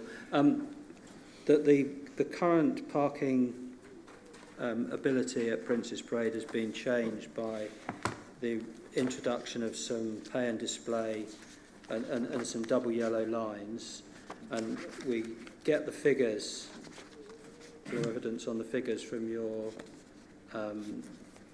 two appendices, if you have your two appendices to hand. I've got them open, yeah. Yeah, you've got them there. I do, yeah. Thank you. 172 spaces on the part of Prince's Parade that's going to be stopped up. And, well, sorry, be more accurate. The existing parking arrangements, as shown on your Appendix B, shows that there are 172 spaces. Sorry, I'll start again. So there were 187 spaces at the time of the planning application in July 2017. Yes? That's what's recorded. Yes, I'm just going to... Oh, sorry. I'm just going to turn to my table, which is quite a Yeah. nice handy summary as well. Of course.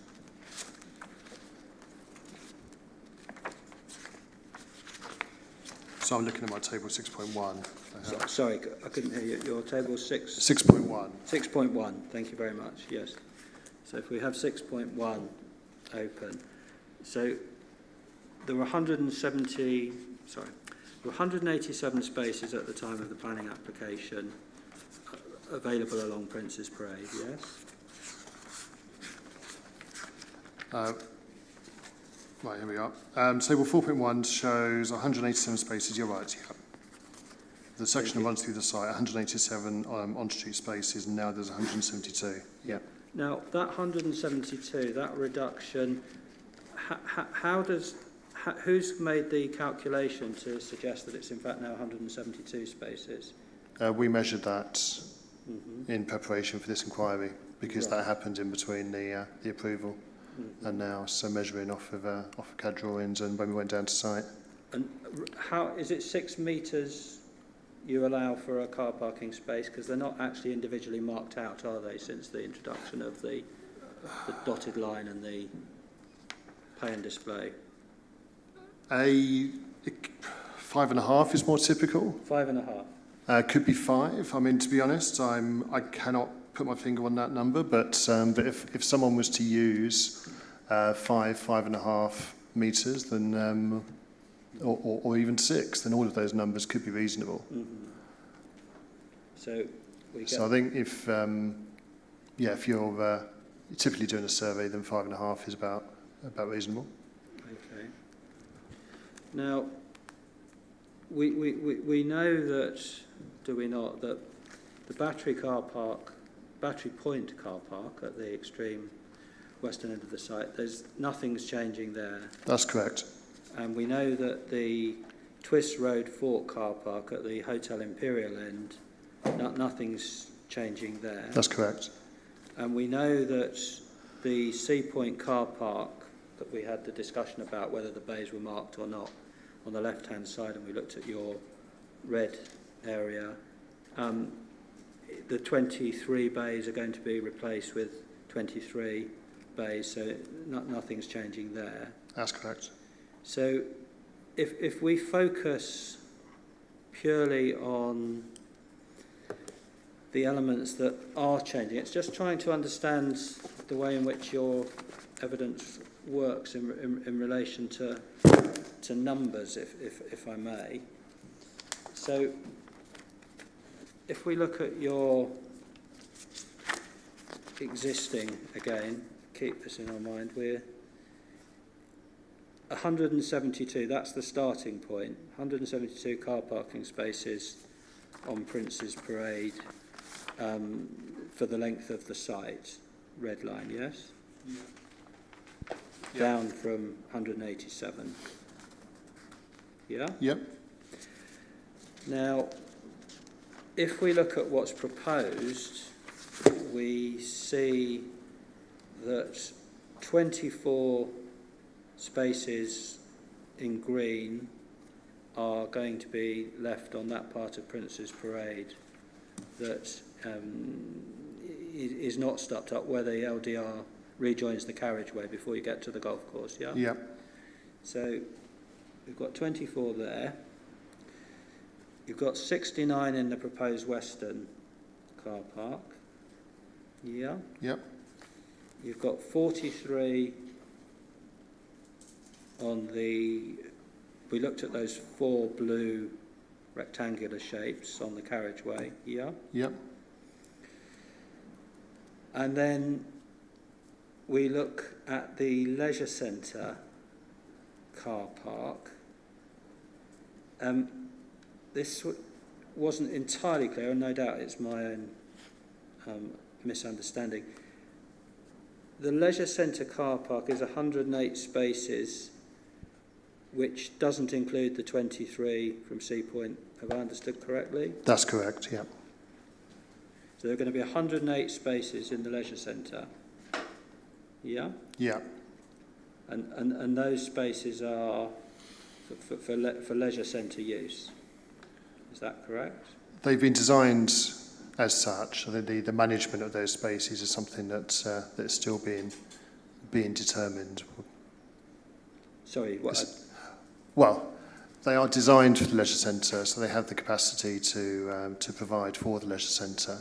As to whether the public will be allowed to use them, that's something that's being worked out. In my experience, quite often a leisure centre car park would also be free for a certain period of time, or it would be a pay and display for a certain period of time, and it would work in the same way as other car parks. So yes, I know that they're available for members of the public, but that's being worked out.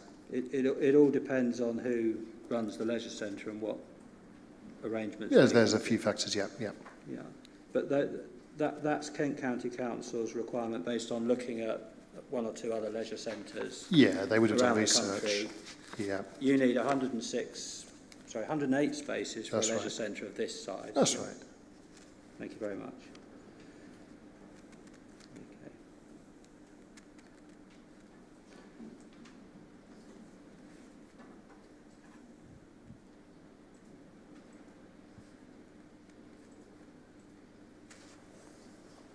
And then you've got the 7 spaces at the extreme end of Prince's Parade, just before Battery Point, that will remain the on-street spaces before the new Yeah. road diverts down into the site. That's Yeah. correct, yeah.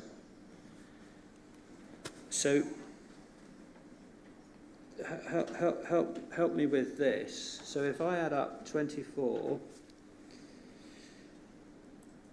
and 7, the 2 bits of Prince's Parade that remain, with car parking available on them along the length of the site, to the 69 in the western car park proposed, and the 43 in the 4 blue sections on the carriageway,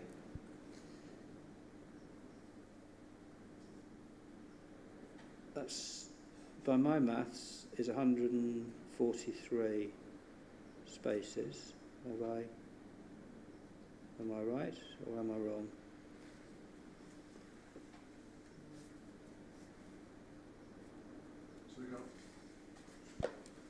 69, and then 24, 43, 23, and 7. Is that what you're adding up? Yeah. What would calculate?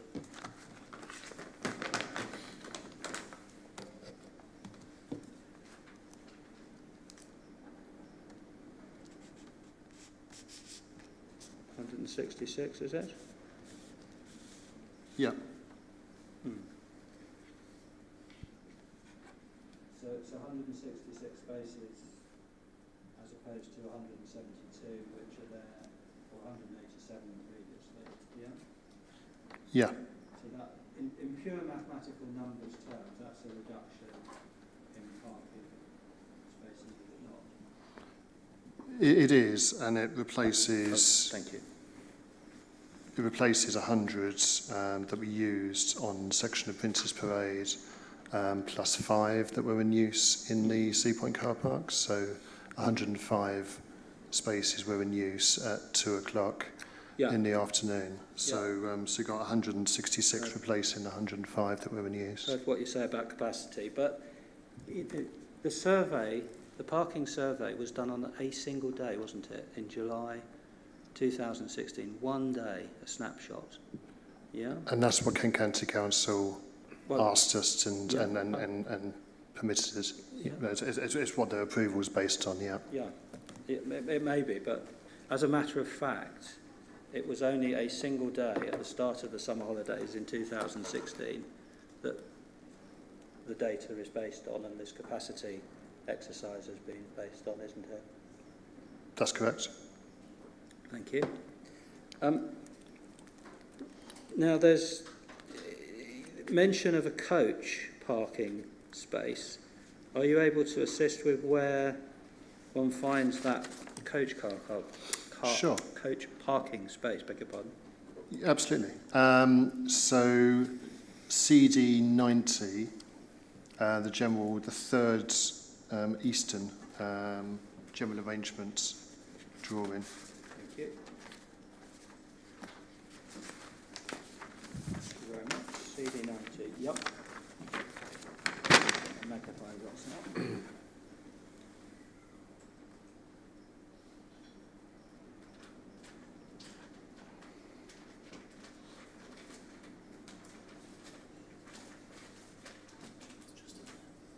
Oh, yes. Yeah.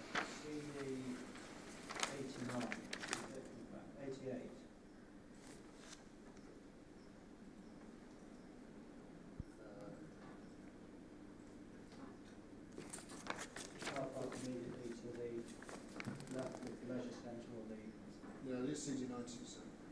It is CD90.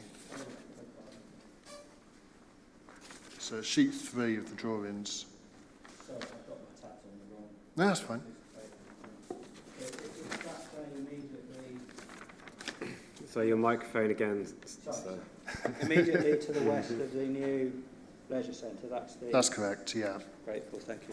So it's a single coach bay. Yeah. Thank you.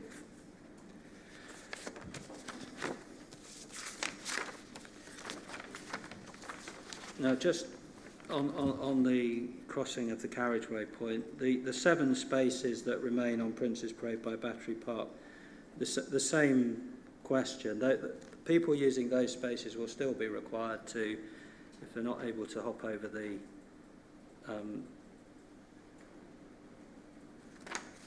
existing wall, will have to come out onto the carriageway in the same way that they would have previously done, or do still today, down the part of Prince's Parade that's not stopped up, or not being proposed to be stopped up. Yeah? Sorry, so do you say Battery Point Car Park? Yes, sorry. If you look at your Appendix B, Yeah, you've got 7 spaces, or C, 7 spaces, that's correct, yeah. part of the calculation we just did, Yeah, of parking spaces that will be available if Yeah. the order's confirmed. Those 7 spaces, people with parking in them will still have to go out onto the carriageway, the points you've made That- previously. they're not part of the stopping up order, that's outside, yeah, you're correct. Yeah, but that's the position in relation to those. It's Yeah. yeah, it's not part of the stopping up, yeah. No, but you're describing it as part of the proposed parking arrangements, which will be Available, I wouldn't say Available, proposed, yeah. available parking. available. Thank you. Yep. Okay.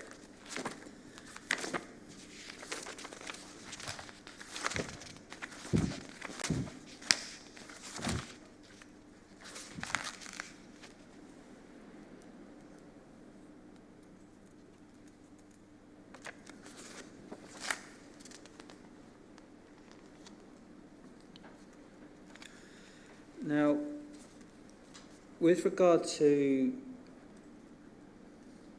the competition for parking spaces, if I can put it like that, 150 residential dwellings up to hotel, retail, restaurant, cafe. We've talked about the leisure centre.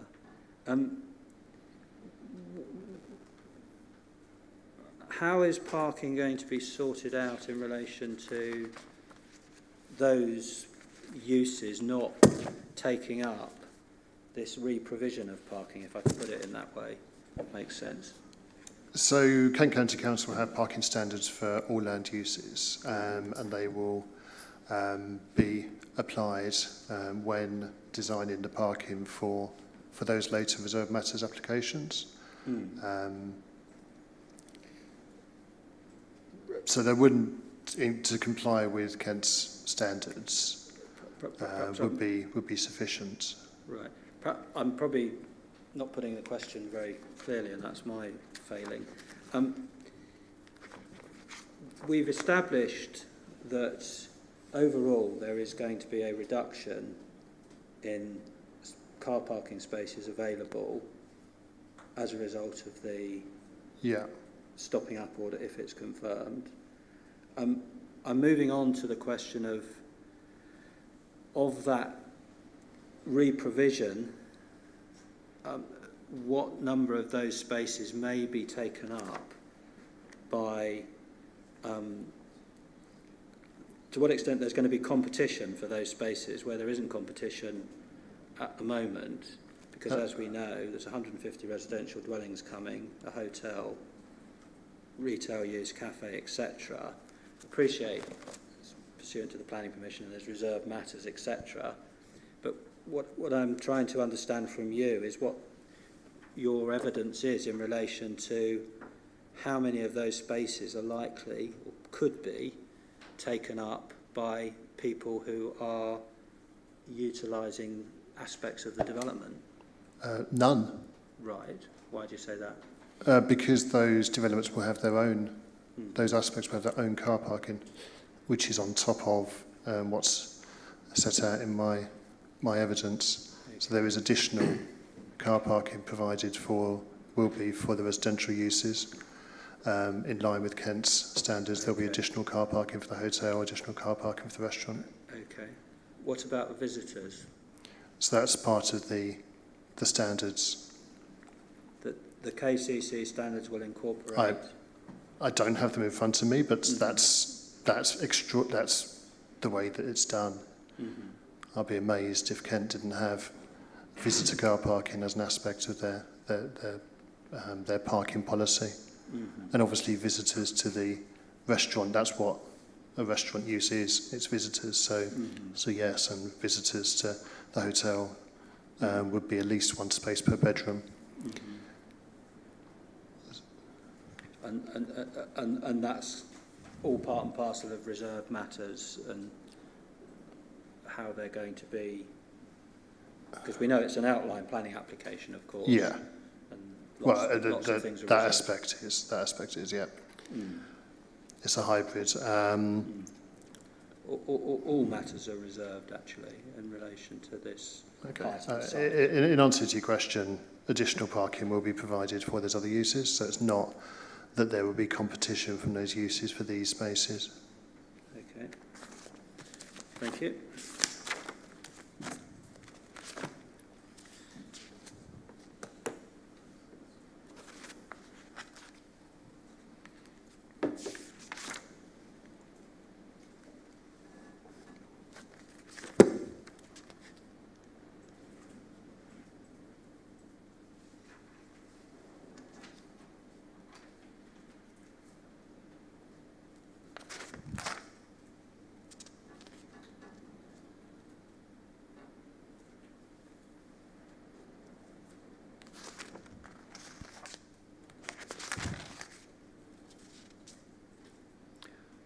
And in relation to the volume of traffic that will be using the new local distributor road, is the figure of you accept the figure of 4,600, I believe, is based on the survey that was carried out in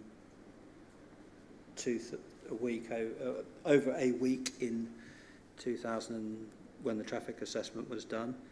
Is That sounds approximately correct. approximately correct?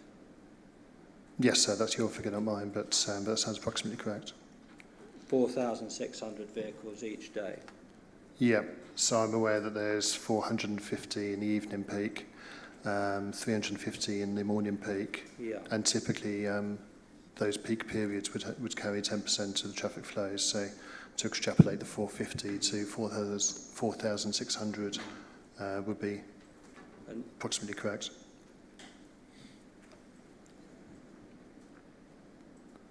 And does that 4,600 vehicles per day figure include predicted growth arising from other developments? We've talked about Shorncliffe Barracks briefly, we've talked about Olivia Court, etc.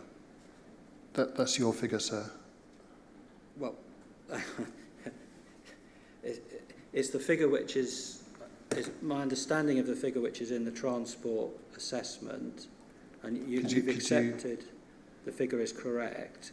I'm just simply asking, does that 4,600 vehicles using Prince's Parade, is that a historic figure or is that a projected figure to 2023? My answer, sir, with due respect, is that's not the figure that I'm looking at. If you could point me towards that figure, then I can answer the question. Because when we're dealing with traffic impacts, we deal with the peak hour, so I'm well aware what the peak hour flows are, but I haven't looked at what the daily flow is, so I can't honestly answer that question. But if you're able to point me to it, then I'll happily discuss that. So let's just see if we can understand this. So my understanding of your evidence so far is that you accepted that 4,600 vehicles movements per day was the current flow on Prince's Parade, and you talked about its capacity being that wasn't large in relation to its capacity. Do you remember that passage of evidence? I do indeed, yeah. Sorry? Yes. Yeah. So you accept that the 4,600 vehicles per day figure based on the traffic assessment is correct, yes? I've said it sounds approximately correct because I don't have that number in front of me. Yeah. I literally have some traffic flow numbers in front of me right now, which is All right. the appendix. Approximately correct. Can you assist with this question? Does that 4,600 vehicles per day using Prince's Parade, approximately, is it based upon the transport assessment in 2017 without any additional inclusion of figures, or is it the future 2023 scenario? Or I'm terribly sorry for going in circles, but these aren't numbers that I've given. well, You're not quoting my numbers back to me. You're telling me a number and then asking me whether it includes something or not. I don't know. well, if that's the answer, Mr. Fitch, that's the answer. Your evidence is you do not know whether the 4,600 vehicles which will be displaced from Prince's Parade is either the 2017 transport assessment figure or it's the 2023 future growth figure. So if Mr. Moyes could point the witness to where that figure comes from the documents, then as the witness has indicated, he'd be able to answer. But at the moment, he's just being given the figure from... It's not working. Okay. Mr. Honey was just asking if Mr. Moyes could actually point to the location of, in the documentation, where it is, where this figure is coming from. Certainly, sir. I will do my best.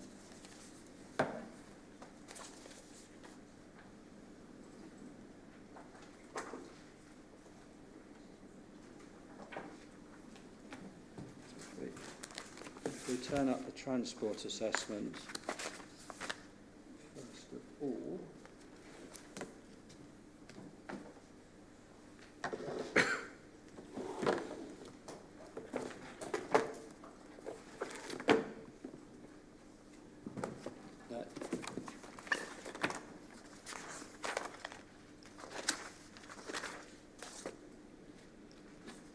no, you have the transport assessment in front of you, Mr. Fitch? Thank you. Yeah, I do. Grateful. Now, you'll know your way around these documents far better than me, so perhaps you can assist speeding up the process. Traffic model we find at Appendix 15, do we not?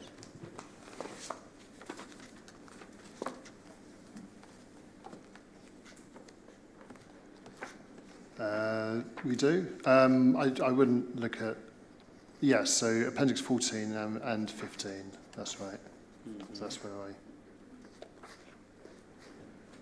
Oops. So just bear with me while I work my way through to the data.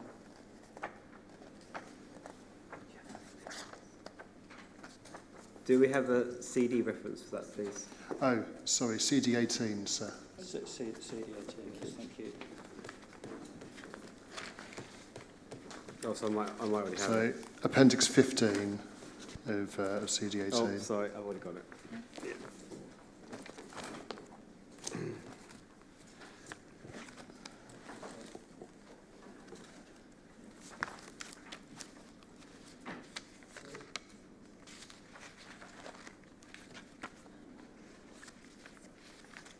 In terms of the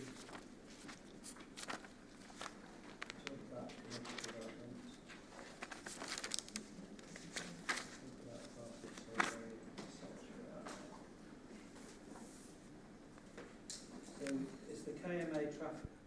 is the KMA traffic survey data? Yep. 2016, eastbound, westbound. Yeah. So if it was survey data, then that would be what was recorded at the time. And then I'm looking at Appendix 15, which is the traffic model, which you referred to, which then it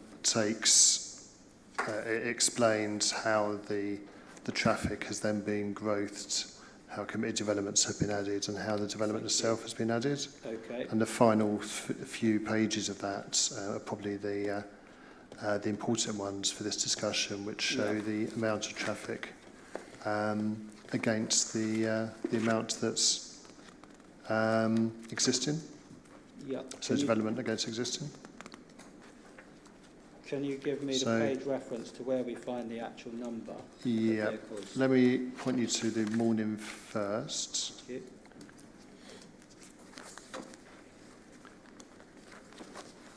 So if you were to go to page 10 or slide 10 of that Appendix 15, Hang on. 15.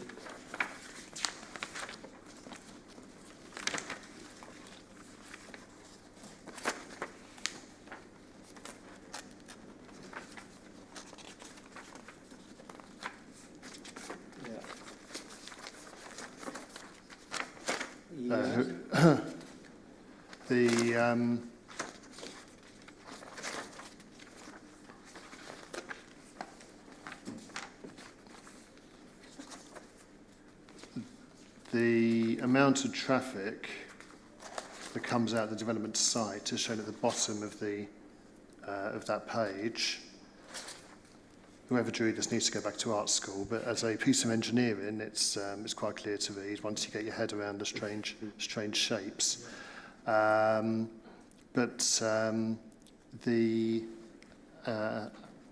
85 vehicles leaving the site. If you can see that number, sir, coming out of the development site. Yeah. And there are 41 going in. Then you can see the total traffic that would result in, which is the 469 two-way.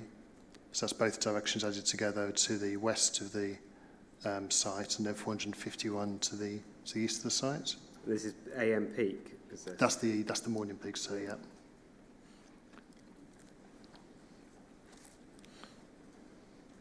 So it's 85 that then gets split out to go then onto South Road or onto Twist Road. And then previous drawings show how that all adds up.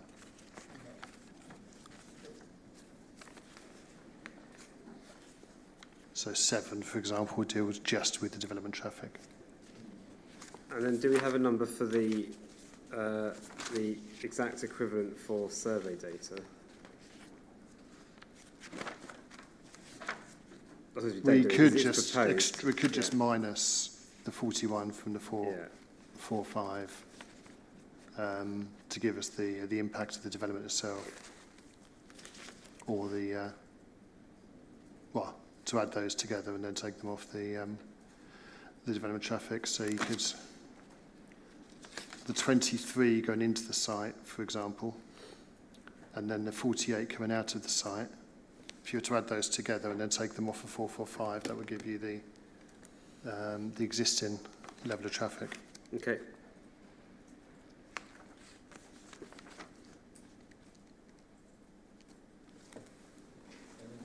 In numbers per vehicle movements per day, Mr. Fitch, what does that equate to? Well, as I say, I don't have that number with me, but it's typical that a peak hour accounts for about 10% of daily traffic.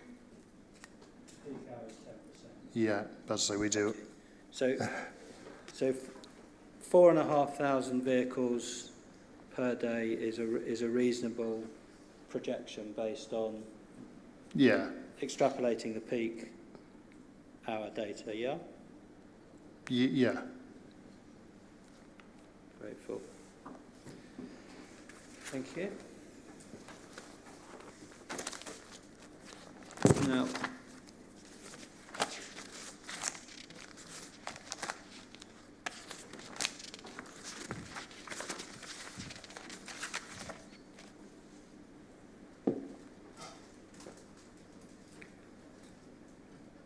And you say, or in your evidence at 5.13, that three quarters of the traffic using the new road will be as a result of a diversion. Yeah. There's 2/3 or 3/4, depending on the time of day, yeah. So we have to add on to that 4,500 to get to global figures. Not necessarily, no. Why not necessarily so? Because the number we were just looking at was 450 for both development and base traffic. I'm not sure why we're dealing with daily traffic. Actually, what I was trying to get to was the development itself will generate, obviously, vehicle movements, and I was trying to understand what your evidence was about the numbers of those movements as opposed to the movements of diverted traffic if Prince's Parade is stopped up. Now, I understand you accept that 4,500 is a reasonable estimate of the daily movements of vehicles from the stopped up part of Prince's Parade. And as I understand your evidence, when you say 3/4 of the traffic using the new road will be as a result of the diversion, that leaves 1/4 of the traffic being generated by the development and to be added on to the 4,500 figure to look at the total usage of the new road. Yeah? no, that's not what I've said. Okay. I mean, for argument's sake, and to move this forward, let's say that 4,500 includes both. Okay. Just so we can move forward. So I thought that we just established that that figure, the hourly version of that figure anyway, did include the development because we were talking about the outflows and inflows from the That's development. right. Yeah. And beg your pardon, it may be my misunderstanding. Is that both committed development and this proposed development? Absolutely. Great. Yeah. I beg pardon, my misunderstanding. Thank you. So just before we move on, I'm just conscious of time. It's 3:30. So yes. Approximately how much longer do you think you'll be in cross-examination, just so we can work out our programme? Probably about another half an hour, sir. I've covered quite a lot of ground, I think. Okay, We've covered quite a lot of ground. So perhaps we do have a short break now, and then we can come back and have the finish of that, and then the re-examination. Up to you, sir. I'm happy to carry on. I don't mind at all. How long do you think re-examination will be? I think re-examination so far, maybe 10-15 minutes is an estimate for it. I would have thought, so it's appropriate to take a mid-afternoon break roughly now and then carry on as normal. Yes, I think so. Thank you. Thank you for offering, but I think it would help everybody just stay alert.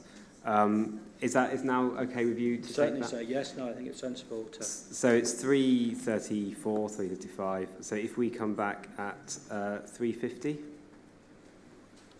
Okay, Yep. Thank you. Thank you, sir. Obviously, you are now in Perdo and can't talk to your team. Okay, yes, so the inquiry is adjourned and we'll resume at 3:50. Thank you.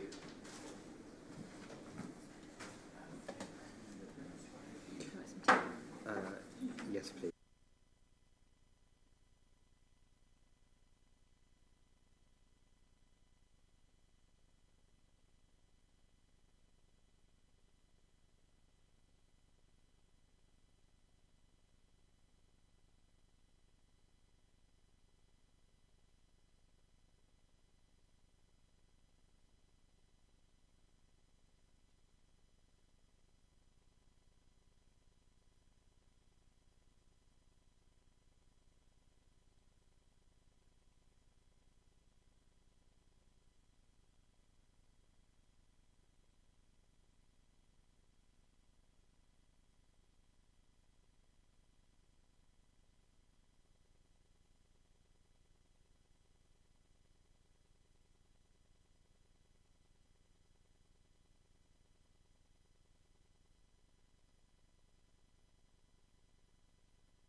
Mr. Fitch, we were on before the break about talking about the data and traffic flow.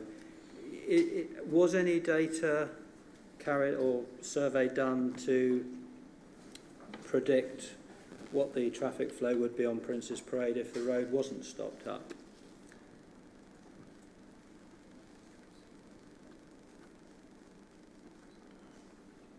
Not sure I understand the question, but no, we haven't looked at. No.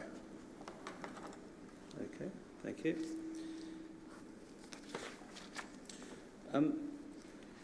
Wanted to ask about HGVs, and you touch upon this at page 13 of your proof. It is noticeable that in this instance there is an existing width restriction on Prince's Parade of 6 foot 6 inches, 1.98 metres, that effectively bans HGVs, vehicles over 7.5 tonnes, except for access. What do you mean by that?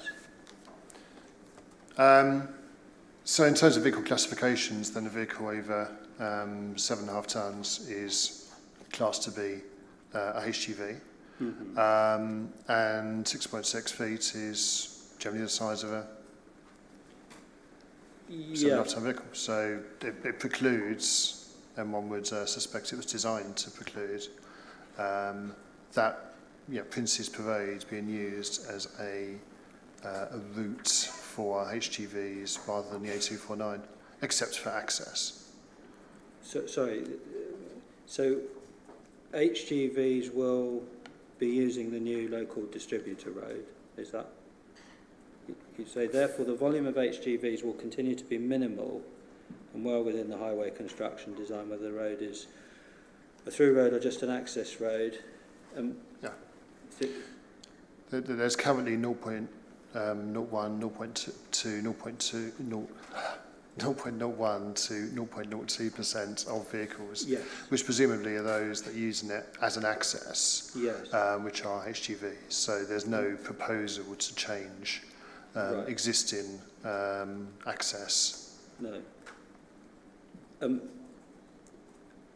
And those vehicles might be perhaps serving the Imperial Hotel, yeah, one might imagine, or refuse vehicles or whatever it is. Frankly, that survey that I picked up was at the entrance, so I suspect that most of those were the Shell, I believe it's a Shell, but the garage on the corner. Right. But the possibility of more HGVs using the new road exists, does it not, because it's wider? No, because it's still narrow at each end. Mm-hmm. But the narrower at each end doesn't actually preclude larger vehicles from using Prince's Parade, it's just that not that many use it. That's no. So the narrowing, the restrictions are at each end. So you're going to have a restriction at each end, so whether or not there's a wider bit in the middle doesn't really matter, you can't get to it. But at the moment, it's just a sign that says it's 6. Well, it's an order. Sorry? It's an order, yeah. Yes, but there's no physical barrier to actually restrict vehicles.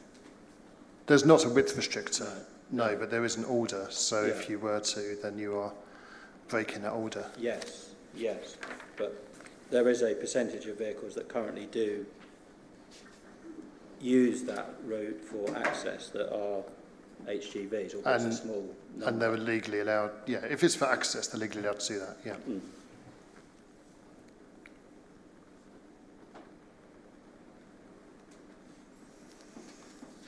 Okay.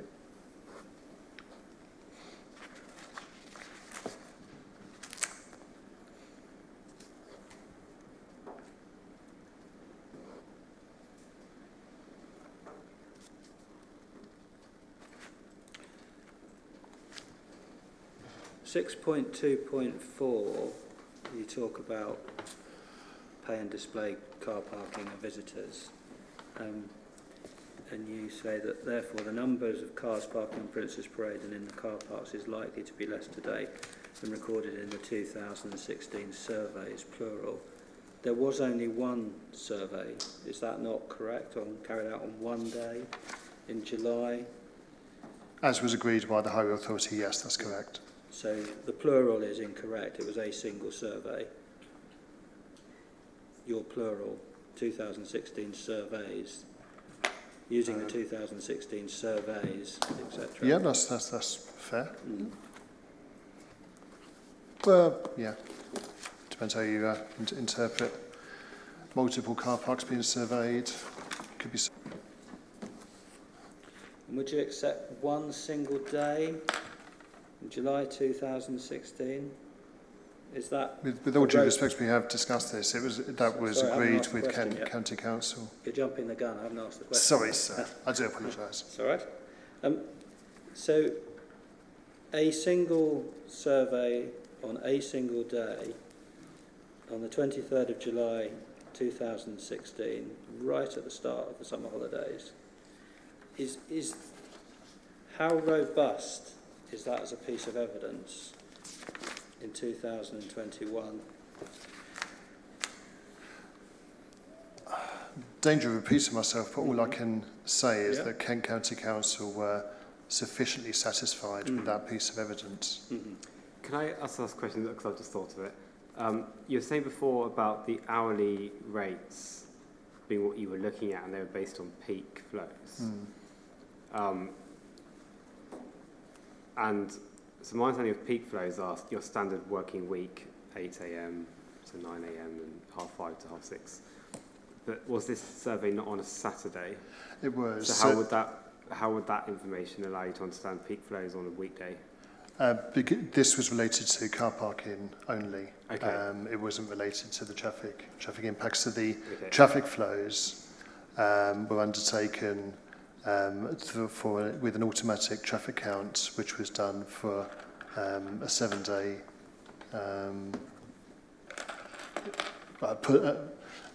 I won't say 7. It's at least 5 days, because I looked at the 5 days the other day, but it's a prolonged period of time, and those traffic counters were down, and that's where the traffic flow information came from. That was used in the impact assessments. The impact assessments were done for morning and evening.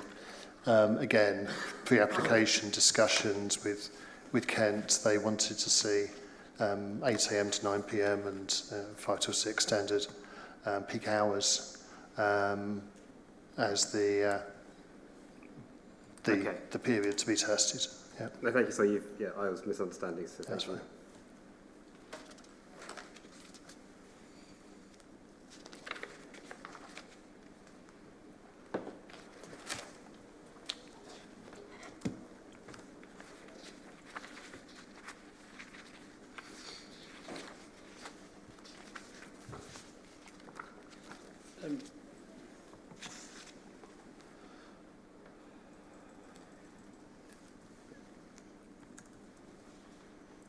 No road is perfectly safe, is it? Accidents occur on all roads, do they not? That's correct. That's correct. What you should do as a highway engineer is look for patterns of accidents.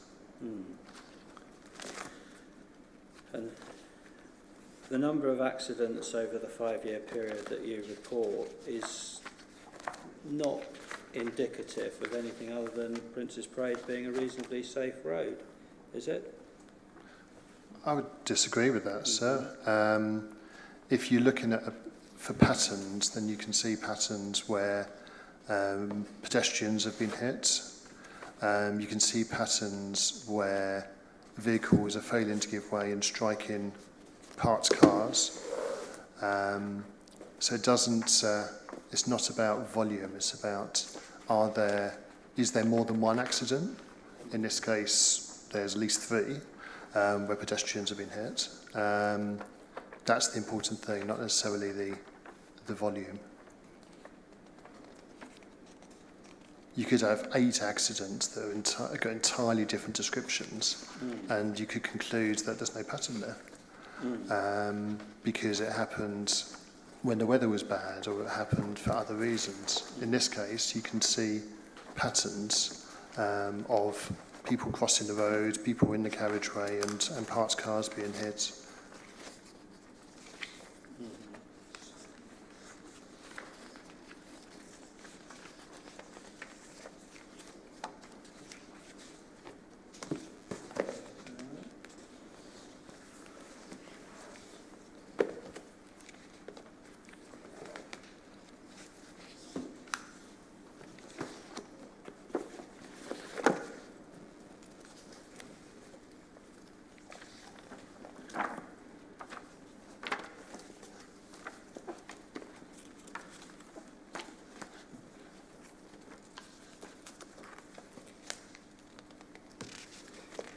Where you say fairly poor safety record, paragraph 3.2.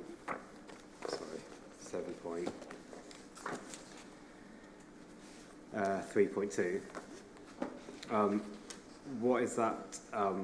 What is that weighted against? What's the sort of comparator? Not necessarily a comparator. It is based on that point that when we're looking for reasons as to why these accidents occurred, and the description gives them, then the reasons are similar. And that's a cause for concern for anyone doing a safety audit or review. So that's the basis of that statement.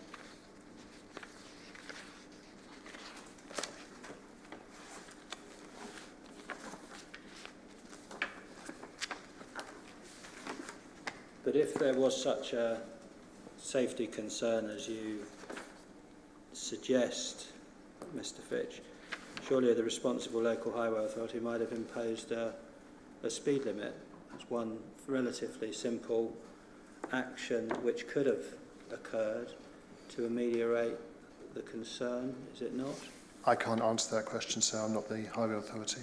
Sorry? I'm not the highway authority, so I can't answer I can't answer that question. Right. You're a highway and traffic expert. Is it not likely to cause a reduction in accidents if you reduce the speed at which cars are allowed to lawfully travel along a highway? That's a different question. Yes, sir, it would. It would. It wouldn't make it any wider, but yes, Appreciate it. if you could get vehicles to actually stick at that speed limit, putting a speed limit on doesn't necessarily slow vehicles down. No. So if there were traffic calming measures that you could put in that would help to self-enforce a 31-hour speed limit, then yes, I'd agree that that would improve the safety, because we currently have vehicles at 85th percentile of 47, 48 miles an hour. So that's not. But if Kent County Council were really so concerned by the safety issue on Prince's Parade that you allude to, one would have perhaps anticipated that they might have taken a fairly simple step in the face of it, to ameliorate that situation, mightn't they? I can't answer for Kent County Council, Sure. sir. I don't know. I can. Well, actually, I don't see why I should justify any the workings or not workings of Kent, so I don't know. No, but it's an inference that might be drawn, is it not, that if the highway authority has seen no need to reduce the speed limit on the road, that they don't perceive it as something that needs to occur from a safety point of view. That may or may not be true, sir. You don't know that, and nor do I. No. There may be many roads within Kent, there probably are, that are not wholly safe, and yet they do not have the funding to fix all those roads. Yeah, but forgetting many roads in Kent, just focusing on Prince's Parade and the application to stop up and divert 800 odd metres of it, it's not an unreasonable inference to draw that if the safety issue was as concerning as you seek to portray, then it might be thought that the responsible authority might have addressed itself to that question by reducing the speed limit. So at least it's an inference one could draw, is it not?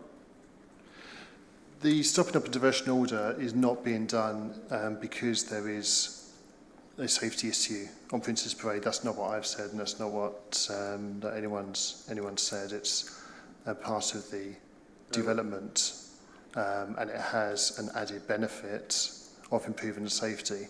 But I've never said that it's been done because of the safety issue. No one's suggesting you have, Mr. Fitch, or certainly I'm not suggesting you have. I was merely exploring your evidence in relation to this added benefit that you say flows in terms of safety if the inspector were minded to recommend stopping up and diversion. Okay.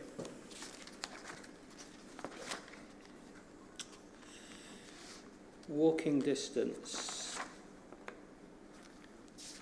to the seafront from the new world, these new arrangements, is what I mean by that. So if you return, please, to your Appendix B. Yep. Thank you very much. And we've got the parameter plan, access and circulation document, core document 79. With some, appreciate things have moved on a bit. It's Tybalt's back in the summer of 2017, but Yes, sir, I have that, yeah. it's a document relevant to the planning permission. So people who currently park on Prince's Parade, for example, by the tram stop, if you look at your Appendix 2, you see where the proposed central square is. I think I'm right in saying that's where the tram stop is, do you? Yes, the tram stop's also shown on Tybalt's plan, on the OS Yeah. base, yeah. The tram stop, thank you. Now, anybody who, just trying to understand your evidence about this. So somebody who would have parked, for example, opposite the tram stop and used the beach, the sea, promenade or whatever it was, or looked at the sea or did whatever people do when they stop on the highway there, that possibility will be removed should the order be made, and such a person would look to park elsewhere. How far in distance would such a person have to walk with their equipment, if they were an angler or whatever, beach paraphernalia, whatever it might be, depending on the activity, from, for example, your blue closest 43 bays? Are you able to assist on that? I can repeat what's in my... Actually, oh, there's a scale bar on this drawing. Thank you very much. Always a fun game. So, if you parked by the tram stop, well, to get to the tram stop, it's quite good fun, actually.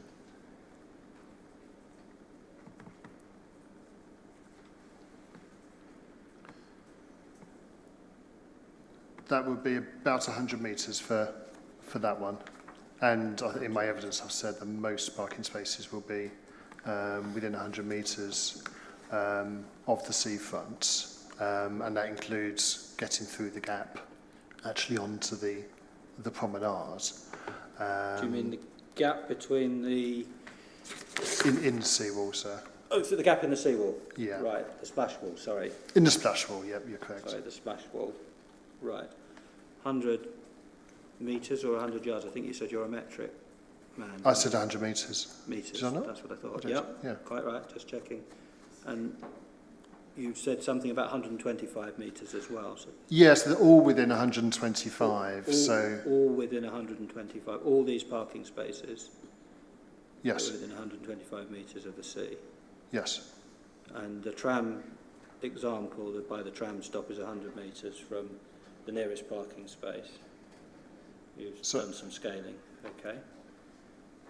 Yeah, That is a not inconsiderable inconvenience for somebody laden down with fishing equipment and beach paraphernalia and the like, to have to travel push chairs or whatever it might be, deck chairs, who knows what, you're going to have to travel 100 metres or 125 metres to get to the beach if the stopping up order is made. That's your evidence, isn't it? My evidence is that we are comparing the existing situation to a future situation. And the existing situation is not that you have a 0 metre walk to the promenade, that the gaps in the seawall are actually 180 to 300 metres apart. So a lot of people will have a walk that's not dissimilar at the moment as there will be in the future. My evidence is that all the spaces are within the maximum distances set out in the correct guidance, and that those spaces are better and safer than existing. Just focusing, if we may, on the distance. What you say presupposes the person couldn't park right by a gap in the splash wall where the council's now put double yellow lines to preclude a car blocking the gap, presumably, and also to, of course, reduce down the number of spaces that are available. If that person was able to park hard by the splash wall gap, they simply go through the gap and they're on the existing promenade, aren't they? And they will still be able to do that on, firstly, the section to the west and the section within the red line that's not changed. They will also be able to park in the replacement canal car park, Sea Point Canal car park, which is right by the promenade. They'll also be able to park in the 69 space car park to the west of the site, which is a very short walk to the promenade. So equally, I'm not saying that we should be looking at maximums or minimums, and I don't think you should be either, sir. So it's all a case of there are plenty of places to park if you're going to the beach that will be convenient and safe, and there will be places to park going to the Royal Military Canal, which will be convenient and safe.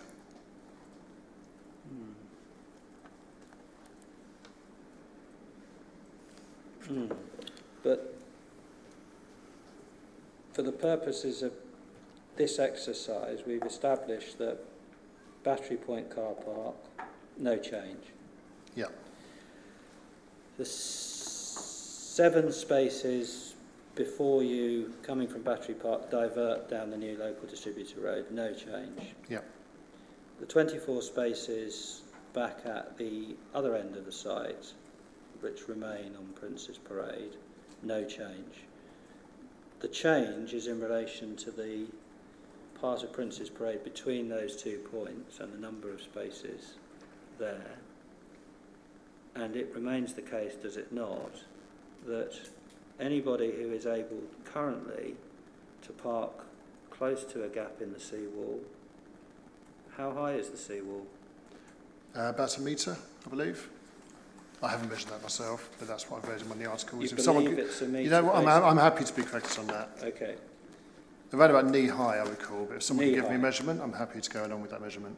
Knee high. Certainly I wouldn't wish to lift my child's buggy over it, that's for sure. You wouldn't want to? Wish to lift my child's buggy over that seawall. And my wife, who's 5 foot, wouldn't be able to.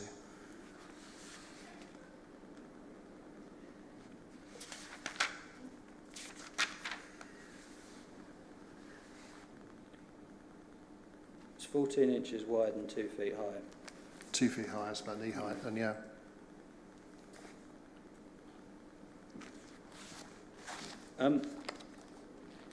It remains the case that anybody who is either capable of getting over a 2 foot high, 14 inch wide wall, or parks beside one of the gaps in the, when you say they're 300 metres apart, and the inspector will see for himself, of course, when he goes on site, these points of detail, any of those people will no longer be able to do that and access the beach, the sea. They will have to walk 100 metres or 125 metres, depending on where they're, precisely where they're parked within the new arrangements, to access the beach, the promenade, etc. No, sir. No, you're taking a maximum distance again. Mm-hmm.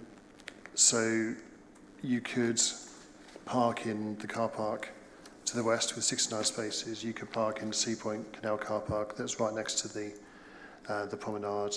You could obviously park in the spaces that are not affected. So no, I don't agree with that statement. Well, You won't have to walk 100 or 125 metres.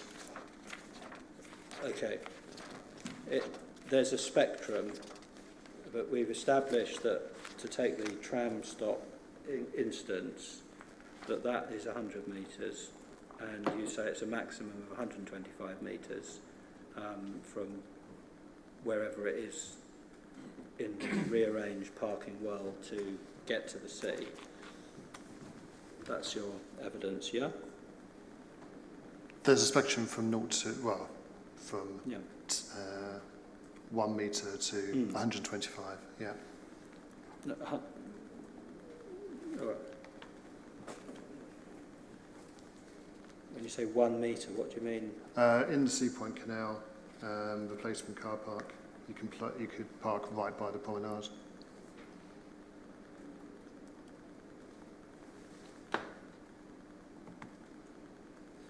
Well, the Sea Point car park, that presumably is primarily for people using the new facility that's going to be constructed for... No, sir, 23 spaces have been added to that leisure centre car park. So, as we were discussing earlier, you've got 108 spaces for leisure centre plus 23 for the Sea Point Canal. So those 23, and just to take an example, those 23 are right by the promenade. Right by the promenade? They are, yep.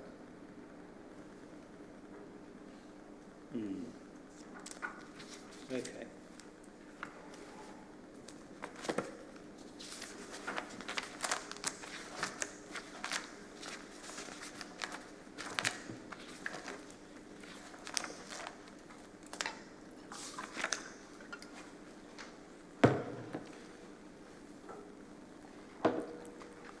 The ability to 6.3.5, the ability to enjoy seafront views from a highway is at most only an incidental function of the highway. That's a sentence from your evidence. And you suggest, well, more than suggest, this is your evidence, drivers who are using Prince's Parade as an alternative to the A259 are not doing so for the amenity and view. They're doing so to get from A to B as quickly as possible, and you open brackets, most often in excess of the speed limit.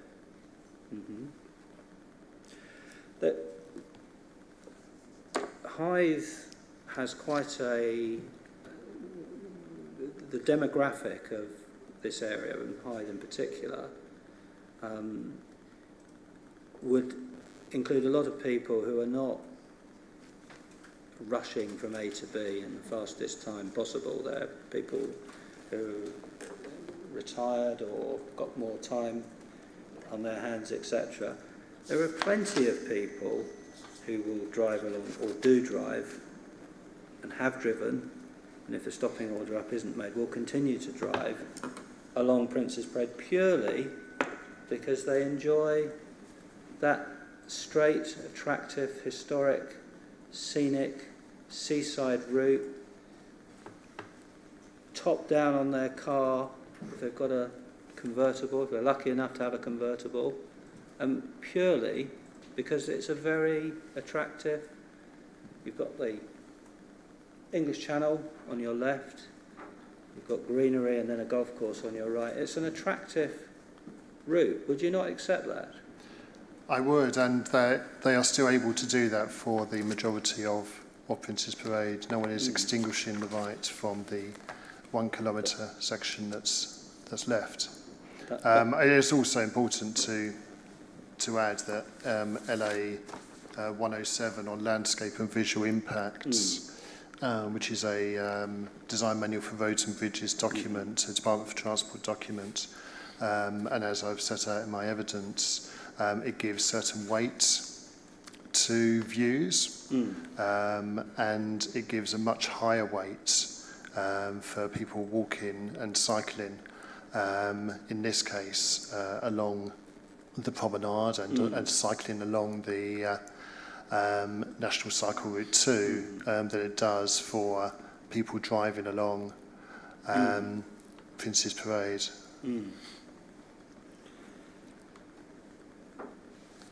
Motorbikers, people travelling along the coast on motorbikes up and down Prince's Parade.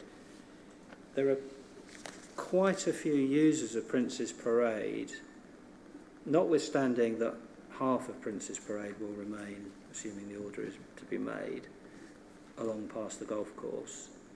But there are quite a lot of people who may not wish to go round the new route that currently use Prince's Parade. Do you not think that that is a possibility? Are you suggesting that a motorbike might use the pedestrianised and cycle section of Prince's Parade? I'm suggesting they go along Seabrook Road instead. I don't understand why they would choose to. Because they won't want to go round a series of bends, up a load of raised tables, priority junctions, round the back of a housing estate, and then re-emerge back onto the rump of Prince's Parade by the golf course. I think if they're willing to drive along Prince's Parade today, I don't see any reason why travelling an extra 27 metres would make them change their... that number I got wrong. I think it was 39 metres. Right. Why they would actually change their routes in order to save a very short period of time. People choose routes based on a number of factors. Perceived time is one of them. And as I set out, you said, Mr. Fitch. Perceived time. So the time that you perceive a route to take is certainly a factor. So if you're travelling without stopping, then you will feel that you're moving quicker than if you're in stationary traffic. I don't see that this road is going to change that. We're not introducing any junctions that are going to stop people. Currently on the A259, then you may stop. So there's nothing about the stopping up and diversion order that's going to fundamentally change that. And also, as quite rightly pointed out by a number of the objectors, this is a route that's the shortest route from Hythe going east. So those people, obviously, no one's going to change their routes because of a short additional distance on a better quality bit of road, rather than going a much longer distance onto the A259.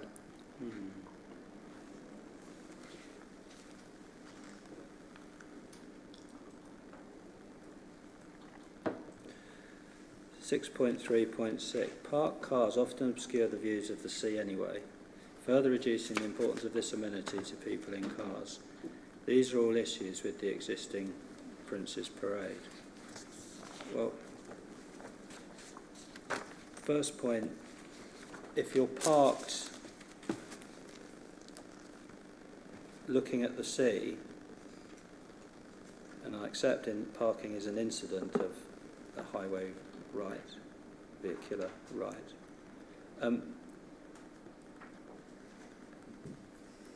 you will not have your view of the sea obscured. You can sit there, have your picnic, read your paper, smoke your cigar, whatever it is you want to do, looking at the sea, quite contentedly, without any obstruction from parked cars, can you not? Yes, sir, but as you just said, it's an incident. it's not a primary function of the highway, and and obviously you can still do that for a long stretch of the road, but LA 107 does talk about transient views, so looking between cars. It also talks about those transient views for pedestrians, and obviously some of those might be impacted, as I mentioned, if you're on the northern footway heading towards one of the sea walls. So my only point being made there is that it's not a completely unimpeded view if you're driving along the road at the moment, and that vehicles driving along that road are classified as a sort of low importance in terms of that government guidance, LA 107. 7.10.1, phasing of the new road. Can I ask you to turn up the Planning Commission, please, Mr. Fitch? It's core document, the first volume of core documents, as I've paginated it.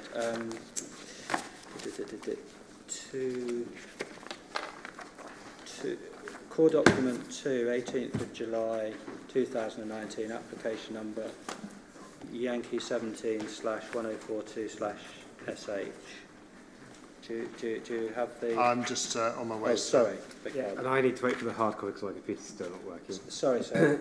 Oh, got it. Thank you very much.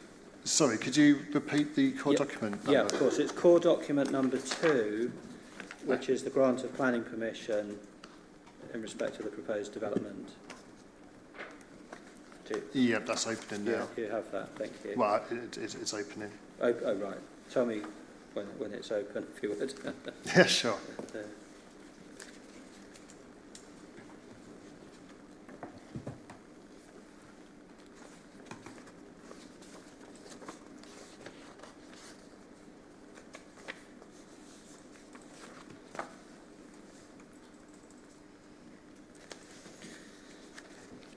How are you doing? About 80%. Righty-ho. Oh, thank you.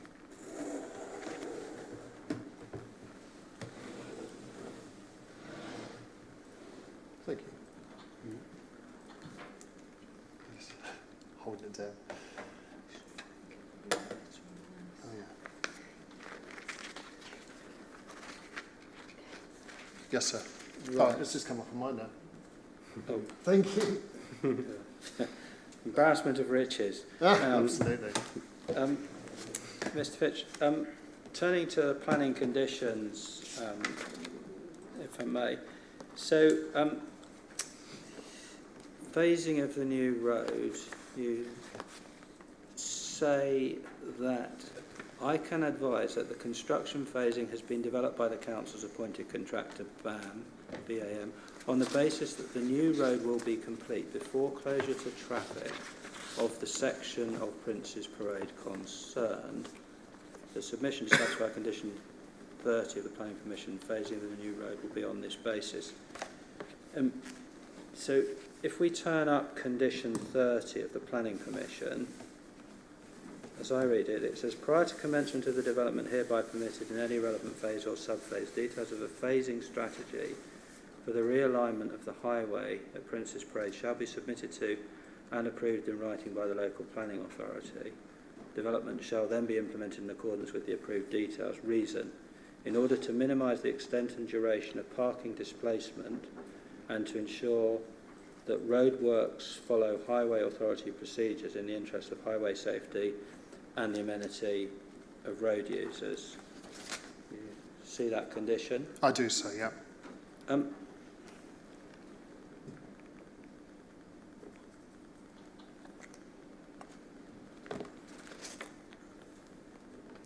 It doesn't say anything in terms of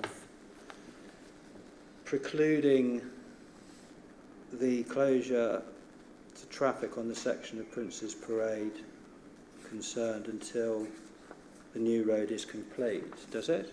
It doesn't, sir. That's why I included that statement, to give the inspector and everyone else in this room comfort that that's the plan that BAM are following through.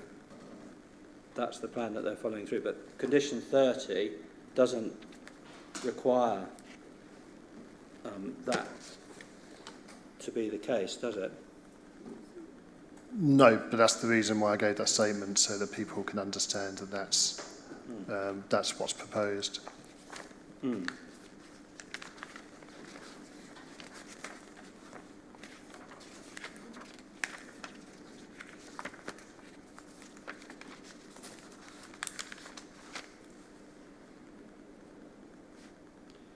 Okay. So, one or two other conditions for you, Mr. Fitch, please. Parking conditions. So, condition 33. Prior to the construction of the leisure centre building hereby permitted above foundation of the details of the facilities for leisure centre, the approved facilities shall be made available prior to the leisure centre being first open to the public, and thereafter shall be kept available for use for parking in connection with the leisure centre and public car park at all times. Reason: it is necessary to make provision for adequate off-street car and cycle parking to prevent obstruction of the highway and to safeguard the amenities of occupants and visitors to the development.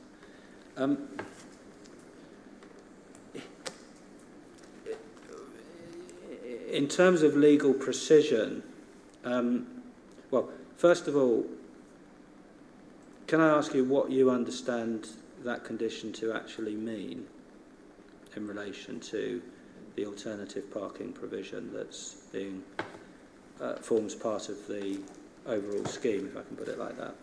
Before I do so, I'm happy to go through these, but just to note, we do have a planning expert. Of course. I'm a transport planner and highway engineer. Fair enough. Fair point. I'll pick it up with your planning witness. Sorry, Matthew. At least you're forewarned now.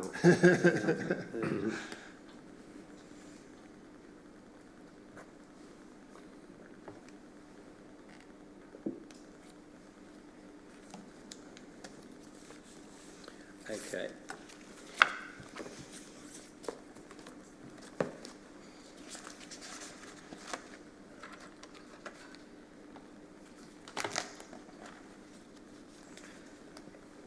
I'll just try this one with you, and again, it may be more appropriate for another witness, Mr. Woodhead, perhaps to pick it up. But condition 44, the vehicle and cycle parking facilities to be approved under future reserve matters applications as part of the development hereby permitted shall be made available prior to first occupation of the use of the units they serve.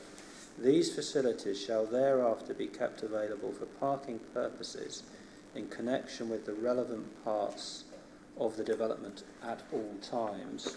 A reason: it is necessary to make provision for adequate off-street car and cycle parking to prevent obstruction of the highway and to safeguard the amenities of occupants and visitors to the development.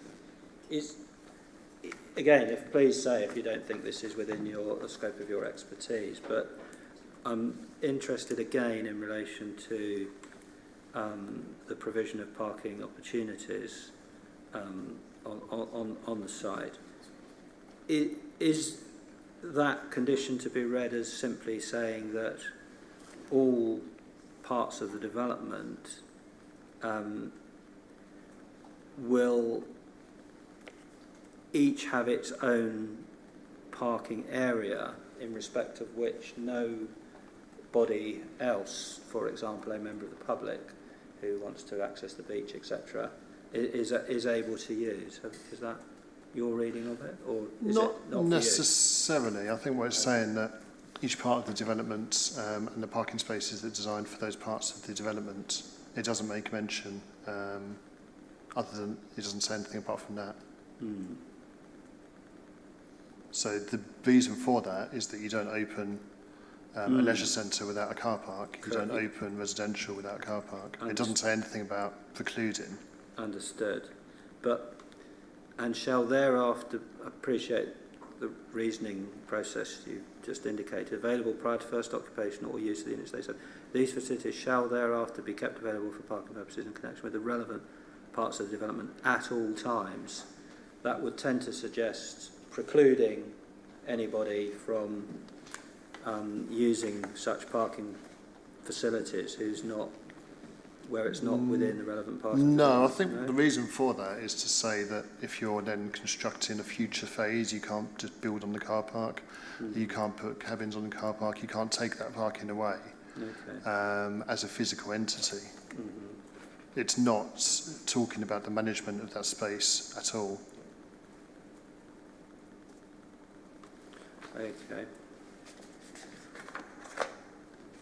All right.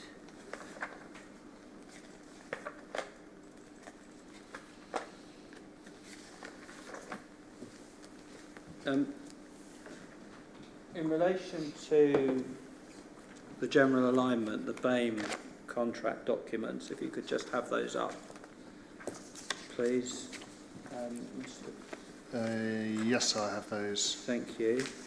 And the measured, where's it gone? I have a measured drawing. You just see. So that road alignment that we see, for example, on the detailed element, or well, it's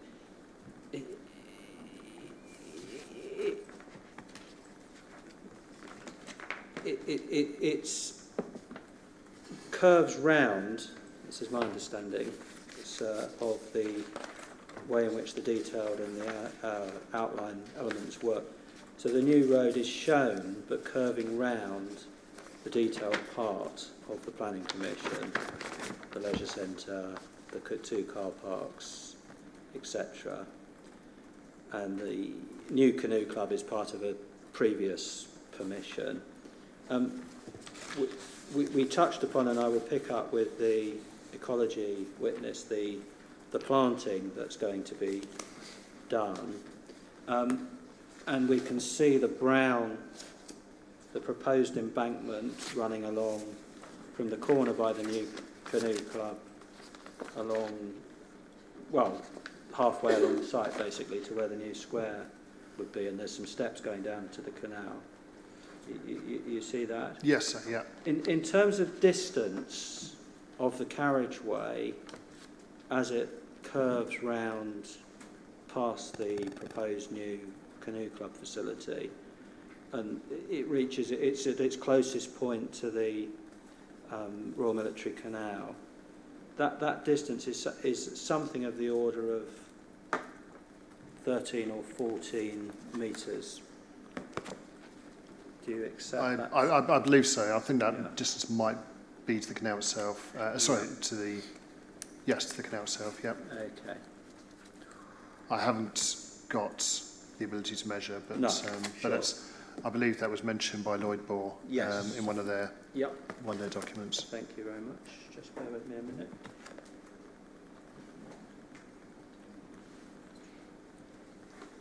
Sorry, bear with me.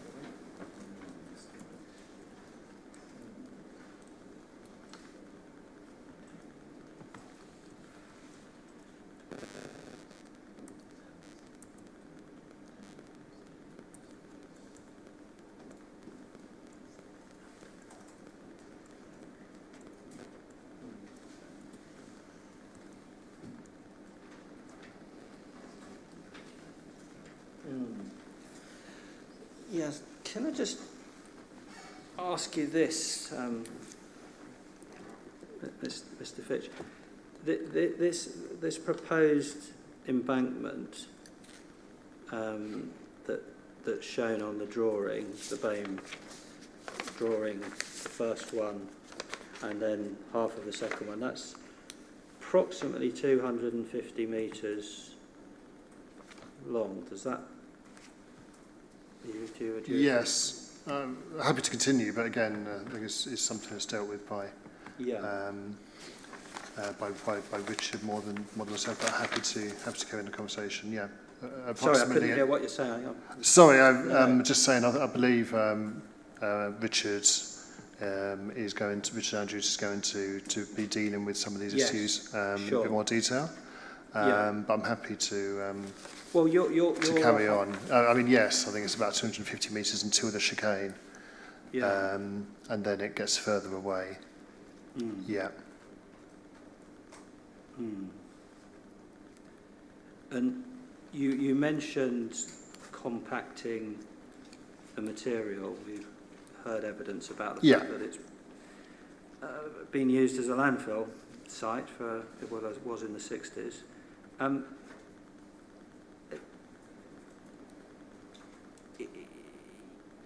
Is it your evidence that there's an acronym that's been used? If we look at the safety audit, bear with me one moment, it's in the transport assessment. The RRRPA. Yes, thank you very much. The RRRPA. Roads. Yeah. I can't remember. That's been a long day now. Sorry. Road risk restraint Yes. appraisal process. Yes. Now, I just want to be crystal clear on this. So, if in design terms there is a suggestion that a crash barrier is needed, and I think this was mentioned by you in Chief, is it your evidence that that will be required irrespective of whether the Prince's Parade part, which is proposed to be stopped up and diverted, is in fact stopped up and diverted, and with the intention being that all the current traffic using it uses the realigned road? Because of course we're only, from the scope of the inquiry, of course, only concerns, as you know, the traffic that would be diverted along the realigned highway. Is it your evidence, let me just be clear on this, that should that crash barrier be required as a part of this audit, continuing process and design refinements, etc., that would be required in any event and therefore isn't effectively relevant in the sense of the extra traffic? That's correct, sir. So the additional traffic doesn't affect the need. It only takes one vehicle for a risk assessment to say, well, there's a risk of one vehicle entering the canal for that to be an issue. You don't need 10 vehicles to go into the canal. It's the volume of traffic there is not going to materially change that need. Thank you very much, Mr. Fitch. Thank you, sir. Those are my questions. Thank you very much to both of you. Just conscious of time, given that we do need to finish pretty close to bang on 5s. Mr. Honey, how long do you think re-examination will be? I think we could certainly do it today. I would hope to be within the 15 minutes we've got. But if we have to run over by a couple of minutes, I would hope that this would be one point where Mr. Fitch could be released and that we could run over a couple of minutes. Okay, let's just get straight on with it then. Thank you. So, Mr. Fitch, what we're going to do, I'm going to go through things chronologically as they were raised with you. And I'm afraid there will be a bit of jumping around because there's just a few points to pick up on a number of different issues. So if we could go first, please, to your proof of evidence, page 19. Table 6.1.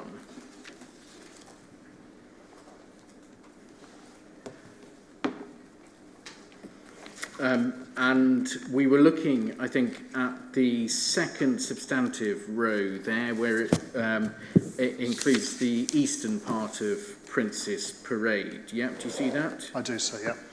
And what was the total figure that we ended up at for the proposed provision on that stretch, just so that we're clear? Sorry, I did do some maths earlier. On that stretch, on the stretch where the site is the, in terms of public, is the 43 spaces plus the 69, plus the 31. I will have to add these up again. Well, 69 and leave it as a- 31. So let's just do this. It is getting late now. 69, 31, that's an easy sum. 43, 31. We can do that. I'll A try very not to nice lead round you. number. So 70, exactly. It's become maths test, hasn't it? Yeah. 143 I've got to so far. Yeah, so 143. And how does that compare to the number that were actually in use on the typical hot summer's day that was surveyed? So there were 100 in use on Prince's Parade and 5 in use in the car park. So out of, for the Sea Point Canal car park. So would that be enough? More than enough. And how many accessible, not just disabled spaces, but accessible spaces, will there be in the proposed provision on that eastern stretch the inspector was asking about? Yeah. So there's going to be 12 on the sites, and there are 2 at the moment, which is in the Sea Point Canal. And car we've park. also got a number that are suitable for disabled users. Yes.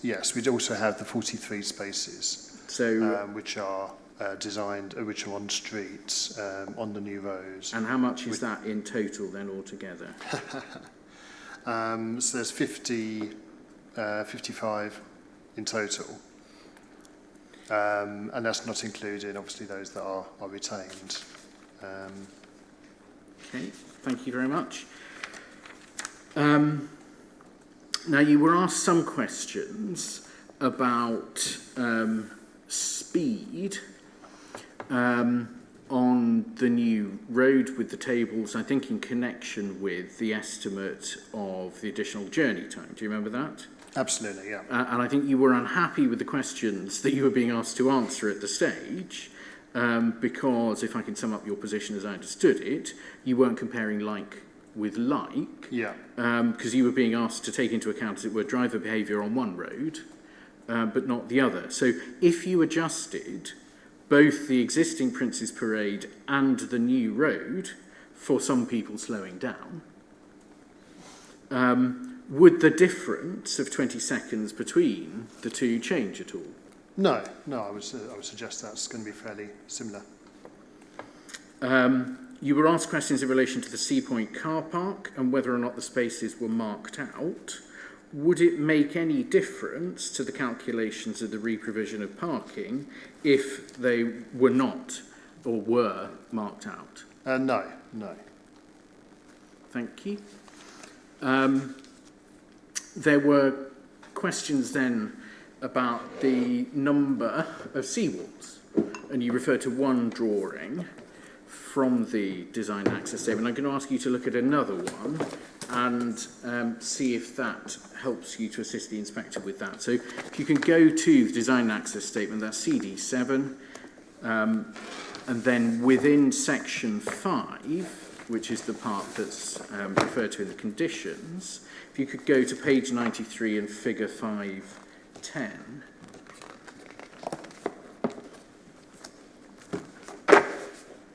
So, get in there. Yes.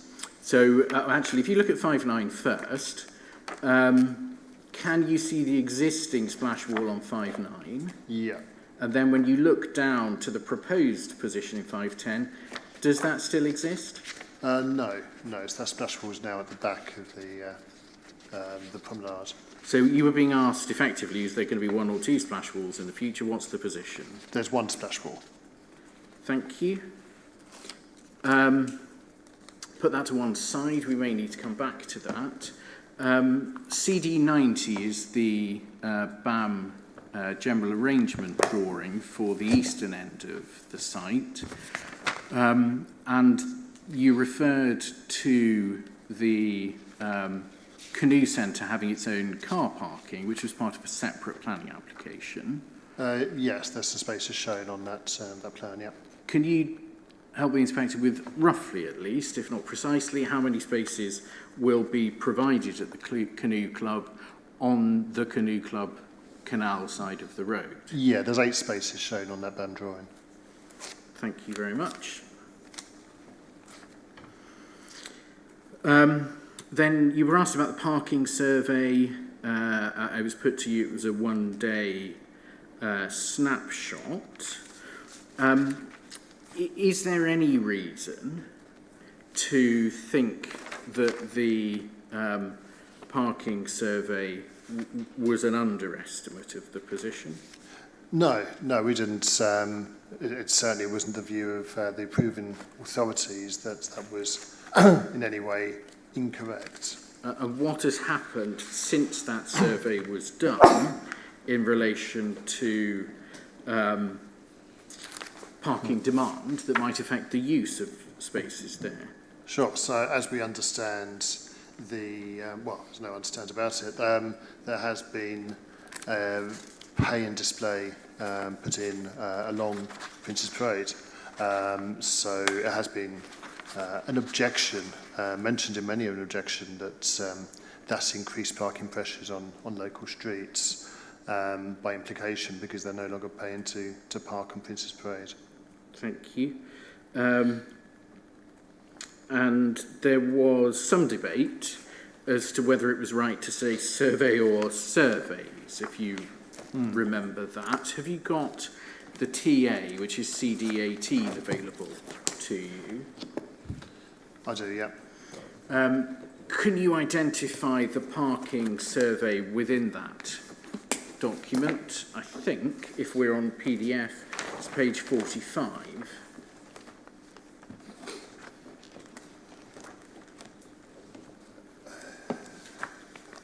Yep. My page 45 is the traffic survey data. Yeah, okay, so what we're looking for is parking beat survey.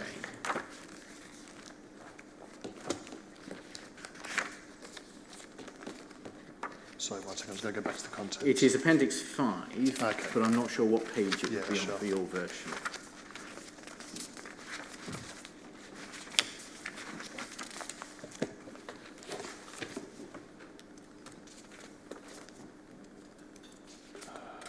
Sorry, I am getting there.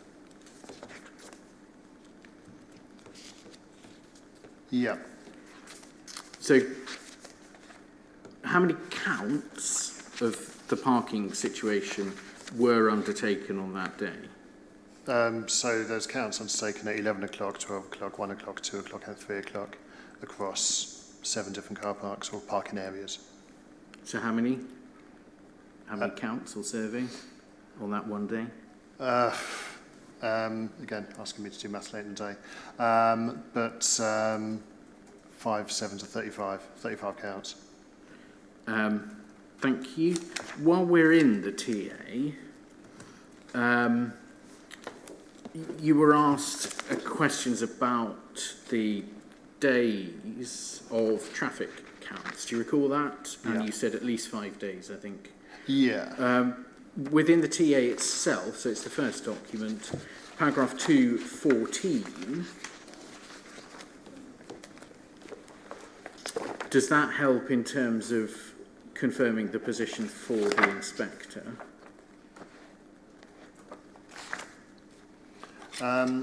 Yes. So the just read the second line. The ATC survey was undertaken over a 7-day period, commencing Wednesday, 7th of September. The survey recorded traffic flow volumes, vehicle categories and speeds. Thank you. And there was a question in relation to this that you were asked about that appeared to confuse you. My note of the question, it was asked immediately after the afternoon break. My note of the question is, was there a survey done to predict the flow on Prince's Parade if there was not to be the stopping up? Do you recall being asked that? I do recall. Yeah, so the question is it possible to do a survey to predict future use? Well, you can't record future use, no. And how do you therefore set about attempting to predict future use? So there's a fairly sort of industry standard practice of then looking at future growth, which would be either using Tempro, in this case Tempro, and the addition of committed developments, and then estimating through surveys that have been done at other similar sites what the traffic might be generated at this site. Thank you very much.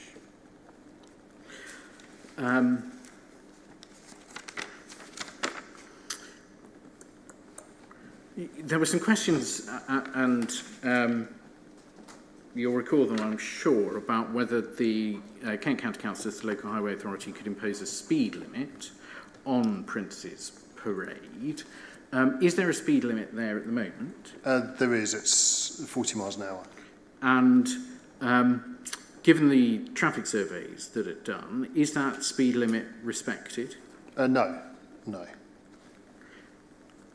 And in terms of what KCC might think of for the future of Prince's Parade, what, in relation to this stretch at least, do KCC think is going to happen with this stretch of Prince's Parade?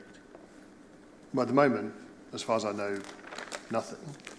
That's not to say that a highway authority might not pick up that, a pattern of accidents and determine that there's a need to reduce those accidents through many possible means.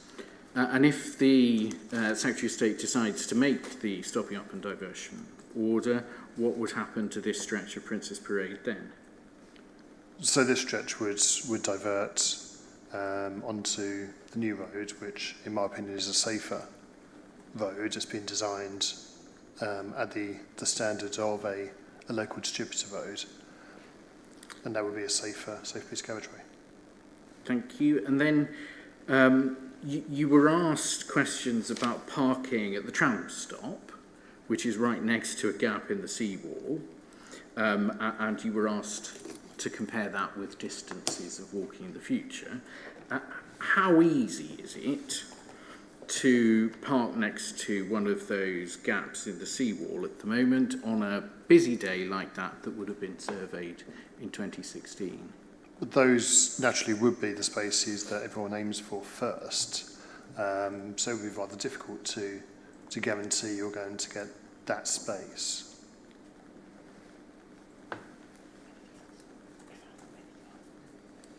Thank you very much. So those are all the questions I have in re-examination. Thank you very much, and no further questions from me either, so thank you very much, Mr. Fitch. Okay, well, perfect timing, finishing at 2 minutes to 5. Is there anything that anyone wishes to raise? Okay, in that case, we will be starting tomorrow at 9:30, and I believe it is with Mr. Andrews for ecology. Yes, sir, that's right. Okay, thank you. So the inquiry is adjourned and will resume tomorrow at 9:30. Thank you very much. Thank you, sir.